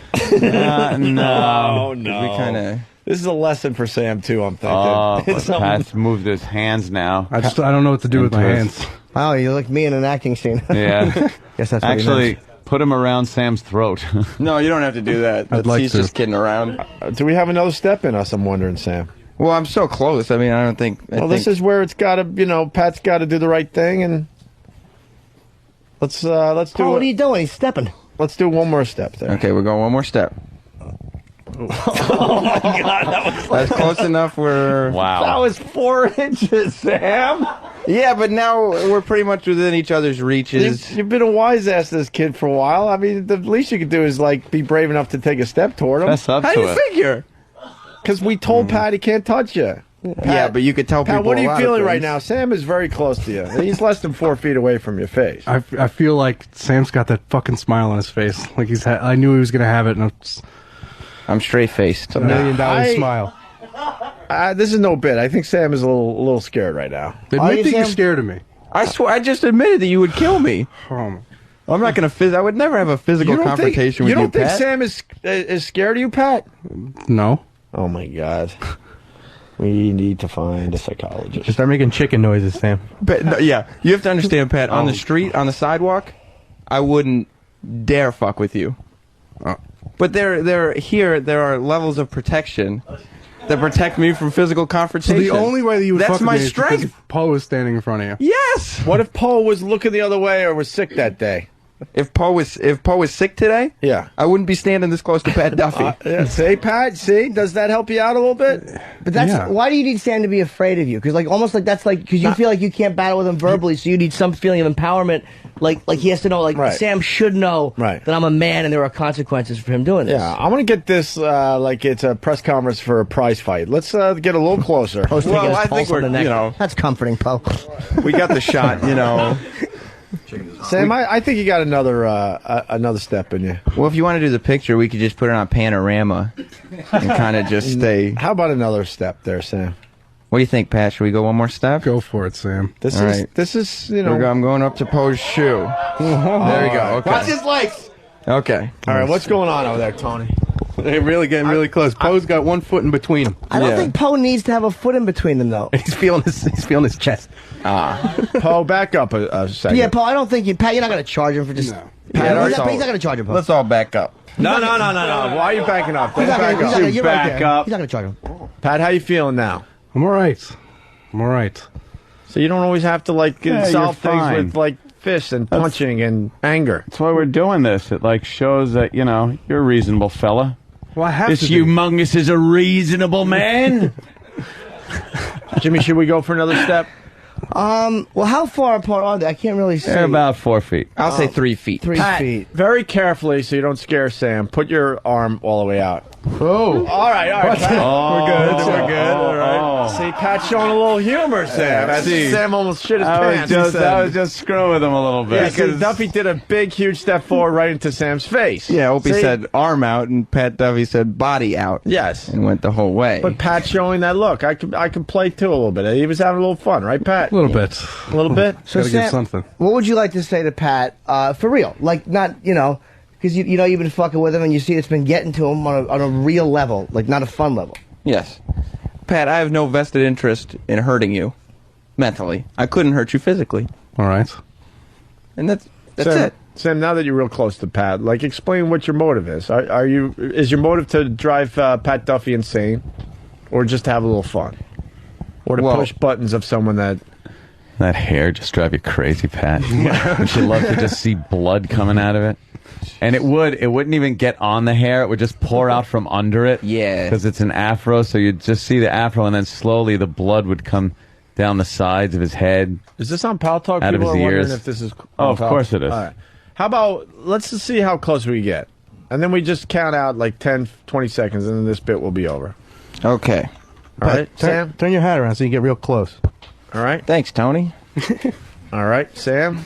He actually did. How like about Earl you? Weaver. How about your shoes kind of touch that as close as that? How about our shoes touch Master Po's shoe? No. Sam, you know what would be really funny if you What? threw paper at his face right now. No. You remember that, Pat? Yeah, like minutes I do. ago when he was just throwing paper at your face. I blacked most of it out. How annoying that was. How about we get really close to end the bit? We don't really have a good ending to the bit yet. Sam, a little step forward. I got an idea. All right, a little step. There we go. Pat, you do a little step. All right. See, nothing's happening. There you go. I Look. think he's okay. You can tell I'm intimidated of you, yes, Pat? Look at Does that that make you feel face. good? No, it's fine. That's wait, were you taunting him with that? Does that make you feel good? No, I'm making sure we're all good. No, that made it But sound like you you don't were have to being say that, Sam. sarcastic. I Like wasn't you being could tell I'm sarcastic. intimidated by you. Does that make you feel good? Like big man. That's not what I'm looking for. That's not, What are you looking for, Pat? I didn't. You think if guys are less than 2 feet apart. I right never now. expected it to get to this point. I'm not looking for anything. Pull his heart out. I would love to.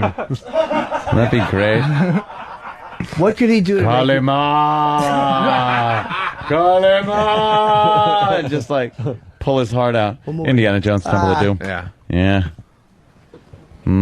All right, they're not even really looking at each other. No, I Pat's can't. looking- I He's bet- looking everywhere but at I Sam. bet you could left hand slap him in the face before Poe could even. No, I could tell because it was slow motion. You really could have gone a lot faster. I know. Yeah. Yeah, Pat was just having Look at fun. Master Poe is in there. Pat was just I having am fun. Master, the Master. How about this? How about a handshake? Yeah, a handshake needs to be done. It's a game. Are you faster than the Master? That's right. I think Sam's reaching out his hand. Will you do that for me, Pat? Will you Without- shake my hand in honor? Oh, yeah. Oh, boy. I guess that was a Oh, no. boy. They're going That for was it. some So I'll weird consider handshake. that friends again. Little I'd something take that going if I were on. you, Sam. Yeah. Wow. All right. Pat, why did you have to shake his hand like that? Now I have a problem with Because you. I'm sorry. We set Here, this whole this thing is up nice for you, and you grabbed his hand and pulled him toward you so you could, like, destroy him. I'm sorry. A nice handshake. I'm sorry. A This nice whole one. thing for you. You can't beat the guy. We can't have you walking around wanting to. We can have you hate each other, but we can't be worried that stupid little Sam is going to get physically beaten up. Even though it would be fun to watch, you would get. I've been walking around wanting to kill him for a year, though. I know, but you have to work that out. And let me because tell you we what can't- happens. If we ever hire you, we can't have you be violent. You kill Sam, there's a position on the Opie and Anthony show. Ta-da! Tony gets hired. That's right. There Because you you go, go to Tom. jail. Just Just everything. remember when you're shaking his hand, your new name in the office is going to be Newspaper Face for like 3 weeks. Tony, you're flipping sides on me. shit. I don't understand what's Tony. going on. Tony, Take one what- for the team, Sam. Tony, what was that about? A nice handshake. I need to see this. Give him a nice shake. A nice shake, smile, good. Get him. No, I won't get him. Yeah, there it is. All right, wow. Now, Sam, Yes. tell him about the stink finger you just gave him when shaking his hand. There's no stink. Paul, would you smell my hand? There's no stink fingers here. And would never. E-Rock is just smiling like a retard because it's not him. Yeah, Pat, don't you understand all the abuse everyone else gets around here? Yeah. It gets really ugly. No, I know, and I fully understand that, and I fully accept that. Instead of saying shit, we were saying nagel. I mean, that's pretty brutal. Oh, you had to bring that up? That takes out a whole family, not just Eric. Oh, I thought you meant a whole substance. Till he had to go and wreck the whole thing. Yeah, but That was fun. no, it's all right. Yeah. It's all right. No, it's not. All right, Pat, you got to chill, man. I'm calm. I can't freak out. I'm fine. Do you talk to anyone about this? No. Because this is a real thing. I've never seen this before. I know. I try not to get like this. But what's scary is if we didn't have this on the air today, people go, well, you provoked it. But if that's been going on behind the scenes and we didn't know it, that may have exploded at a time when fucking Poe was at court or not here, and no one was there to stop it. That may have exploded where fucking Than or Danny had to run in and stop it. So it's like now we're all aware of it because it's on the air. That would be a pain. That'd be in the ass. awful. What a pain in the ass that would be to break that up. Have to pick Sam's dumb teeth out of the fucking rug and lose Duffy. And that face is made for TV. Well, you know, then we'd have to answer to his mother. She'd be really upset. No kidding. She'd have to mash up fish sticks and fucking feed them to you like applesauce. Yeah. I'd be very happy, actually. Sam, are you going to continue fucking with Pat Duffy? Or is this kind of like the... Well, we can go ahead and... Is this a turning point?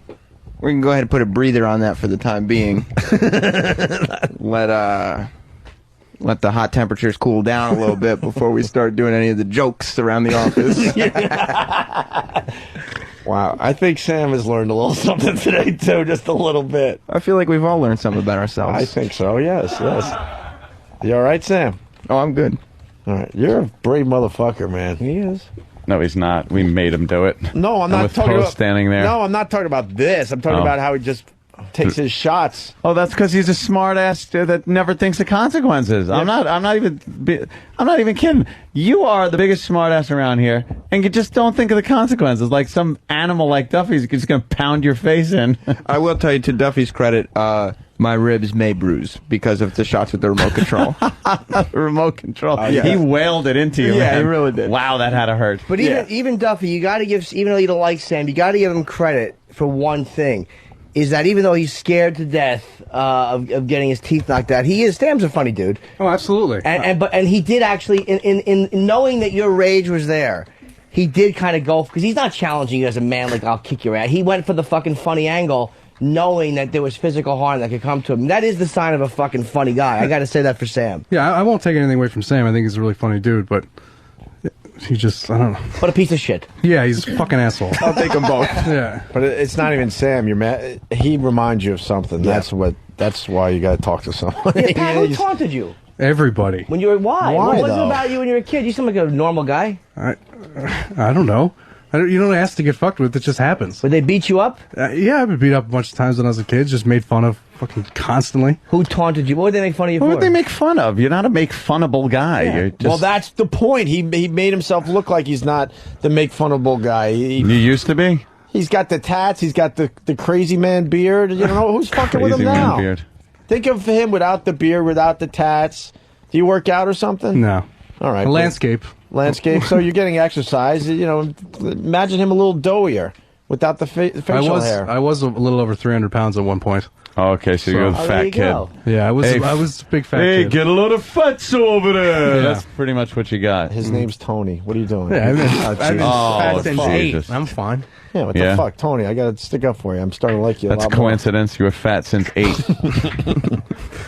You really were. ATE. Of course. Sometimes mine take a couple of minutes. You were 300 pounds. Yeah. Wow. Really? Yeah. I was huge. In shape pounds or No. not real at out of all. shape pounds? Just Yeah. Yeah. What name hurt the most that they would call you? Yeah. I don't. Just mainly stupid. I don't like being called stupid. Did your father call you stupid? A couple times. Okay, yes. well, In the now this past. is an honest question. I'm not kidding.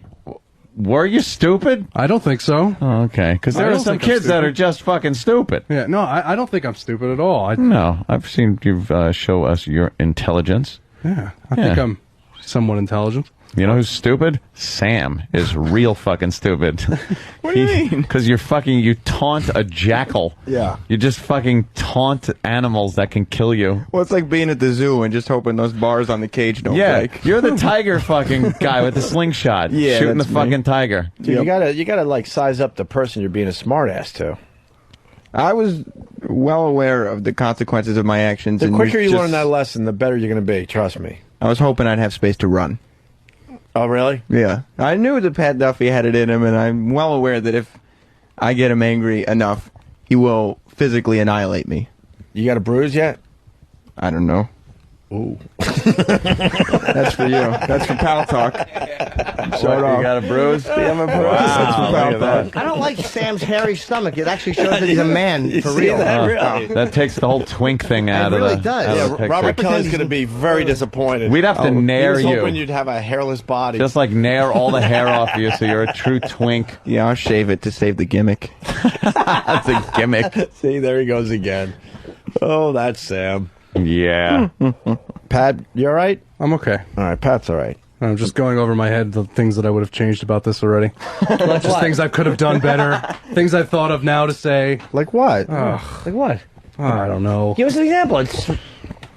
You panic in those moments. You got to stop You worry about the results are none of your business, as I was told. All you could do is spit out what you got, and wherever the fuck it lands, it lands. Don't worry about how it's going to look or sound. Just save it for the next guy who misses something in the trash can. He'll work That on was him. that whole attack was Sam. I saw Sam in my head. Wow. The whole time. He's got a problem with you. Oh my God. That's the first thing I said to him when he came in the office after we all knew that. I was like, you thought you just pictured my head on that construction worker's body, didn't you? And yes, I did. Picture your head anywhere except on your shoulders. Yeah. Pretty much. Fuck. He sees an afro, it's over. Therapy's going very well today. Eat Up Martha has a great idea. Have each staff member come in and give Pat one piece of constructive criticism. Oh, fuck. Who wants to line up and give him constructive criticism? Than will do it. All right, Than. Big, tall Than. This is constructive now, not for real. For real. Well, there's a real obvious one. Do you mean it has to do with radio production or just like Whatever. life? Like, mind your temper. Hold on, words from Nana. Nana. The Nana and Sam show. Oh, mind your temper. That's right, and then put on a sweater. It's chilly in here. Settle down. I'm going to watch my stories. Yeah. Okay. Mind your temper. Fucking. Anybody else wants to get in on the constructive criticism? I see Danny at the door. Danny's making his way in. I was just watching the show. Oh, okay. Anybody else brave enough to do the constructive criticism? I'll give him some constructive criticism. Yeah. I know that Pat gets bogged down a lot doing some other work, and I think that might take away from the time that he could be trying to be creative, which Tony has a big problem with. So maybe he should try and take a few minutes or maybe an hour or just some piece of time, maybe not even here, maybe at home or something, and try to come up with something creative if he wants to not be known as Stunt Boy all the time. I like that he's known as Stunt Boy. Well, I don't mind either because I think it's great radio, but it's a problem. C100 Stunt Boy is like ugh, but like Pat Duffy's stunts are impressive. To me, that's not even a bad thing to be a stunt boy. I think stunt boy is a derogatory term. You do shit that most people won't fucking do, which is amazing, and I enjoy it. You know, there's a cringe style to your fucking performance, which it's necessary. He brushed his teeth with dog shit, but if he doesn't want to be known as the kid that brushed his teeth with dog shit, you know, try and come up with another angle. I'm not saying that you have to stop doing the stunts. Keep doing them. They're great. But at the same time, if it's going to bother you to be known as the kid that eats dog shit. I never said that, though. It doesn't bother me. Just the whole thing with Tony saying that's all that I do. That was my whole argument. Because, yeah, obviously on air, one of the only things I do is stunts and stuff on the air, but behind the scenes I do a bunch of stuff. Yes. All right, very good. I guess that's it. Can we take 4 breaks in a row? Which torture device did you like? The one that I listed at the bottom, the last one. The saw? The saw. Why don't you get a device to clean all these papers that bounced off your face? What are you doing? Thanks, Tony. Thanks. Wow. The saw may represent human ingenuity's darkest hour. The idea here is that when the victim is suspended upside down, most of the blood will go to the head. That is an important part of the process, you see, because as the torturers saw into the victim's crotch, all of the blood in the head will oxygenate the brain so that the victim will not pass out as one normally would under such excruciating pain. Typically, the saw would reach the victim's navel before unconsciousness would take hold, sometimes as far as the midriff. Imagine that. Your legs are spread, you're upside down, they take a saw, put it right against your fucking taint, and just start sawing you in half. Holy shit. Okay, and you're conscious through enough of it. Yeah, because if you're like hanging like from your arms, let's say, and they start doing that, the blood rushes out, you're going to pass out, so the pain is going to be a little bit a little bit less. So you get all the blood in your head, and you're just feeling a saw sawing through your taint. Wow, wow, wow. Is there another one you like? Wow, wow, wow. Wow, wow. Not very nice. Maybe try it out on Gypsy Woman. Hey, we ever get that Borat clip? We forgot today? I think all hands were great success. All right, no worries. And botched executions. You like one of these, Pat? I like all of them, actually. The first one is pretty good. Alan Lee Davis, that's the one that you started reading, Tony? Yeah. Before he was pronounced dead, the blood from his mouth had poured onto the collar of his white shirt, and the blood on his chest had spread to about the size of a dinner plate, even oozing through the buckle holes on the leather chest strap holding him to the chair. All right. The Hawaiian alphabet only has 12 letters. His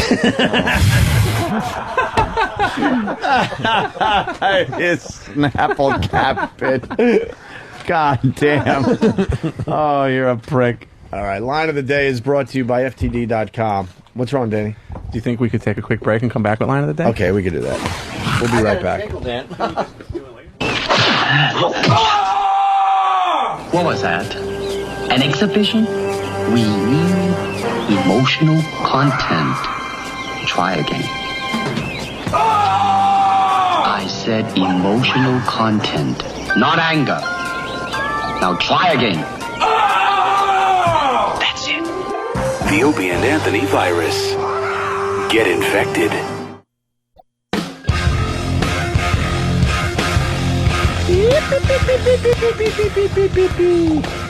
Cynthia wants to say something to her husband. Cynthia in California. What's up, Cynthia? Yeah. Cynthia, California. You're on. Cynthia, California? from the Golden State, California. California. I'm sorry. There she is. Hi, Cynthia. How are you? Hi, I'm sorry to bother you guys, but I had a question. My husband is a huge fan of yours, and I honestly hate your show. Oh, So thank you. It's a big sacrifice for me to call you guys, but Wait, why do you... Hold on, Cynthia. Why do you hate our show? I just don't like your humor. Because it's a little raw, a little... what? Which type of humor don't you like? The sexual, the racial, the what is it? Yeah. I guess just the raunchiness of it. Raunchiness? In what way? You got to be a little more specific. Yeah, because even raunchy could be funny, right? Sure. I guess it's just a little over the line. Little over the line. Like what? What really got to you? Because maybe He listens to it every day. your husband's a big fan. I understand that, and you have a problem with it. And this phone call is going somewhere, obviously. But you got to give us an example, because maybe we could learn from this. Because we do want more women to listen to our show. We want to broaden our appeal, certainly. Well, Like what? I don't know. What got you? Name something you heard where you're like, oh my god, why do you listen to these idiots? Almost everything. Almost everything. I'm sorry. All right. Well, why are you calling today? Well, I really didn't want to be on air for this. I just was wondering if there was a number I could call for, my husband just got deployed, so I just was wondering if you guys could do anything cool for him, like send something or... No.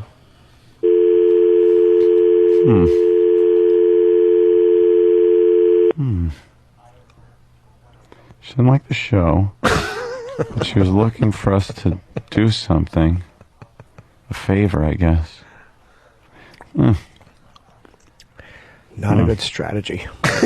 No. No, of course. Cynthia, call back. Happy birthday, Heather. It's Heather's birthday from Pal Talk. Which Heather? Heather. I don't see these Who? Which bitch is that? Who? Heather. Happy birthday, Heather. Oh. Hi, Heather. Hey, Heather. It's her birthday. I know I'd like to give her for her birthday. What there, Jimmy? Nothing. A laugh? Yeah. Just Like Robert Duvall. Captain. Ace Diamonds. I want Cynthia to call back, because we're just funning around. We fully support the troops and all that. But he's not going to hear it, so what? We're supposed to send him something, We're just maybe? supposed to send him stuff. Yeah. All right, she'll call back. She's listening right now. No, she hates us. Oh, look, she called back. All right, put her on hold, and we'll... You got her on hold? All right, good. We'll send out an O&A prize package to her What that husband. consists of. Cool. Who was just deployed.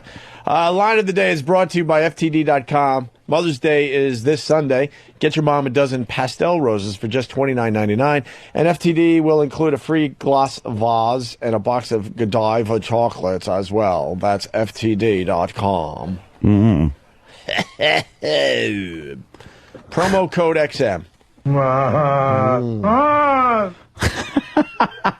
It's fantastic. Why does she hate us?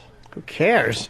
Yeah, but I was watching this movie last night, Hecklers, and they got into the whole heckle thing and like how comedians get heckled and why it bothers comedians even though one guy's heckling and the rest of the room is completely enjoying the comedian. And then they got into critics and what kind of scumbags they are. And then they went into like, fan sites and websites and blogs. Someone finally made a little film about that, huh? Very interesting. Jamie And, Kennedy. Jamie Kennedy's going to be in tomorrow to discuss this movie, Heckler. Today, Thursday? Yeah. Okay. Very interesting. Jimmy's got a copy. You should see Yeah, I'm it. going to watch it today. I was watching my Amish film. Your Amish? It was a documentary on the Amish. Were you crying? Then they have to raise their barns. No, but they get to be sluts, though. Yes, and the Amish get to be Anthony. sluts. The Amish get to be sluts. Well, they have that certain time. It's called the Amok time, it's called. It's when the Vulcan goes back to the planet Vulcan and has to battle or take a bride. Oh. And his blood boils. It's sometimes they got to fight their best friend, and then That's a doctor will movie. shoot his best friend up with some drug that makes it look like he's dead, and then he doesn't. No, this is that was different. Amok time. Now, this is where the Amish will leave the horse and buggy, and they go out into society. Yeah. A lot of them come to New York City, the Amish. They experience the word of the English, which is our world, and they leave all the Amish stuff back in where they're from. And if they liked it, they go back to the Amish church, and if not, they stay out. And become Whoever whores. goes back. 90%. Why? Because I guess when they were raised that whole... I don't care. Shut up. All right, it's true. I guess when you're fucking a girl, you like to have a bonnet on her. That's right. Take it in the bonnet, you dirty girl. You look like... Oh, every husband looks like Pat Duffy. Oh, they all have no mustache. Fuck the girl right in her bonnet. That's right. Go out there and make me some butter. Fucking 90% go back? 90%. Because I saw a documentary. I don't know if it's the same one, but they show them doing this, Yes. and they're partying their asses off, doing drugs and drinking and smoking pot and having unprotected sex. Fucking socking. Eating, drinking, raising barns. Pink socking. Oh, yeah. And then 90% of these people, after getting a taste of that, decide they don't want this? I guess they go back to say they want to go back and join church. That is so messed up, man. Me? I'd be one of the 10%. You can bet your bottom dollar on I'm that. right there with you. High five. Jimbo. yeah, Jimbo. But they say that a large percentage of the Amish don't stay out in the world of the English. Well, why not? I mean, Yeah. I guess they just used to that shit. And I don't get it. And the word is rumspinger. Yeah, rumspinger. Rumspinger. But I respect the Amish, though, because they want their teenagers to go out and then make a decision once they've seen the other world so they won't get tempted later. I like that. Like, they're Jimmy, not forcing it down your throat. I'm with you, but something's going on that they're not explaining. I bet you they make you cut your Something- dick off and keep it there until you come... Something... I know. It'll be okay. I'm tired. But Rumsinger. let's have a quick little discussion about Is it called this, though. Rumsinger? Rumsinger? I think so. Something like that. Something like that. Spinger. Rumspinger. Rumspinger. But something's not Dumb being fucking explained word. because you all these people do this and 90% come back. Something's not being explained. I'm telling you. Maybe they put the fear of God in them. Like you could have that life, but you're not gonna have something. Yes, it is it. They think they're not Fear going to of go to God. heaven. But why? If all of a sudden you're fucking and sucking and doing drugs and drinking, all of a sudden you're not gonna like that. They think they're not going to go to heaven, and that has been ingrained That's in what them I'm for saying. 16 Something years. is going on there. Yeah. Ooh. But they enjoy Rumspinger. But they all think that they're not going to go to heaven, so they come back. I think they get it out of their system. Yeah. It's like they go do it, and it's fun, for a few years. Some stay out, but a lot of them decide to come back. I don't Most think of it's for a few years. It can be, sure, a few months or a few years to you're 21, whatever. I think it's like the whole prom season, basically. Oh, no, it can be a few months or a few years. Really? Oh, yeah, some of them are out to their 1920. I better update my Amish knowledge. Yeah, you seem to be confusing the Amish with another group of people. I used to have some fine Amish knowledge. I gotta update my Amish knowledge. You know what I know about the Amish? When I'm in Lancaster trying to go do a gig. Yeah. Honk. Get out of the way, fuck. It's fucking 2008, stupid. Honk. Get a fucking piece of electricity, fuck. A piece. Honk. Vote, fuck. You are... Vote fuck would be the name of a great punk band. Honk. Get some medical insurance. Shit for brains. I seem to recognize your face. Haunted. Get familiar? Honk. Flick a light switch. Fuck nut. Love it. What song could you sing right now on the None. spot? Here, give us one. None. Give us one, please.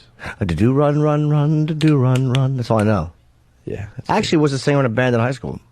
You were? Yeah. What was the name of the band? What? Foundry. What are we doing? You are tired. We're running. I would love to say we run out of gas. We never had. We're never in a car. How red is Clinton's face? Jesus Christ. That might be the TV. It couldn't be. He looks like one of the stripes. He really does. Red, white, and Bill. He's got I was watching Clinton clips before today's show, and he said the dumbest thing about his wife in that Bosnia thing. What? She has great calves. He said something to the effect that you got to give her a break because when you're 60 years old and you're not sleeping, you're going to forget some things. You're going to forget some things. Like that you weren't in a war? Yeah, but why would you say that? Because, people are making their decision. They don't want to hear that. Because I don't think you get a lot of sleep when you're the president of the United States of America. Here's a runner-up line of the day. Thank you, FTD.com. One of my big fears are, well, we all know what my number one fear is. Right, part of the bumblebee. They tend to swarm too. Ooh. That's a little. Let's say hi to Jamie in Cleveland. Jamie? Hey, fellas, what's going on? Hey, you know a bit about the Amish? Yeah. I just wanted to say that if they decide to stay with the English, that they can have no contact. They can't go back and visit their family. So I think that's probably why 90% of them go back. Oh, yeah, not allowed. They also, but if they get excommunicated if they join the church and then leave. But I think the family will keep in contact with them and try to get them to come back. Like they keep calling them and talking to them, saying, "We'd love you to come back." That's not fair. You give them a taste of this amazing shit, and then you go, "Look, you can continue that, but you're not allowed to ever come back and have contact with I don't your know family." about that. I don't know if he's right or wrong. I bet you this. I bet you he's 100% right as far as the old days go. But I bet you they're trying to update their shit a little bit. I don't think so. Yeah, it's like the Italians have the same type of thing. It's called sex with a black person. You can try it, but don't come back to the family. And it kind of sounds like what's the Amish call their thing? Huh? Rumspigga. That sounds sounds similar. Yeah, there's a little different. Fucks? What? FTD.com. Here's another runner-up line of the day. Genocide on bees. We're just afraid of them. All right, Donnie, what's up? Ooh, a knish. Just eating a wasp's nest, dummy.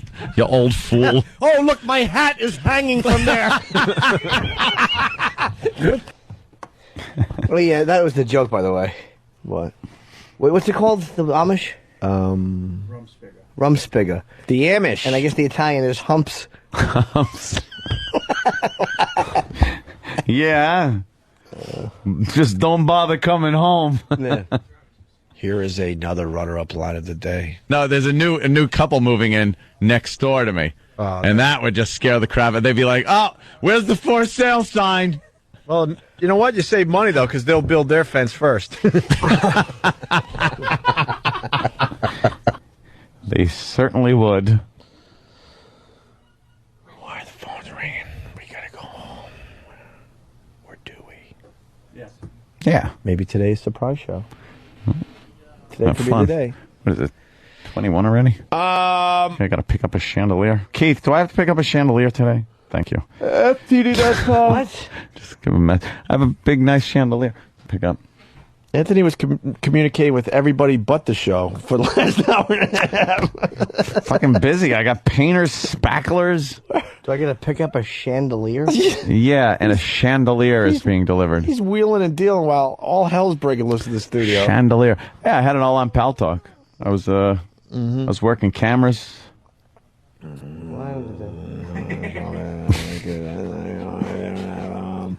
Jim, how does the Amish call their kids asking them to come home if they don't have those phones? They do have phones. I guess some of them do. I guess they might have them for emergencies or whatever. Really? Or fire. Is that what you learned from your Amish documentary? Well, yeah. I mean, there was phone calls being made, and they speak in this dumb Pennsylvania Dutch lingo. How does it go? Like pig. I wish I knew. How does it go? I don't know. Give us an example. I can't. I can't remember any of it. Why? You knew I honestly don't. I couldn't understand. I was reading the subtitles, believe it or not. Line of the day. Here comes line of the day. Line of the day. Bom, bom, bom, bom, bom, bom, bom, bom. I mean, we're doing something nice. Usually, it's a fun story. The same conversation. I know. Yeah. And how Obama can't win because the white man is doomed, and you want to shoot people, and I want a hooker, and you can't stop picking your dumb hand. And he's fat and retarded. Steve's incompetent. Manny's a drunk, and Stan hates his mother. We get it. No. Anyway, what are you doing? Yeah, of course. New show opener, I'm thinking right there, huh? Yeah. I don't know.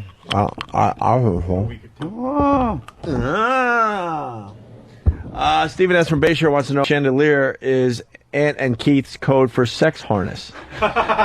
No, it's not a sex swing or harness. It's a chandelier for my entryway. I failed most of the listeners today because I didn't give you the weather for Haiti today. I'm really, really sorry about that. Ha ha ha. Really, really sorry about that.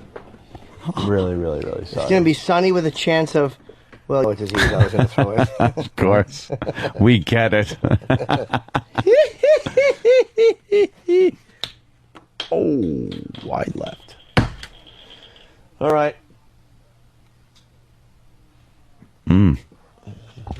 Time to mosey. Yeah, time to mosey. Time to mosey, right, Jim? Relaxation, comfort, bliss. Come fly the heavenly skies with O&A Airlines. Here at O&A Air, we treat our customers with the respect and patience that they deserve. Sit down, sir. Sit down. We're on an active taxiway. Sit down, sir.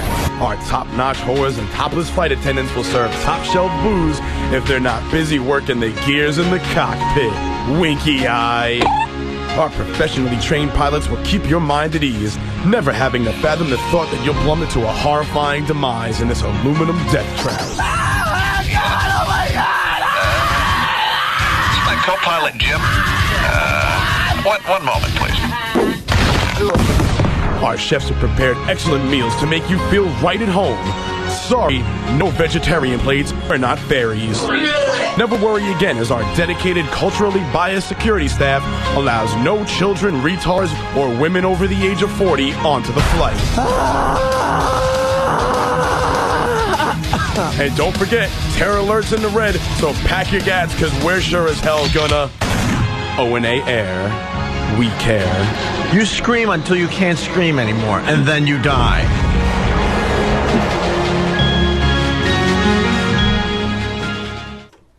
Mm-hmm. Jim?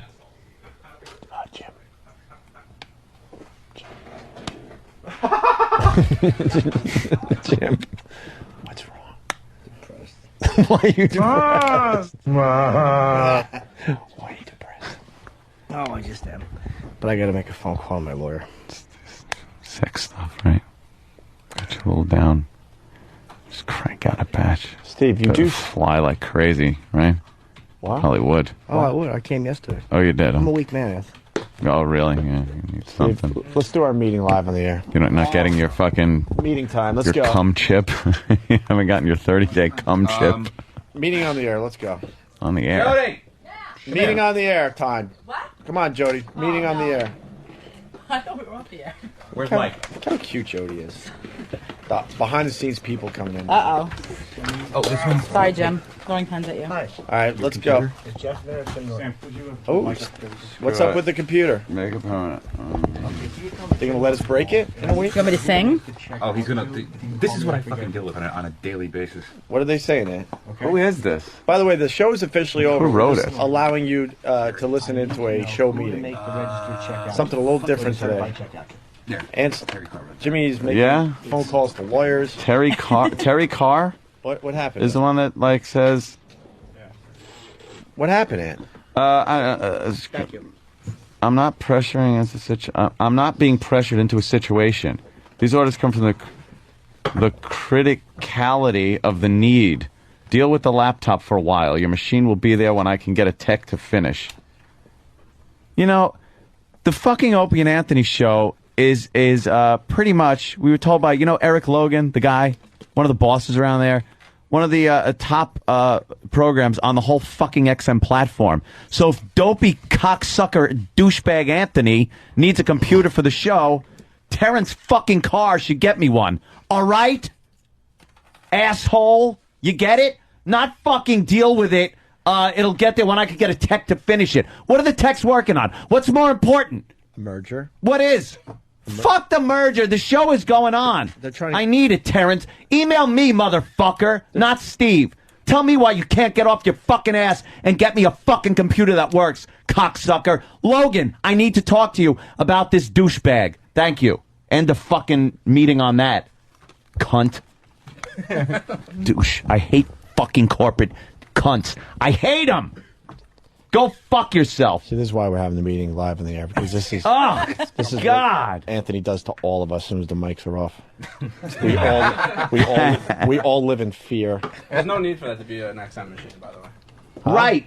That's all I'm saying. Here's the problem. I'll let the listeners in on a little thing. We're not on XM the air. Officially, we're not on the air. Whatever. Just put the mic back here. XM's believe petrified about people having access to their computers. Because I guess technically you could download their entire fucking music library and store it on your iPod and show your friends. I don't know what the fuck their big paranoia is.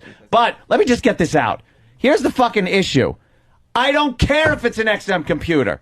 Hook it up to any Ethernet line that's coming into the fucking building. I'll steal it from one of the offices down the hall.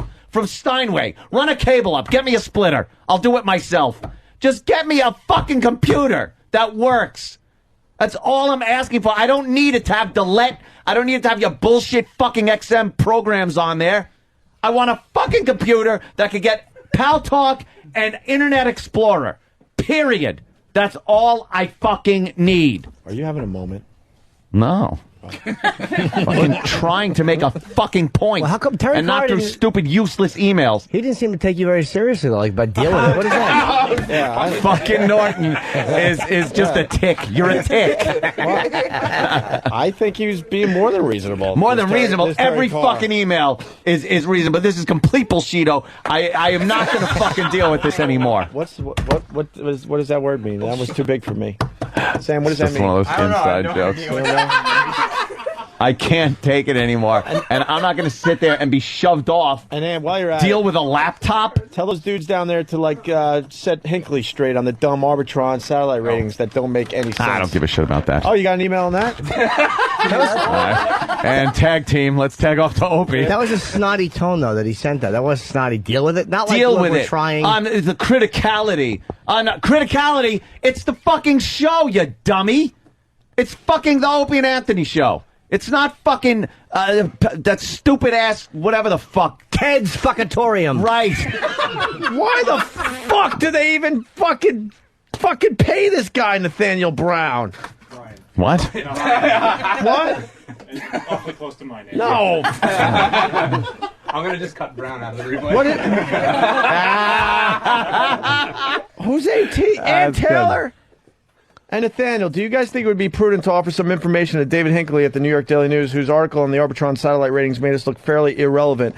Some information that might be a little more realistic. And then you gave him the article so he could see for himself. Opie brought it up on the air this morning, so I want to make sure I touch base with you all. You know what's weird? Steve actually does do a little work around here. This is really but strange. I don't like the way he started off. Do you think it would be prudent? You should start off a little forcefully. I think what we need to do is... This is their fucking response. My advice is to leave it alone. Why? No need to give him a reason to re-report Arbitron's figures for O&A. Also, David is well aware of why we say Arbitron's numbers underreport satellite radio listenership, especially O&A, since they're on both sat and terrestrial. Last year, he ran a lengthy quote from me on the subject. How about now? But it's brand new, 2 days old. Yeah, why not now? We're in the New York paper, and it looks like we suck dick on satellite radio. Well, why would they want to leave this alone? Wouldn't you want to keep pushing the... Yeah, that's not the way you handle PR. All right, let it go. What's that? Meeting time. Oh. This was the meeting, isn't it? I thought that was it. Meeting adjourned. Are we done? What do we got? That author. What author? From Mike. Remember? Who? Author about the terrorism. Oh, yeah. Mike, one of our boys once... Mike Hunt? Nah, his old boss wrote a book on terrorism. All right. Yeah, we'll book him. Is he Islamic? What? This side?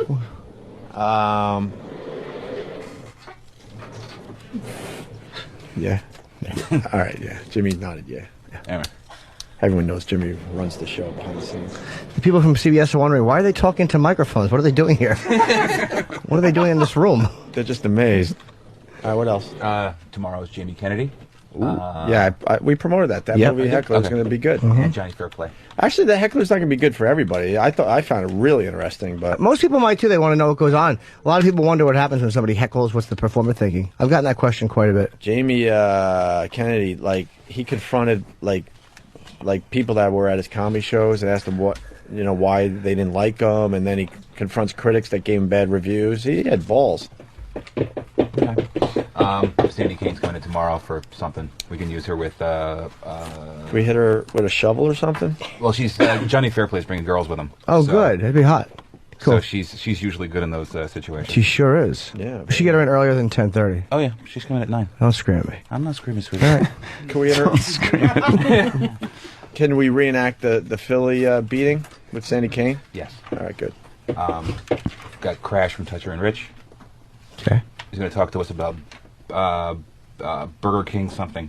Some chick he used to bang for Burger King. Burger King Cheryl. What? That is the story. What, Danny? What is he talking about? Burger King Cheryl. is the story that was called in that he wanted to know more about. So he's going to talk to us about that. That's why. There's some. We're talking. Boy, he deflected by pointing to Opie, didn't he? It's something Opie wanted to know about. Shut up, little man. Exactly. You see strange things. You want to know where they're coming from. No, we talked about it on the air yesterday. No, those guys were talking about all the weird chicks they used to bang and stuff, and drag to their apartment when fucking Jimmy and Voss were going at it yesterday. And then this story came up where this guy had this go-to chick that was called Burger King what? Burger King Cheryl. Cheryl, and she was just a fucking lunatic. I got a copy. Derek, you got a copy? No. No. Oh, good. Thank God. We'll hook up with Imus tomorrow.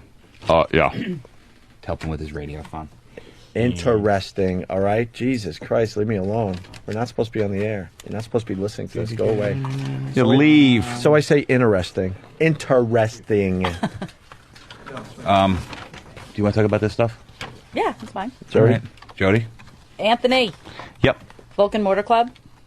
What about him? They lease or rent those cars. You can take anything you want. There's a list of cars they're wondering if you're interested in taking for 10 days. And then 10 days? And then you do Why? live days around them. Wonder how my...